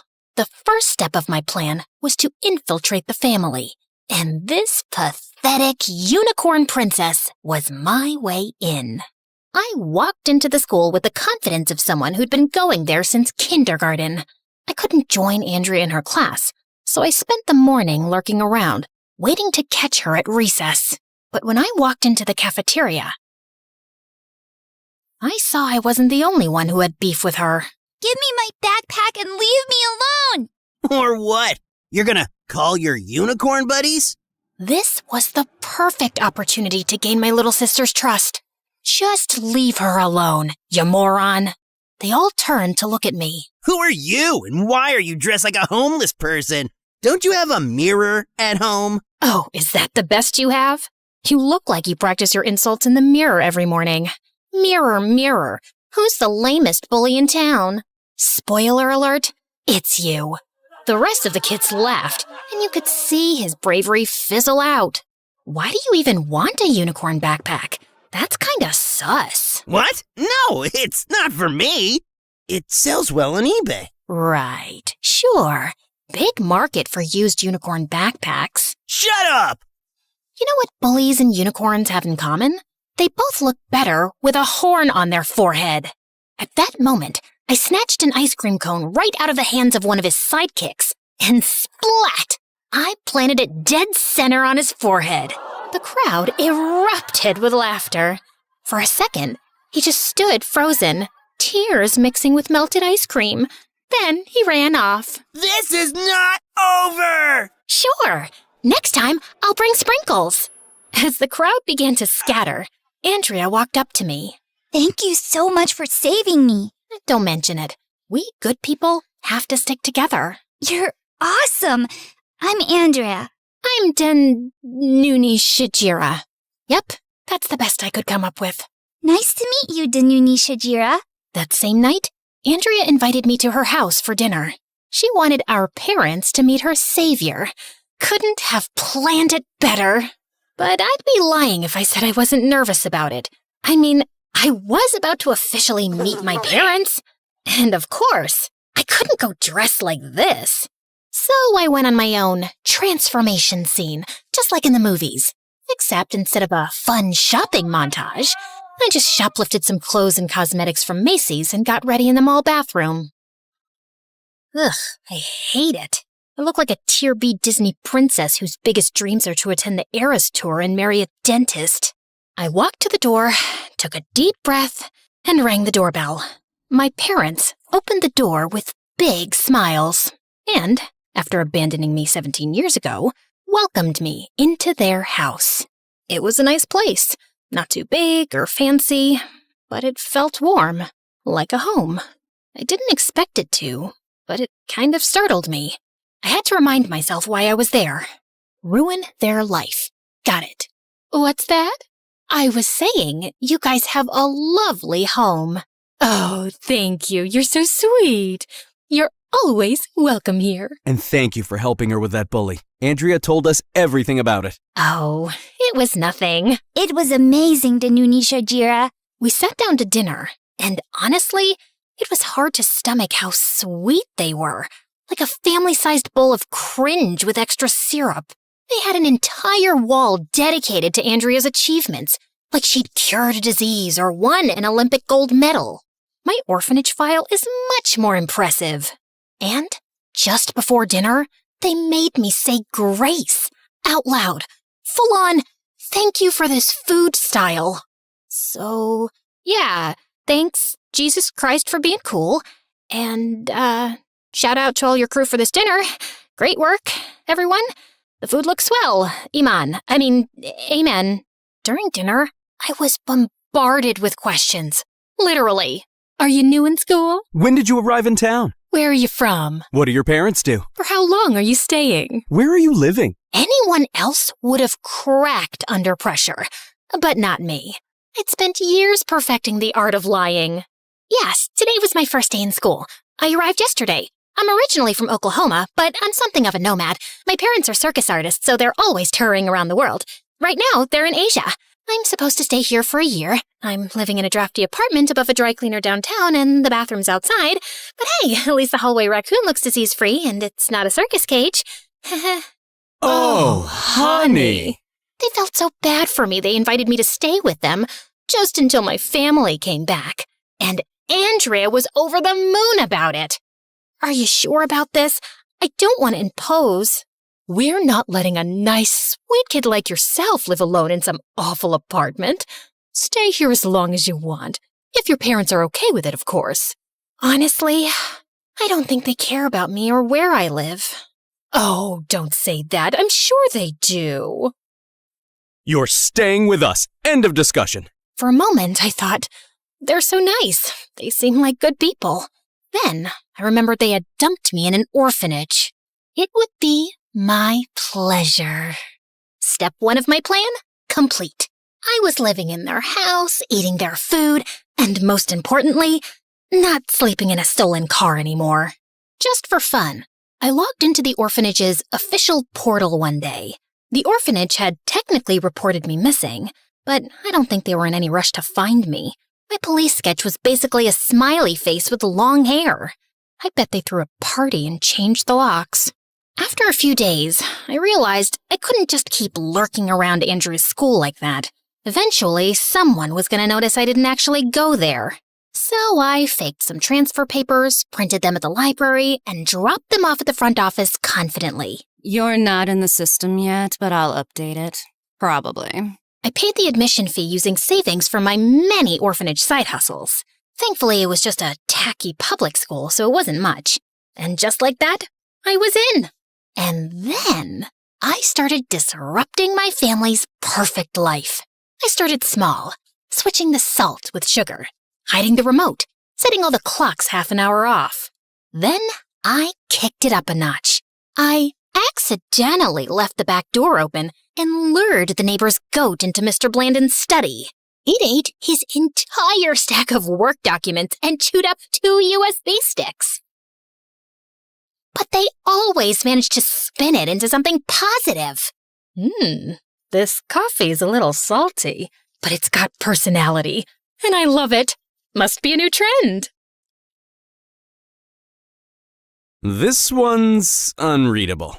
But maybe that's the universe telling me to take a break. You have been working too hard lately. It's a sign. You're right, honey. Thank you, mysterious, wise goat of destiny. That goat ate your entire fiscal quarter. We've always said, when one USB doesn't work, another one will. Are they high on essential oils or what?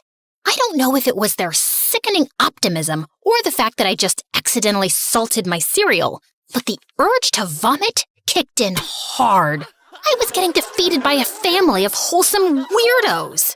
But then it clicked. Right there, I came up with a plan so diabolical that I gave myself the creeps. If I really wanted to get back at my parents, I had to do it through their greatest weakness. Their sweet, precious Andrea. I could corrupt her, turn their sweet little princess into a fire-breathing, chaos-spreading dragon. So I took my time to study her first. Andrea was everything I wasn't. She was a good student, sweet, polite, and had that weird habit of raising her hand before speaking, even at home.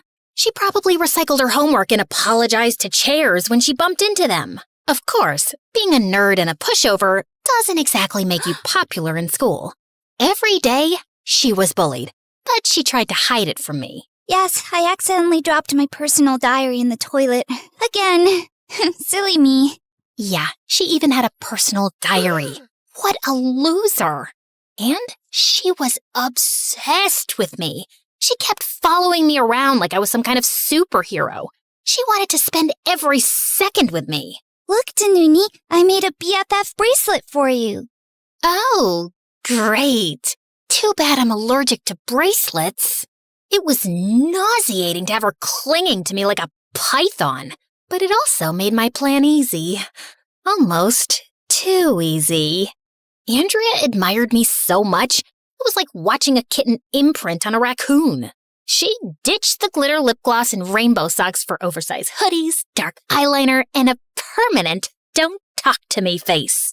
And then I started planting seeds, little thoughts here and there. You know, you don't have to smile all the time. It's okay to say no. Just because your parents love broccoli casserole doesn't mean you have to pretend it doesn't taste like wet socks. At first, she laughed it off, but then she started testing it out. I actually don't like your perfume. It gives me a headache. Oh, okay, sweetie. And when no one exploded or burst into tears, she kept going. Luckily, the rebellious teenage hormones were also kicking in right on time. She stopped over-apologizing, raised her voice when she didn't agree with something, and she even rolled her eyes. Words like please, thank you, and love you, mommy and daddy disappeared faster than the spare change they used to leave in the cookie jar. What? It's not stealing if it's in plain sight. And then she saw me skipping classes and never doing my homework, so she followed my example, and her grades tanked. Of course, eventually the Blandons started connecting the dots. Another D? Andrea, what's going on with you lately? Can we just not do this? It's so exhausting. You've been acting out ever since, well, since Danuni showed up. Oh, so it's her fault now? Right, because you two are perfect. We didn't say that. Just drop it. Leave her out of this. Even though Andrea defended me, it was only a matter of time before they discovered for a fact that I was the rotten seed. So, as Andrea became more like me, I became more like her. Yeah, me, the perfect daughter. Go ahead and laugh. Mr. Blandon, your baseball card collection is seriously impressive. And Mrs. Blandon, that pink sweater, absolutely stunning. Oh, you're just the sweetest. Just saying it like it is, Mrs. B. We can go to a baseball game sometime, if you want, of course. There's literally nothing I'd love more. Oh, Danuni, we owe you an apology. What for? We thought maybe you... your influence wasn't that great for Andrea. She's changed so much. Oh, well, it's just tough being a teenager. Exams, hormones, peer pressure, probably a boy named Jaden who plays the ukulele. It's a whole storm. But I don't want to cause you any distress, and maybe it would be better for everyone if I went back to my apartment. No, Danuni, it's not your fault. We were obviously wrong. You've been nothing but sweet and helpful to us. Please stay. My plan was working like a charm, but I knew that turning Andrea fully evil wasn't just about ditching glitter and grades. So, when the universe dropped the perfect opportunity into my lap during lunch, I knew it was showtime. A boy walked up to our table, tiny, wearing glasses and struggling to balance his food tray and stack of books. Move his chair. But you'll fall. Exactly. Andrea's conscience was clearly battling with her desire to impress me. The nerd took another wobbly step toward our table. Do it now, or he'll make it. And if he makes it, he sits. Andrea reached over and moved the chair, and the boy landed on the ground with a loud thud, food and books flying everywhere. Suddenly, everyone around started laughing, except Andrea. She was looking horrified, but then... Didn't think you had it in you to bring down a nerd, Andrea. Respect. And just like that, a tiny, barely there smile cracked through her face. For once, people were not laughing at her, but because of her. She'd tasted chaos, and she liked it. Her villain story arc was complete. The rest was a walk in the park. Her grades kept sinking faster, detention became part of her daily routine, and our parents visited the principal's office so often they were on a first-name basis. Meanwhile, I kept right on being the worst influence ever. You're definitely old enough to get a skull tattoo. Totally. You should kidnap that girl's dog. Sure, it's only natural for you to scratch the principal's car with your key. He's so annoying. It was only a matter of time before Andrea got suspended. I'd never seen the Blandons so angry and disappointed. And so clueless. Andrea, all we want is for you to talk to us. We want to understand you, to be there for you. You want to help me? Then leave me alone! I hate you two! They didn't even have the strength to scream or scold her. They were utterly defeated. And I was so delightfully sweet. They never suspected I was the one behind all this. My parents' fairy tale life was crumbling, and it was time for the final flourish. They don't get you. They never will. Sooner or later, they'll give up and send you away to some boarding school with plaid skirts and discipline drills. A little harsh? Maybe, but it worked. They've always seen me as this perfect little doll. I've always followed the rules and done the right things, and it never got me anywhere. But you don't care what anyone thinks. You don't beg to be liked. I want to know what that feels like. I want to know what made you like this. Maybe if I lived like you did, I'll finally stop feeling so weak. You want to be me? Start by making better life choices. Like what? Liking and subscribing to MSA, obviously. Already did. Good. There's hope for you yet. Okay, I wasn't used to people trying to relate to me. I didn't know why she wanted to understand me so badly. But there was rebellion in her eyes, and I knew she was ready to deliver the final blow. Then, just do what I would do. Blow it up. The next day, Mr. Blandon took Andrea to his office, thinking it would be a chance to bond, which was stupid considering she'd been acting like the spawn of Satan. First, she sent everyone running out of the office by accidentally setting off the fire alarms. Then she found the office smart speaker controls and hijacked them during an all-hands meeting. Baby Shark blared over the system for half an hour before someone figured out how to shut it off. But later that day, Andrea wandered into the break room, and as luck would have it, she overheard the CEO in full meltdown mode on a call, yelling about cutting staff like fat from a steak. Naturally, she recorded the whole thing on her phone, snuck back back to her dad's desk when he was in a meeting and uploaded the video straight to the company's internal Slack channel. Needless to say, Mr. Blandon left work that day with a cardboard box and a security escort. That night, the Blandons sent Andrea to bed without dinner. As they sat in the living room silently, I spied on them from the staircase. What are we going to do now? That job was all that kept us afloat. We're gonna be okay. How? I don't know. I did it. I ruined the lives of my neglectful parents. But it didn't feel like a sweet victory. I really hate to say it, but I actually felt bad for them. Sure, they deserved it, but Andrea didn't. She was a victim, just like me. She just wanted a friend, and I took advantage of that. And suddenly, I felt horrible. Oh my God, I feel dizzy. I went upstairs to her room to talk to her, maybe even confess, but she wasn't there, or anywhere else in the house. Her things were gone, and her window was open. Andrea ran away. What? She's gone. Babe, check upstairs again. Danuni, you take this floor. I'll ask the neighbors. We searched the whole house. Every room, every closet, every dumb hiding spot. Nothing. No one saw her. Oh, baby, we can't lose her too. Two?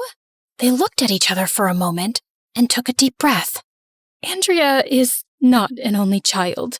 We had another daughter before her. This is not the time to talk about that, honey. Wait, what happened to her?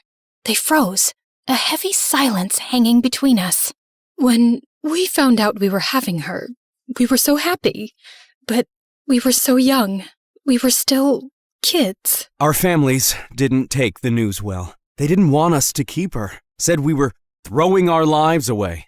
We refused, so they kicked us out and cut us off. We had nothing. We were living in a broken-down trailer, and we didn't have money for diapers, food, or heating. One night, she got sick, and we couldn't even afford to take her to a proper doctor. We tried our best, but it wasn't enough. We realized that if we really loved her, we had to let her go. I listened to their story, barely holding it together, fighting the urge to cry or just explode. We took our girl to an orphanage and left her there. It was only until we got back on our feet. We were always going to go back for her. But you didn't. Yes, we did. We spent some years getting our lives together, saving money, finding a place to live, and then we went back for her. Why are you lying? What? We are not lying. You never came back for me. That one word hit like a lightning bolt. There was no need for any explanation. They understood everything in a second. Their eyes welled up instantly. Denise. Our baby girl. They tried to hug me, but I stopped them. No! Don't think for a moment that this is a heartwarming Instagram moment. You abandoned me and never came back. But we did, honey, we did. Stop lying. We are not lying. We went back for you, but the system said you were adopted. And something weird like, do not disturb. Oopsie whoopsie. Well, that was my bad. But still, they just gave up? We thought you were adopted and we didn't want to ruin your new life. Do I look adopted to you? Yeah, I know that didn't make much sense, but I was too emotional. My head was spinning, and I didn't know if I wanted to cry, scream, or just disappear. I just can't do this right now. Please, just let us explain. No, stop. You had 17 years to explain. Now it's too late. I need to think. Don't follow me. They tried to stop me, but I was out of there before they could. I was more than ready to go back to the orphanage. Clearly, the family life wasn't for me. But first of all, I needed to find Andrea. I checked the school, her favorite bookstore, the sad little park where we once dared a squirrel to steal someone's fries. Nothing. Come on, Andrea. Where would you even go? That's when I remembered her words. Maybe if I lived like you did, I'll finally stop feeling so weak. Wait, no way. She wouldn't. She couldn't have found out. But knowing Andrea and knowing how much she idolized me, maybe she could have. I grabbed the neighbor's scooter and headed to the orphanage at full speed. And sure enough, I found Andrea trying to check into the 2-star hotel for abandoned kids. Look, my moral compass is pretty busted, but even I know faking being an orphan is kinda messed up. Denise, what are you doing here? So you also know my real name? I thought our parents never told you of my existence. They didn't. And then she explained everything. Mom and Dad never told me anything about you, but when I was around 10, I found an old box in their closet. Inside, there were some baby clothes, a hospital bracelet, and a lot of pictures. I didn't understand at the time who this baby was or why she wasn't around, and I just never dared to ask. But then you showed up. Wait, you knew who I was right away? No, not at first. I mean, you did raise some suspicions. Like, you gave me an obviously fake name and were weirdly eager to meet my parents. But I didn't find out the truth until I stumbled on your orphanage file while cleaning up your room. And why didn't you say something to me? I was scared you'd leave if I did. I thought our parents would recognize you in an instant, but they didn't. I just went with the flow. So, you knew about my whole ruin their lives plan? Yep, I kind of figured that one out too. Why didn't you try to stop me? Because you had every right to be angry with them. After reading your file, I understood what my parents had done to you. You had to live all your life in a horrible place like this without knowing who your parents were or why they had abandoned you. Of course you acted out. And they never even told me I had a sister. They weren't even planning to. So, you didn't go all evil and chaotic because of me? Well, yes. I mean, at least partly. The truth is, I did want to impress you. You're bold, fearless, cool, the opposite of me. I started copying you at first because I wanted you to like me. But when I read the file, I just got so mad at our parents. They deserve all we did and more after what they did. They were struggling and desperate. What, are you going to justify their actions now? No, not exactly. But I think I get them better now. They were scared, overwhelmed, and they made a horrible decision. And so did I. I hurt someone who didn't deserve it, just because I was mad and scared, and I thought it would make me feel better. I wanted to destroy them, and I used you to do it. You were just this sweet, unicorn-loving nerd, and I turned you into, well, me. That's not sister stuff. That's villain stuff, and I'm really sorry. I ended up here because of their mistake, and now you're here because of my stupid revenge. I came here because even though I know it's not my fault, I can't help but feel guilty. I had this amazing childhood and you didn't. You were all alone. But I'm not alone anymore. I have no more plans, no more agenda. I just want to be your big sister, if you let me. Andrea didn't say anything. She just threw her arms around me and we hugged hard. And for the first time ever, I felt like I had a family. I didn't seem to care about the past anymore. We called our parents and they came to pick us up. There was a lot of crying, hugging, apologizing, more crying, and a very awkward group photo taken by a confused orphanage worker. Let's go home.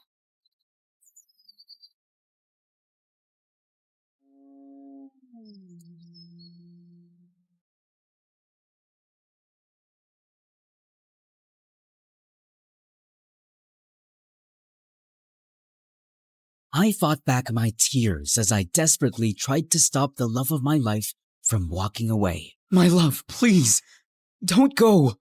I don't think I could live without you. Then prove it to me. Give me one more reason to stay. You can have everything. My heart, my mind, my body, my soul. And most importantly, my lips. The raindrops danced around us as we shared the most passionate kiss ever. And cut. Perfect. That's a wrap. The director had already yelled cut, but Reese kept kissing me. I had to push her away because her breath smelled so bad I almost threw up. It's rotten tuna, isn't it? I told you not to eat something stinky before our kissing scenes. Ignore my calls again, and it's a dead rat next time. You're crazy. Having Reese as my female lead was a total pain in the butt.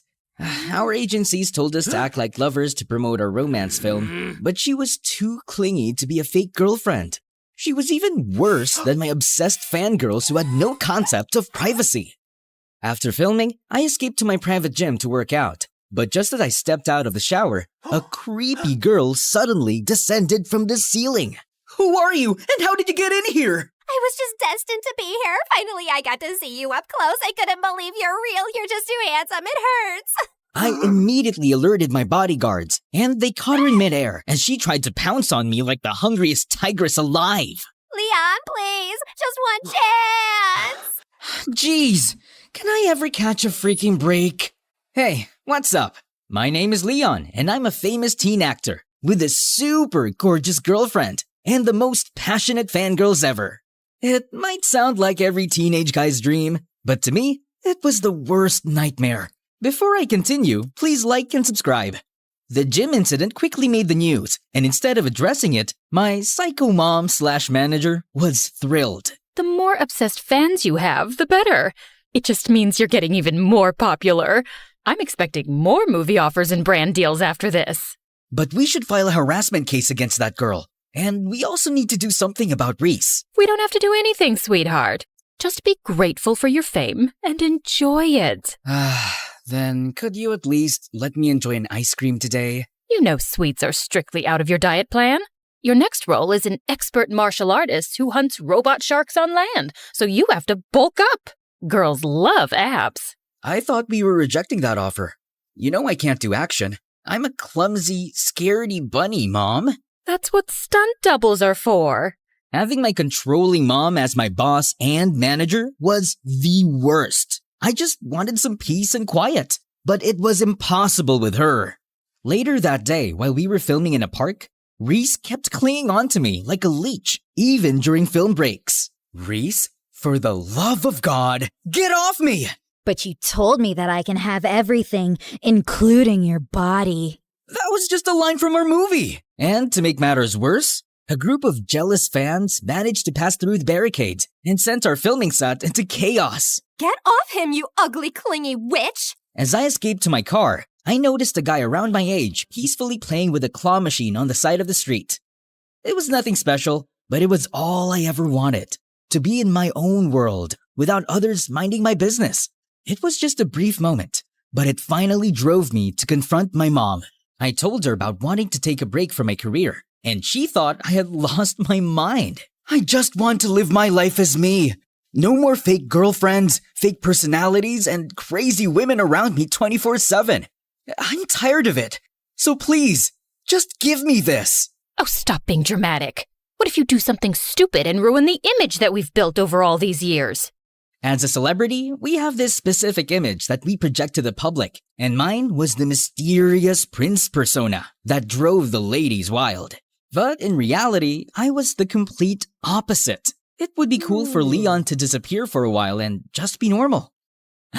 That's it. I just needed to announce to everyone that Leon had gone abroad to take a break and be a completely different person while he was away. Maybe a disguise would do the trick. I tried on a black wig, swapped my blue eyes for green contacts, put on glasses, then wore some weird cheap clothes and boom! What's up, loser? Mom was bawling when she saw me. Oh my goodness, what an ugly creature! Bring back my handsome son! It took me a couple of days to finally calm her down and convince her about my plan. Give me at least a year break or else I will never go back to acting. Ever. Fine, but you have to live somewhere else with no bodyguards, no private chefs, and no driver. Just one maid and a credit card. Oh, that's totally fine with me. And just like that, I started a new chapter in my life as the nerdy loser Noelle. On my way to my first day of school, I felt like a lost bunny who had just been let out onto the city streets for the first time. My glasses were constantly fogging up, making it impossible to see clearly. As I carefully walked up the city staircase, I unexpectedly tripped. I mentally prepared myself for a painful fall, but out of nowhere, a hand wrapped around my waist and steadied me. My heart skipped a beat as I looked up and saw the most stunning girl I had ever seen. Watch where you're going, princess. Just as I was about to regain my balance, she suddenly let go of me. I gasped, but she swiftly grabbed my hand and pulled me back with a smirk. Why would you tease me like that? Because you're cute. I was aware that I was cute, but not in this disguise. How dare you make fun of me? Don't you know who I am? Of course. You're a lost rabbit who needs a little guidance. See you around. To my surprise, she suddenly jumped over the railings, and I just found myself chasing after her. When I looked down, she was already sitting on a motorcycle while holding her helmet and smirking up at me. Was she expecting me to follow her? Time seemed to slow down when she put on the helmet, turned on the engine, and pumped it up. So pretty and badass. My heart dropped when she blew me a kiss before speeding away. I blinked. Wait! I bolted down the stairs to catch up, but she was already gone, leaving me flustered and intrigued. Who is that girl? Eventually, I found my way to my school building and into my class. As I walked in, all eyes were on me as if I were the president of the Losers Club. Even the girls were giving me a disgusted look, which was totally new to me, and I wasn't complaining. I headed towards an empty seat, but just as I was about to sit down, some dude suddenly kicked the chair away, sending me crashing to the floor. Oh, what the heck, man? My bad. I was just practicing my signature move for my next blockbuster movie. I'm basically the next action star, you know? Oh, I didn't expect a fellow actor to be here. But he didn't look familiar at all. Take it easy on him, Paxton. I didn't even touch the dude. And that was when the entire class erupted in laughter. So this is what bullies are like in real life, huh? It's no different from the movies. I stood up, quietly walked to the back of the classroom, and just stood there awkwardly. The door slid open, and the room fell silent as a confident figure walked in. It was that stunning motorcycle girl! So she actually goes to this school too? Paxton and the other guys were practically drooling, which was pretty understandable. She's drop-dead gorgeous without even trying. I was busy gawking at her when she unexpectedly turned to me. Oh, hello, princess. I didn't expect to see you here. Small world, huh? Why are you standing there? I don't have a seat. Come sit on my lap then. I almost choked on my own tonsils. Before I could process her unexpected offer, Paxton suddenly swooped in and offered me a new chair. Here's your seat, buddy. Alrighty then. Paxton's jealous face turned triumphant, while I was left disappointed. During our class, I kept finding myself staring at my pretty seatmate, secretly. Her side profile looked breathtaking, and the way she effortlessly bit on her pen and spun it around her fingers was so cool. I had worked with tons of beautiful teen actresses my whole life, but it was the first time that a girl got me genuinely intrigued. I wonder what her name was. Later that day in the canteen, I found out that I could eat whatever I wanted, and I was ecstatic.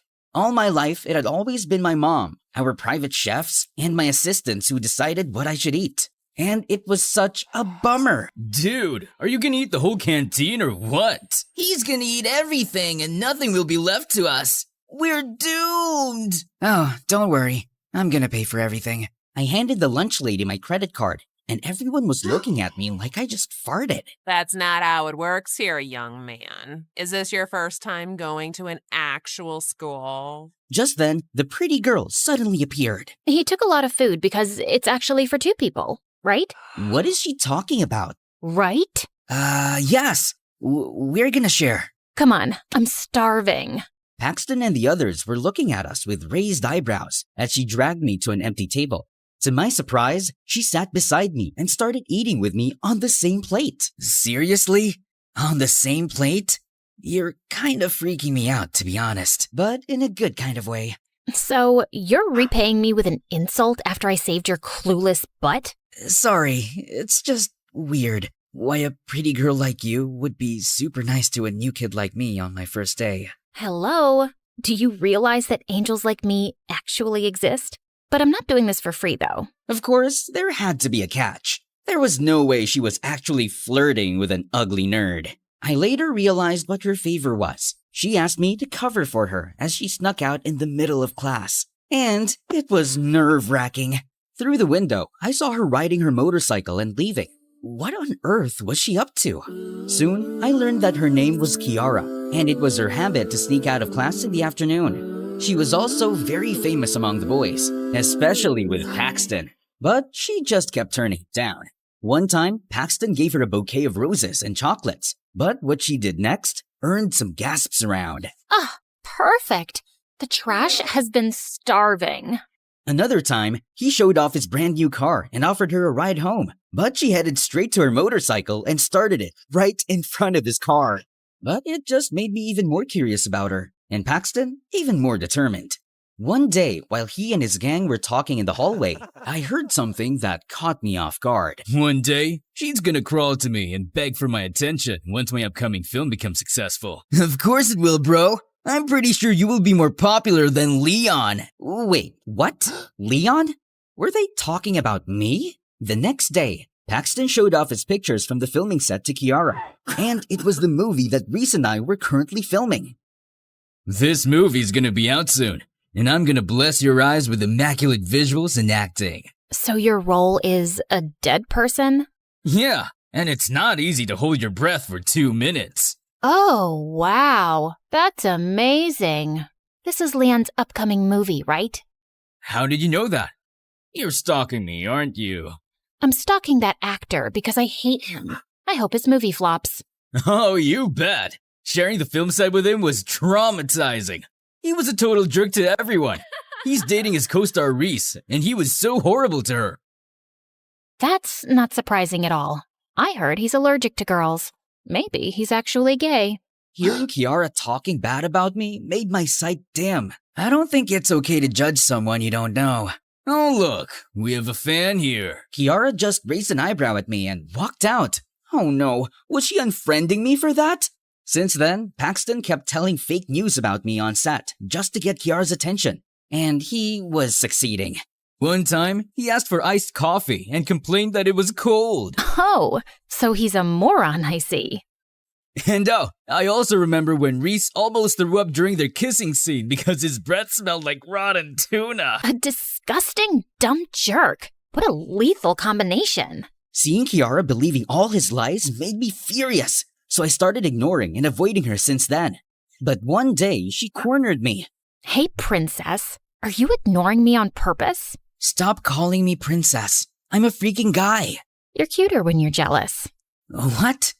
I'm not jealous. Why would I? I just don't like people who talk bad about others without even knowing them. Is this about Leon? Jeez, you're really a fan, huh? Interesting.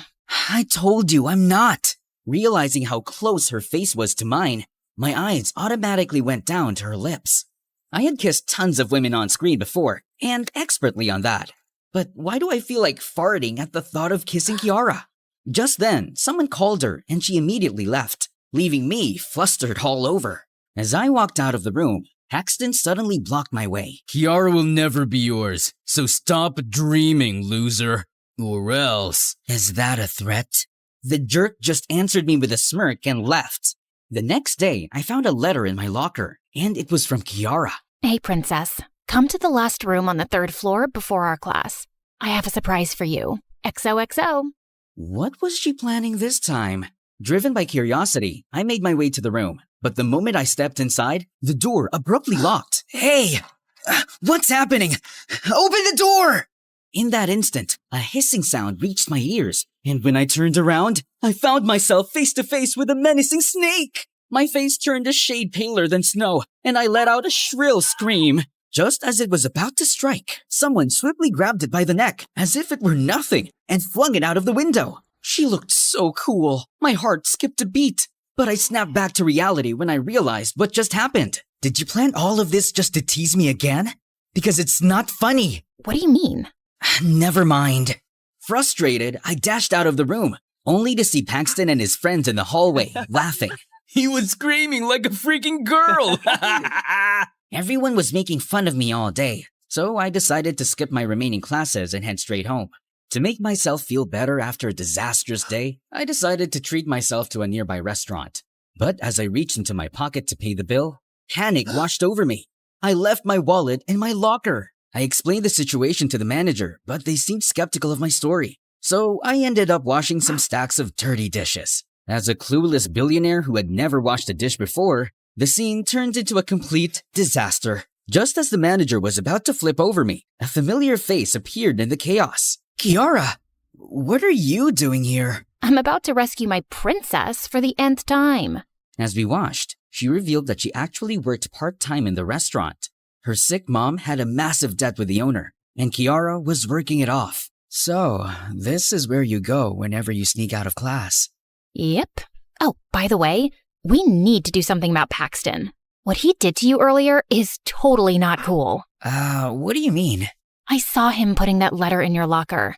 I got curious, so I followed you after you read it. And thank God I did. Now that makes more sense. I need to teach that jerk a lesson that he'll never forget. Let me help you with that. Kiara and I planned my revenge together, and the opportunity came the very next day. Our drama club teacher chose Paxton as the main character, and I was casted as the waiter. In one scene, Paxton's character caught his girlfriend cheating in a restaurant and was supposed to cry. But he looked more like a constipated frog. Paxton, is that how an aspiring actor acts? You look so constipated. I need more emotions. Let's do it again. From the top. Babe, it's not what you think. I loved you and did everything for you, but this is how you repay me? It hurts. It really hurts. How could you do this to me, you ungrateful witch? Oh, for the love of God, you are such a hopeless case. Finally, our teacher had enough and decided to replace Paxton. That was Kiara's signal to start our plan. Excuse me, sir, but why don't we exchange the roles of the lead and the waiter? Just a suggestion. Oh, he's ugly, but okay, let's give it a try. All right, Noelle out, Leon in. Babe, it's not what you think. I loved you and did everything for you. But this is how you repay me? It hurts. It really hurts. How could you do this to me, you ungrateful witch? Out of anger, I grabbed the entire table and threw it in Paxton's direction, sending him crashing into the janitor's bucket. I then offered my hand to him with a smirk. Sorry, I just got carried away. You planned this for revenge, didn't you? As he tried to get up, Kiara pushed a button on a remote, and everyone gasped as smelly black paint fell over him. But everyone was too amazed by my acting to care about Paxton, who spent the rest of the day smelling like paint. Hey, best actor. I didn't know you had it in you. Nah, it's nothing. Anyway, did you see the look on Paxton's face? That was epic. I know, right? That scumbag deserves it. Kiara and I became closer over the next few months. We even sneaked out of school together, and I helped her out at the restaurant. Then one day when we were at the mall, she showed me her sketchpad. It was full of awesome motorcycle drawings. She told me about her dreams of becoming a motorcycle designer once she pays off her mom's debts. Looking at her eyes shine as she talked about her dreams made me feel like farting again. Oh! But her mood changed when she saw my face in a clothing store where I was the brand ambassador. To my surprise, she grabbed a pen and doodled on it. The security caught us, so we ended up catching our breaths in the basement. Why do you hate Leon so much? I swear, I'm not a fan of his. I'm just curious. Well, I have a friend who used to be a huge fan of his. One time, she tried to visit him on set to give him a gift that she had prepared for months. She begged for hours, but his assistant said that he couldn't spare even a second to meet his fans. I've also heard stories about him snubbing his fans and even getting them into trouble. It's just awful. Wow, that's terrible. But maybe he also has his reasons. Fans can be overwhelming sometimes. Celebrities are humans too. Look, let's not talk about him. Just the thought of him ruins my mood. Okay. What she said bothered me all night. I felt like I needed to change her mind about Leon. But how? It was the weekend when Kiara invited me to play at the arcade. While we were struggling with a claw machine, she suddenly received an emergency call. My brother was rushed to the hospital. I need to go. I insisted on going with her. Thankfully, he just had a minor tummy infection, and he would be fine in a few hours. And seeing Kiara taking care of her little brother melted my heart. Is that your boyfriend? No. He's just a friend, and his name is Noel. Hey, Noelle! Don't ever hurt my sister, or else I'm gonna beat your butt! Loud and clear, sir. I bought him an ice cream and a burger, and he instantly declared me as his favorite human. That night, while he was sleeping, Kiara asked me to follow her. She led me to the parking lot and went straight to her motorcycle. Where are you going? She pushed an extra helmet on my hands and kicked the engine on. I felt my cheeks burn as she looked back at me. The light of headlights glinted over her helmet, and through her eyes is pure beauty. You're coming with me. I'll show you something special. Hop in.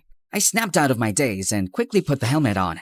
My heart pounded as I mounted the back of her motorcycle and awkwardly placed my hands on her shoulders. I didn't see her rolling her eyes amusingly and deliberately jerked the motorcycle forward, which made me panic and hug her waist. Kiara laughed. Could you stop teasing me? I can't help it. You're so cute. Well, hold on tight, princess. Let's go. Yeah. Then off we go. Kiara drove fast, but it felt like the world stopped moving. The wind touching my face made me feel free, and I never felt free for a very long time. The warmth of Kiara's back seemed to pass right into my heart, and I couldn't deny the fact that I was truly falling in love with this lady knight in her shining helmet. After several minutes, we stopped in front of a lake. This is my special place. I don't know if it's just me, but whenever I'm here, it feels like paradise. It truly felt like a peaceful paradise. Thanks, Kiara.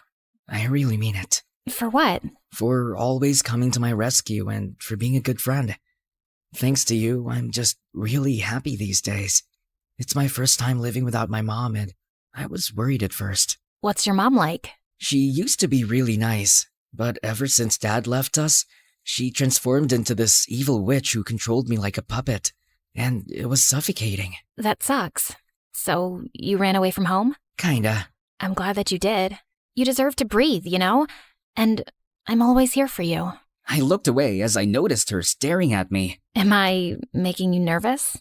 Yes. No, I mean, a little bit. Look at me, Noel. Wow, look at those frogs. They're jumping around. Just then, she reached for my face and turned it to meet hers. You're driving me crazy. Do you know that? Do you really mean that? Mm-hmm. Everyone is crazy about you. But why me? To be honest, I don't know.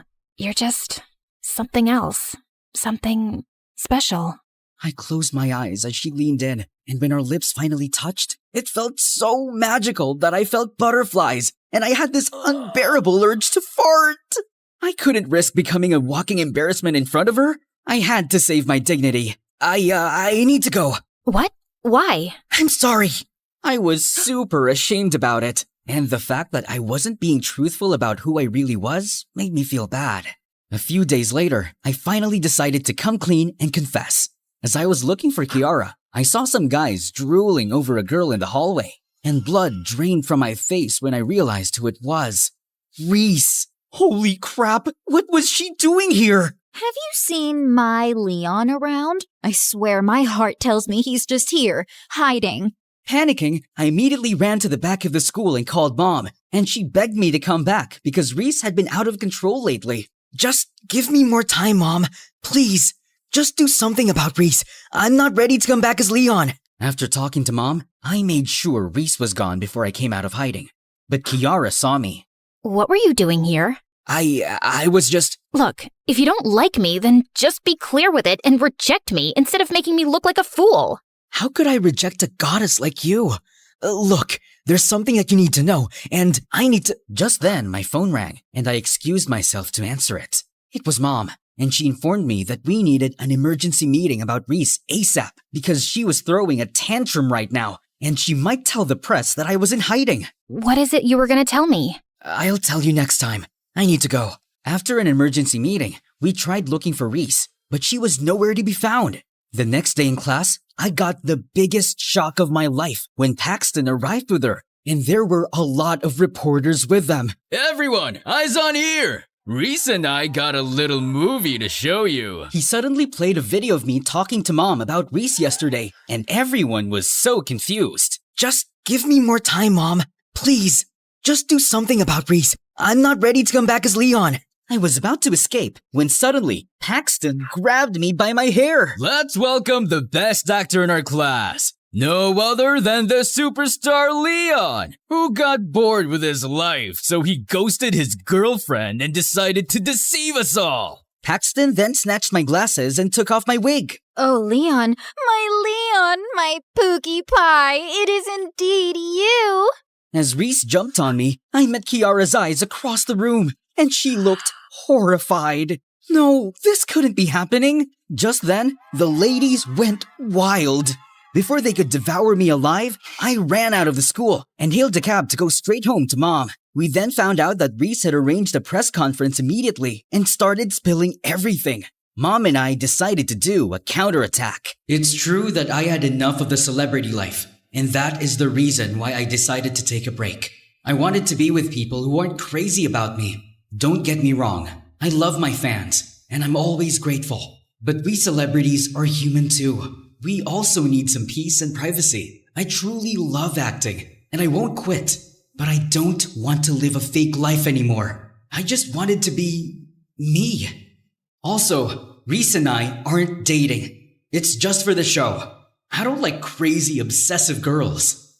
Most importantly, I'm in love with someone else. My lady knight in her shining helmet. I hope she feels the same way. Reese went completely bonkers, so I was forced to file a restraining order against her, and our movie was eventually cancelled. But who cares? I only cared about one person right now, but she suddenly vanished on Earth. I asked the restaurant manager for her address, and when I went there, her brother told me that she didn't want to see me. I told you not to make her cry, but what did you do?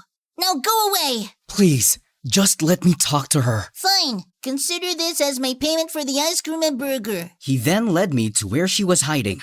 Inside the fridge. Are you planning to freeze yourself to death here? Do you hate me that much? No, I just feel so ashamed of myself. Ashamed of what? Because it has always been you, you idiot. I hated Leon because the fangirl that I told you about was actually me. What? So you were actually my fan turned hater? Yes. Maybe that's why I was drawn to you the first time I saw you as Noel. Maybe deep inside, I always knew it was you. And then I got to know the real you and fell in love, but I hated myself for not realizing it sooner. I should be the one to apologize for deceiving you. I swear. I have been planning to tell you. I know. I watched your statement earlier. And regarding your confession, I feel the same way. I mean, isn't it obvious? I love you, Kiara. I love you too, Noel. Leon, my princess, or whoever you are. She finally leaned in for a kiss, but I remembered something and backed away. Wait! I have something to tell you. What, that you fart whenever you kiss me? How did you know that? Relax. I think you just need to get used to it, and I'm here to help you with that. Come on, I need to know how the best actor kisses in real life. And with that, I gave her the best kissing scene ever.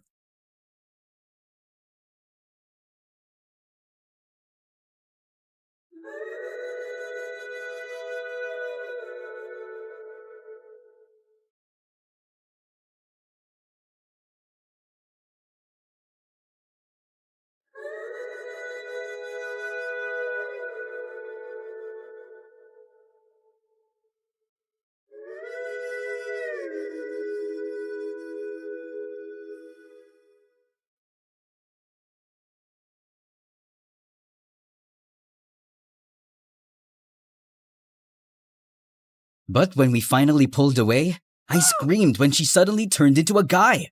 A familiar guy. Babe, wake up. It's time for your shoot. Huh?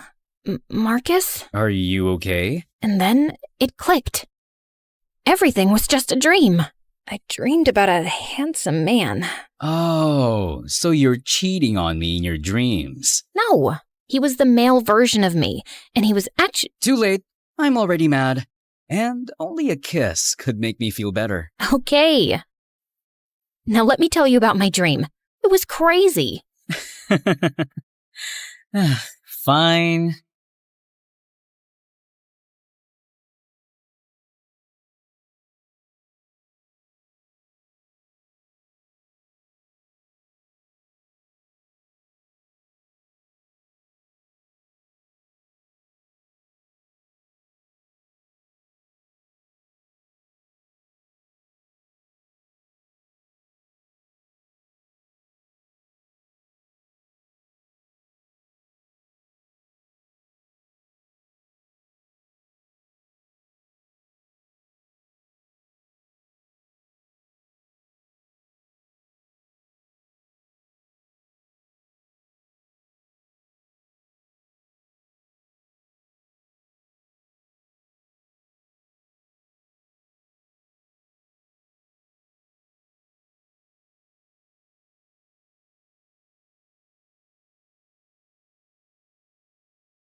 Imagine you come home exhausted and you see a bunch of presents on your bed with a weird letter. Dear Annabelle, I've been watching you for a while now. You're so beautiful and it's so distracting. Love, Anonymous. It's the third such letter you've gotten that month, along with a package of bath salts and chocolate truffles. You live kind of a crazy life. You're a star ballerina from New York with agents and assistants at 16 years old. You don't have the energy to deal with this. You're ready to relax, put on a face mask and watch MSA videos. And like and subscribe to MSA because their videos are awesome. The next day, you're in the school hallway with your childhood BFF, Luca. You guys are walking slowly since he has a new prosthetic leg. You show him the latest letter you've gotten from your secret admirer. This dude is obsessed with you. What does he mean he's been watching you for a while now? You respond that he is probably trying to be romantic. Stalking isn't romantic. I'm worried, Annabelle. You say that you are getting free chocolates and foot scrubs and that you are not complaining. Just then, the school hallway starts emptying and everyone starts whispering. You know exactly why. The new kid Isaac is walking your way.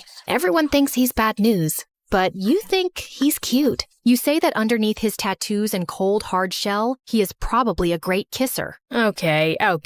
Unless you want to spend your first date beating people up, I wouldn't ask Isaac out. He's got a bad rep. But your curiosity about Isaac grows each day. And one afternoon, things take a wild turn. Luca goes with you to your first rehearsal for a new show. Guess who your dance partner is? Isaac. He's a ballet dancer and cast as the male lead. He walks over to you and smiles. Hey, you go to my school. You own about 10 Gucci bags and you're always staring at me. You apologize and say that you didn't mean to be that obvious about it. Nah, I like it. I don't mind a pretty ballerina watching me. Isaac winks and walks away, and you can't help feeling butterflies. Just then, Luca comes up to you. How about I take you out to dinner to celebrate your new show? You say that he is the sweetest and agree to the dinner. But as soon as you get to the restaurant, Luca starts talking about Isaac. I wonder how many gangs he's part of. You say that Isaac is a ballet dancer and question whether Luca really thinks Isaac is some gang member. Then, you sarcastically suggest that maybe they all wear tutus and walk around on their tiptoes. Well, that might be useful if you're a thief sneaking around. You are outraged that Luca considers Isaac a thief and call the accusation ridiculous. Then, you ask Luca why he is so obsessed with Isaac. Luca suddenly falls quiet. He puts some money on the table and then leaves without a word. What's going on? You follow him out of the restaurant into the subway. You ask what his deal is and point out that he has been acting weird the whole night. Annabelle, I'm in love with you. I have been since ages, but I don't think you love me back. You're completely caught off guard. Luca loves you? You tell Luca that you never knew that and admit that you have never thought of him that way before. Do you think you ever could? You don't know what to say, but your heart is racing a bit looking into his eyes. It's okay. Don't worry. Nothing between us will change. Luca then gets on the subway and leaves. You're left there with your head spinning. But when you get to rehearsal the next day, you forget everything because Isaac's staring at you the whole time as you do your routine. You get so self-conscious that you trip over something and fall. Want some help with that routine? You say that he can help you by dancing with you. I guess I can't argue with that. Dancing with Isaac gives you goosebumps. And as rehearsal goes on, you get to know him a little bit. Surprisingly, he's a total nerd. He shows you 5 comic books he's carrying in his bag. He doesn't exactly fit the bad boy image he has, and he's fun to be around. But at the end of rehearsal, Luca shows up looking completely normal. He walks right up to you with 2 tickets. Ready for a night at the carnival? Just the 2 of us? You excitedly say that you love the carnival and call them a freaking angel. Oh, wow. I've been meaning to go too. You suggest that he should totally come with you and Luca and say that it will be fun. Luca agrees, but doesn't look too happy. And when you get there, things get heated. Luca and Isaac start competing over everything. They both keep taking selfies with you on every ride. Isaac wins you a stuffed unicorn. Then Luca wins you a life-size tiger. Luca knows how you love a good chocolate shake, but Isaac accidentally knocks it over and gets you a giant ice cream sundae. You say that you are really tired of walking them and suggest resting for a bit. Of course. Here, let me give you a foot rub. You can't help smiling at how sweet Luca always is, but just as you're ready to get up, Isaac literally sweeps you off your feet. I'll carry you, Anna. We can't have your pretty ballerina feet hurting. Hey, I can carry her too.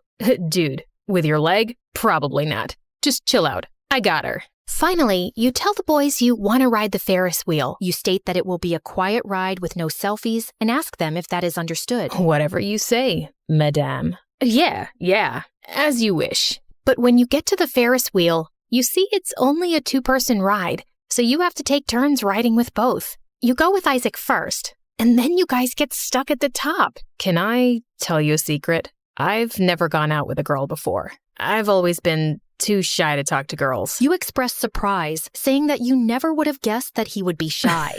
Hey, I'm still human underneath these biceps, tattoos, and amazing hair. Isaac's face is inches away from yours, and suddenly he's leaning in, and he kisses you, and you forget everything else. But when you get to the bottom, you see Luca with his eyes full of fire. He gets onto the ride, but seconds later bursts out angrily. So what, you guys are a thing now? You hesitantly say that you guess he saw you two kiss, then clarify that he kissed you, but suddenly, Luca's hands are on your face, and he kisses you. Your stomach is doing backflips. I said nothing would change, Annabelle, but it has. I need to know if we can be more than friends. You hesitate and say that you're not sure. Then you admit that you might like Luca, but also like Isaac. But you barely even know him. You've known me since we were kids. You point out that it doesn't mean you can't like someone else more.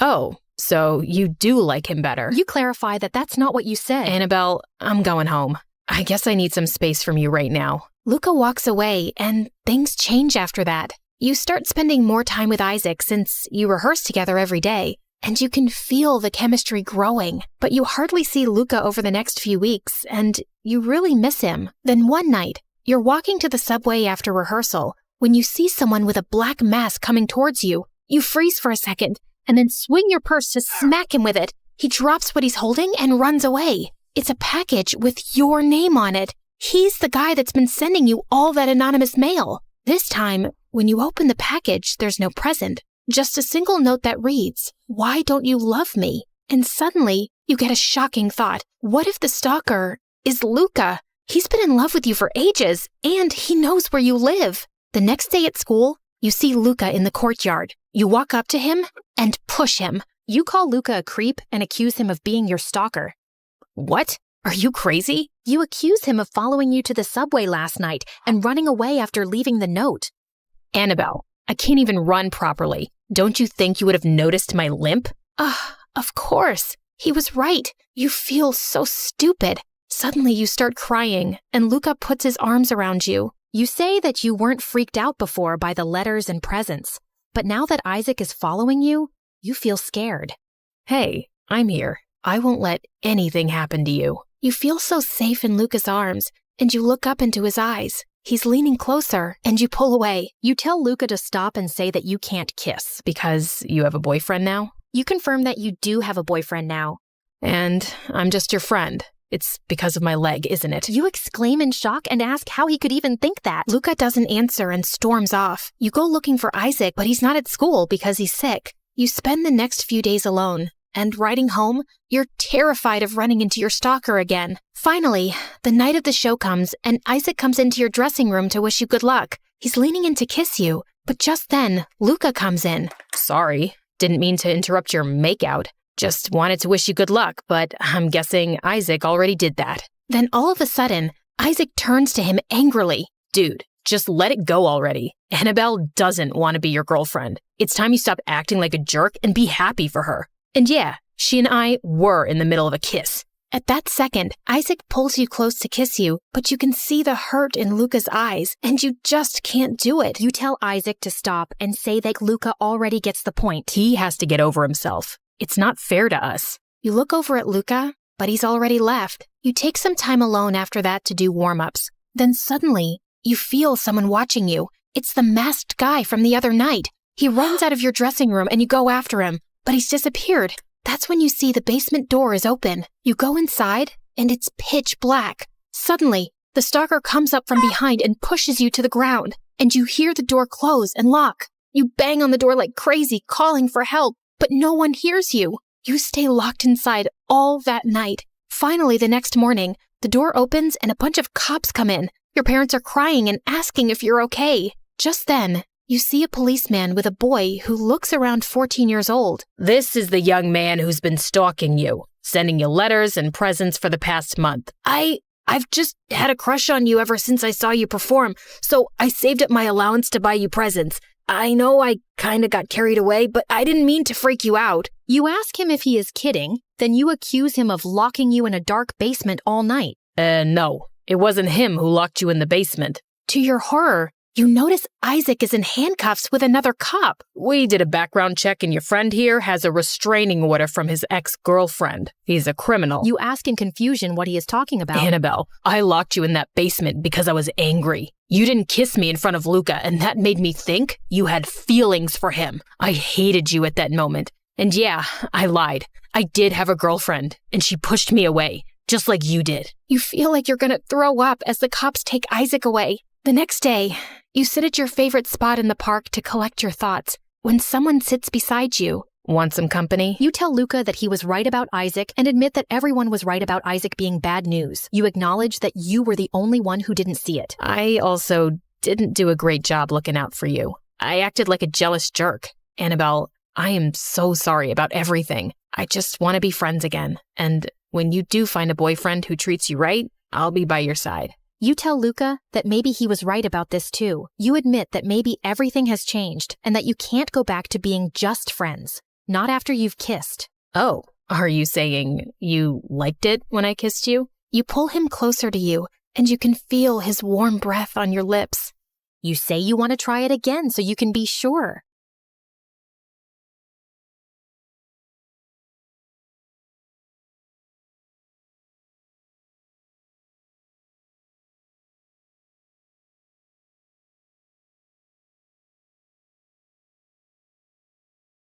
Hi, my name is Lola and I'm from Atlanta. Please like and subscribe.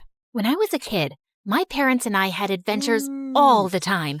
We played hide and seek, we fought monsters in our backyard, and I even saved Mom from a mean old pirate who tried to steal the last piece of pie. My life was fantastic, but when I turned 3, Mom gave birth to an evil witch named Genevieve. From the moment Jen was born, she used her beady blue eyes to cast a spell on my parents and turn them into her evil minions. Genevieve, we love you more than anything in the world. Here you go, honey. Hey, I was playing with that. Jen started walking at 9 months old. At 2, she could write her own name, and at 3, she could do the alphabet without making any mistakes. When Jen was 7, she won her first national spelling bee. She got a huge cash prize, and the reporter came over to interview her for the cover story of a magazine. I'd like to thank my parents. I couldn't have done this without them. We're so lucky to have a genius daughter. She's our pride and joy. My parents kept gushing about Jen for hours as I sat in the corner. When the reporter finally said it was time for pictures, I joined my family for a photo. But Jen insisted that I stay out of it.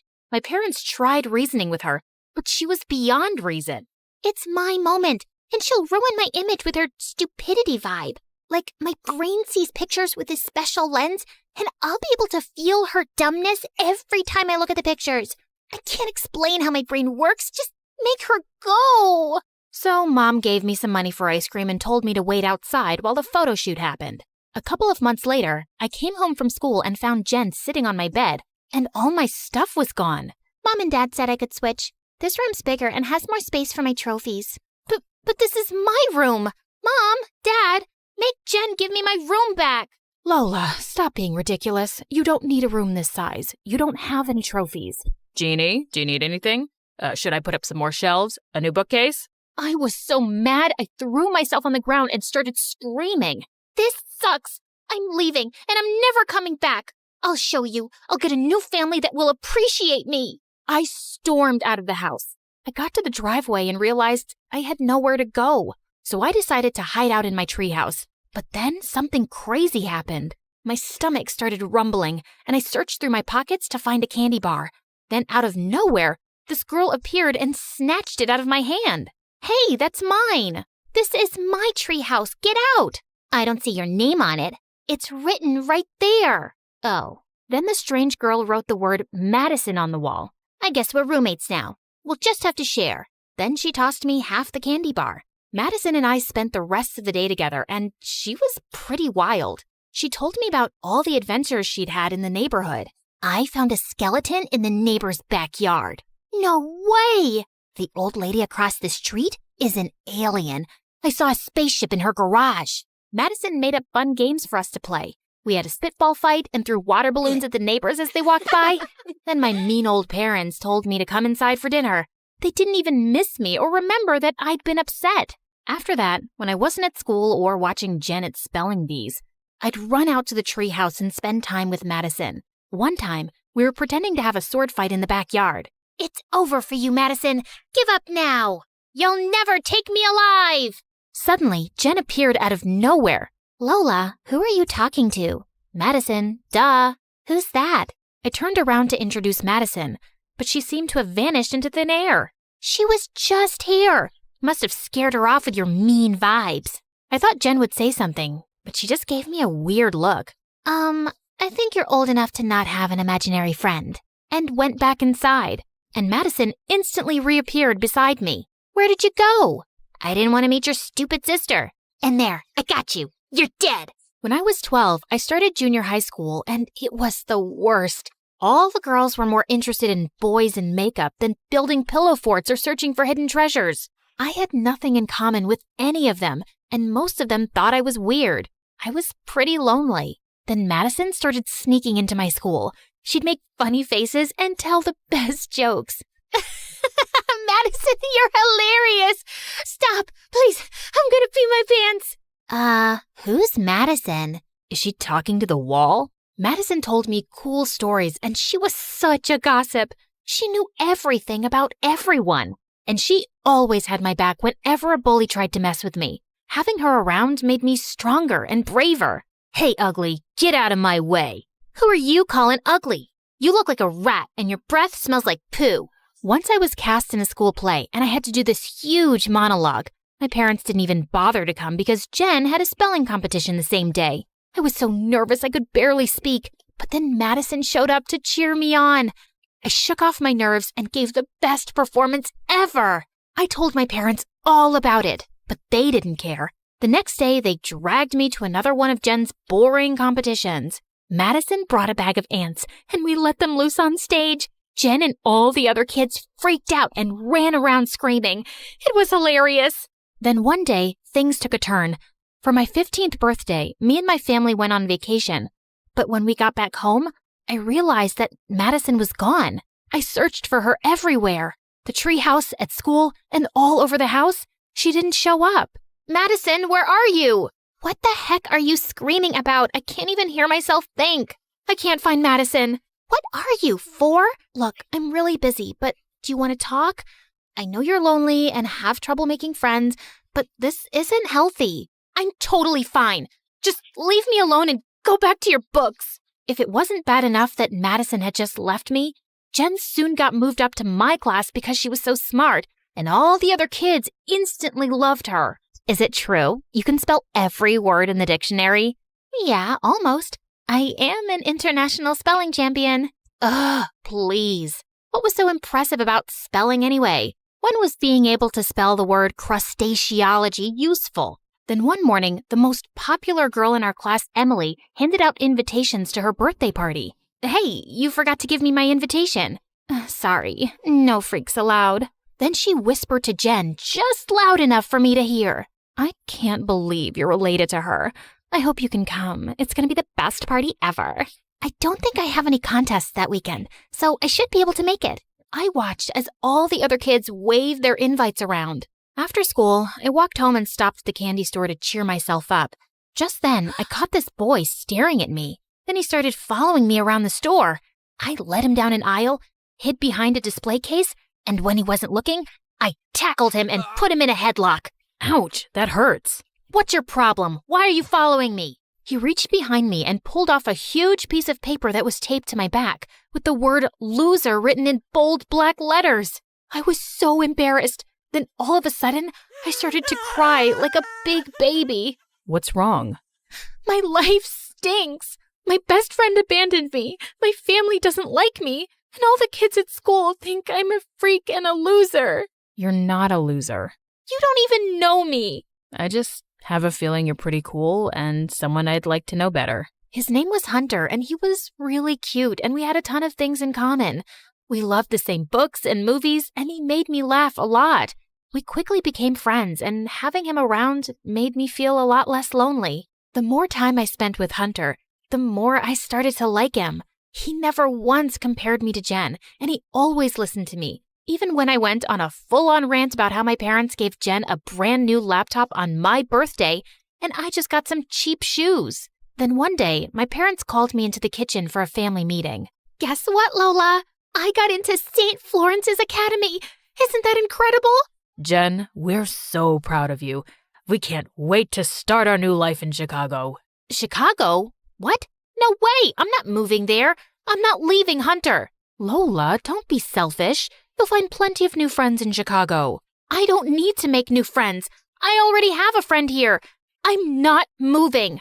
I stormed off to my room. 10 minutes later, Jen showed up at my door. Can we talk? Why? Have you found more ways to ruin my life? That's not fair. You want to talk about fair? Ever since you were born, you've taken everything away from me. My parents, my toys, my room, and now my only real friend. I know I wasn't very nice to you when we were kids, but I've tried reaching out to you after that to talk or help you out with your issues, but you just shut me out. Issues? My only issue is you. I'm sorry you feel that way. Yeah, right. Emily's throwing me a going-away party tomorrow night. Come if you want, or just sit in your room being bitter. It's up to you. Jen put the invitation on my bed and left. I was pissed at her, but I'd never been invited to a party before. My heart ached at the thought of leaving Hunter behind and never seeing him again. Hunter was more than my best friend. I felt I was in love with him. I invited Hunter to the party, and he agreed to go. The party was at Emily's mansion, and it was so much fun. The food was great, the music was spectacular, and the best thing of all was that Hunter was there with me. Then a slow song played. It was the perfect moment to tell Hunter how I felt. You want to dance? Sure. Dancing with Hunter was so romantic. He held me tight, and his cologne smelled so good. I looked up into his eyes. I like you. I like you too. You want to kiss me? I really do. We had the most magical kiss. But then something strange happened. I opened my eyes to find everyone staring and laughing and pointing at me, and Hunter was gone. Hunter? Lola, what's wrong? Where's Hunter? He was right there. I started to panic. Where could he have gone? Hey, look at the freak making out with her invisible boyfriend. Emily pointed at a huge screen on the wall. A video of me dancing alone and kissing the air played on a loop. I wished I could curl up into a tiny little ball and roll away. I ran out of there in tears and went straight to my treehouse. Minutes later, I heard a knock, and Jen walked in. Lola, please talk to me. Tell me what's going on with you. I thought Hunter was a real boy I was in love with. How stupid is that? I'm a freak and a loser like everyone says. No, you're not. You just found a way to cope with your loneliness. That's nothing to be ashamed of. Now you know the truth and you can move forward. Move forward to what? No one cares about me. I do. From now on, I'll be here for whenever you need me, I swear. And we're gonna teach Emily a lesson. Jen and I went to my dad's butcher shop and grabbed a bunch of raw meat. Then we went back to Emily's house. Hey, Jen. Hey, crazy. You still looking for the invisible boy? No, we just wanted to give you a gift. A gift for me? What is it? Then Jen and I dumped the raw meat on Emily's head. She screamed like a banshee as Jen and I went away laughing. The next day, as the last of the moving trucks were being loaded, I made one last visit to the treehouse, and suddenly both Madison and Hunter appeared. How come you're both here now? Will you stay for long this time? We just came to say goodbye. We don't think you need us anymore. You have a chance to start over. Let other people get to know you. They don't know what they're missing. You're a super cool friend. Thanks, you guys. You were there when I needed you the most. Goodbye, Lola, and good luck. It was sad to watch them leave for good, but it felt like it was time. We moved to Chicago, and Jen was true to her word. We started spending more time together, and I realized Jen didn't have the perfect life after all. I'm so tired of spelling bees. I only do the competition to make extra money for Mom and Dad. I just want to be a normal teenager for once and live my life without so much pressure. You should tell them how you feel. I've got your back. I stood by Jen when she told her parents she wanted to stop doing spelling bees. After that, Jen and I grew even closer. I finally had a real best friend, and she just happened to be my genius little sister.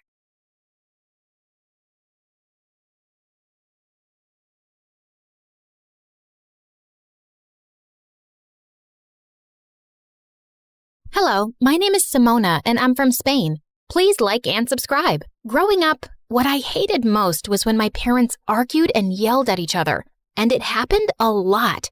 But there were some moments when we'd all laugh together. Like when I turned 3, Dad came home with the biggest unicorn doll for me, and Mom baked my favorite vanilla cake. It was the happiest day of my life. Simona, you're the best thing that's ever happened. When you were born, our world changed. Yes, darling, you mean everything to us. Mom worked as a secretary at a big insurance company, and Dad worked at a local store, so we lived a pretty average life. But then one day when I was 4, Mom came home driving her boss's expensive car and told Dad that she was leaving him. Please don't go, Mom. I love you. Oh, my baby. Tell you what, you will visit me at my new house every weekend. I watched Mom pack her bags and drive away. And Dad was so sad. He told me that he and Mom were now separated. Months later, he took me to visit her at her new fancy house, and she was sitting with her boss carrying a new baby. Simona, I'd like you to meet your baby sister, Luisa. Luisa was the luckiest little baby because her dad bought her all the toys in the world.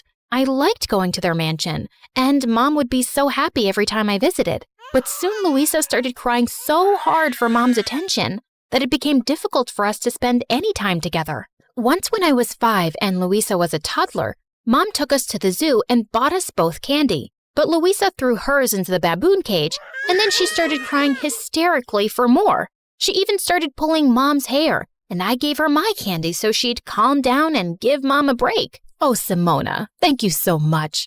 You've always been such an understanding child. I hope your sister grows up to be just like you. Thanks, Mom. I just want you to be happy. Since Mom had left, Dad always tried to hide his sadness and make me laugh with his jokes and dramatic bedtime stories. And I tried my best to always make him proud and happy too. Once in 2nd grade, Dad came to my school for a parent-teacher meeting, and my teacher, Esmeralda, told him all sorts of nice things about me, since I was the top student in her class. Wow, I'm so proud of you, darling. You should be. Simona is a very special little girl. Right after the meeting, Dad invited Esmeralda to come with us for pizza. He looked really happy around her, and soon after, he started seeing her more often. And I didn't mind at all because she was very nice to me. Once in 4th grade, we went to the ice rink together, and Esmeralda showed me how to skate. Okay, I'm not letting go of your hand until you're strong on your feet. I think I can skate on my own. Look! I let go of her grip and twirled around, feeling like I was flying. And then suddenly my leg twisted and I fell down hard. I felt dizzy and I saw Esmeralda running towards me as I blacked out. I was rushed to the hospital and my leg was put through so many scans and then bandaged up. Esmeralda couldn't stop crying. This is all my fault. I am so sorry, Simona. No, please, don't blame yourself. I wanted to skate on my own. Dad hugged Esmeralda to make her feel better. And just then, Mom barged in with Luisa. How could you let this happen? She started yelling at Dad, and they both got into a big argument, forgetting all about me. Guys, stop! Everyone looked at me, and then Luisa came closer to my bed, looking angry. I had a big concert today, and I was the lead, but now I'm here because Mom was worried about you. You ruined my concert. Luisa, you can't speak to your sister like that. She just got injured. Luisa pulled an ugly face at me, and just then the doctor walked in with some bad news. He told my parents that my leg would never be normal again. I walked with a limp, and at school I couldn't participate in any sports, but I still remained the top student in the class. And everyone was so nice to me since I'd never had trouble making friends, and I always helped them with their homework. One day when I was in 7th grade, Esmeralda watched how I helped some kids understand a math equation, and she was so impressed. Simona, You would make a really good teacher one day. Yes, I would love to be a teacher one day, just like you, Esmeralda. Esmeralda really cared about me, and when I was in 8th grade, Dad told me that he wanted to marry her. I was so happy for them. Dad even invited Mom and her family. This was his way of finally making peace.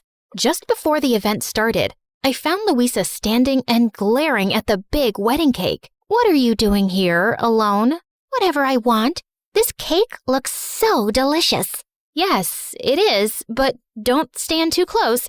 We don't want any accidents. She smirked at me, and then suddenly, she stuck her finger out and scooped the frosting off the cake. Hey, you can't do that. But she just laughed and reached for the cake again. I ran forward to pull her away. As she tried to push me off, we both started wrestling and crashed straight into the cake. Just then, Mom and Dad appeared, looking speechless. What have you girls done? It wasn't me, Dad, honest. Mom surprised me when she yelled at Louisa. I'm so tired of your behavior, Louisa. Your father has spoiled you so much that everywhere you go, you ruin things. Simona was such a good child compared to you. Well, maybe I should tell Dad to send you back to your poor family. Both Dad and I were so shocked at the way Louisa spoke to Mom. And after the wedding, when I visited Mom again, I noticed that Louisa was awful to Mom all the time and bossed her around because her dad gave her the power to do so. Mom, my Prada jacket still has a stain. Get it cleaned right now. I need it for school. Okay, dear. Why are you so mean to Mom? Because she never does anything right. And if she doesn't listen, my dad will kick her out. She's our mom. Don't you love her? Well, she loves you more, so I guess I love my dad more. When I tried to talk to Mom about what was going on in her life, she told me not to worry and said she could handle it. There wasn't much I could do to help her. One day in 10th grade, I was studying in the school library when a boy came out and sat on the table opposite to me. I knew exactly who he was. Jared. He was one of the hot, popular guys at school and was reading one of my all-time favorite books. My eyes kept wandering to him now and then, and I tried not to make it too obvious. But he was just so gorgeous. And while I sat zoned out in my fantasy, he suddenly started waving in my face. Hey, are you okay? Oh, I'm sorry. I wasn't staring. I was actually, It's okay. I'm used to it. That's why I sometimes come in here to hide away from the girls coming after me. My parents wanted me to be a model because of all the attention I get. Yes, you're very good looking. Modeling would suit you. I actually like books and reading. I don't like being in the spotlight. I was so surprised because I always saw him surrounded by girls. I was never after him because he was way out of my league. But after meeting him in the library, we actually became good friends because we had so much in common. One day, he asked if I'd like to see the latest Star Wars movie with him, and I was so excited that another kid in school liked that kind of stuff. We even dressed up like the characters and had the time of our lives. I'm so happy to finally have a Star Wars partner. Me too. You're such a cool person to hang out with. He looked deep into my eyes, and then he leaned over and kissed me. I was so shocked because it all felt like a dream. And then I looked down at my leg and started doubting myself and wondering if any of this was real. Hey, what's wrong? Jared, you're like the hottest guy on this planet, and there's so many pretty girls without any issues like mine. So why me? There's nothing wrong with you, Simona. You're perfect. Jared liked me just as I was, and I learned to love myself with my brokenness. Life at school felt great until one day Mom called me with some surprising news. Honey, Louisa will be joining your school. She got expelled from her fancy private school because she was bullying kids. But Mom, she won't fit in at my school. No other school will accept her. Please look out for her and show her around. Maybe she can learn something from you. The next day, Louisa walked into my school wearing a white fluffy coat and black shades. Just as she approached me, a group of girls snuck up behind her and spray painted her coat. What is wrong with you fools? This is Dolce & Gabbana. Oh my gosh, you ruined it. The girls went ballistic and lifted her off her feet. What did you call us? Put me down. When I told the girls that she was my sister, they let her go. What is wrong with the people in your school? This is not one of your fancy schools, and all the newbies get spray painted. It's tradition. That's why I hated the idea of a public school. Poor people have no class. Ugh, she was such a snob. While I was showing Louisa around, we bumped into Jared, and he kissed me before running off to class. Louisa looked at me, stunned. Oh my God, how did the hottest guy in school end up with you? Why? What's wrong with me? Everything. You're boring, you dress like a granny, and you have a broken leg. You're just a very ugly person inside and out, Louisa. I'm going to steal him from you. Watch and see. I wasn't threatened by my stupid sister. After school, when Jared walked me out to the gate, Louisa ran after us and slipped her number into his pocket. Before I could say anything, Jared spoke up. Louisa, what's wrong with you? I'm with your sister and I'm crazy about her. Please, just stay away from me. I smiled widely as Louisa turned red. And just then Esmeralda came to pick me up. We had to wait till Mom came for Louisa. And she yelled on the phone at Mom for being late. Hey, you can't speak to your mom that way. Mind your own business, lady. You are not my stepmother. Louisa was just out of control. I decided I was done with her. I completely ignored her for the next day at school. And during recess, she insulted some girls by calling them poor, and they all surrounded her. But I didn't run to her rescue. Hey, aren't those girls hurting your sister? Yes, but she can't control her awful mouth. Whatever happens to her, she deserves it. Yeah, but she's still your sister. Jared always had a way to make me think twice, so I stepped into the circle of girls and found my sister crying. Simona, please tell them to bring back my bag. Not until you promise to change your ways, especially how you speak to Mom. I promise. Please, please save me from these mean girls. It's not so nice when it's done to you, right? I told the girls to leave my sister alone, and then she joined me and Jared for lunch. And to my shock, she actually apologized for being a jerk. I'm really sorry, Simona. I've always been mean to you and Mom because I always felt she loved you more. But today, when those girls were mean to me, I felt what it was like to be the weak one. I've hurt so many people already. Well, it's never too late to change. Later that day, when my stepmom and Mom came to pick us up, Louisa apologized to both of them too. And then Esmeralda told us some thrilling news. She was pregnant. Oh my God, what? I'm gonna be a big sister again. That baby's lucky to have you, Simona.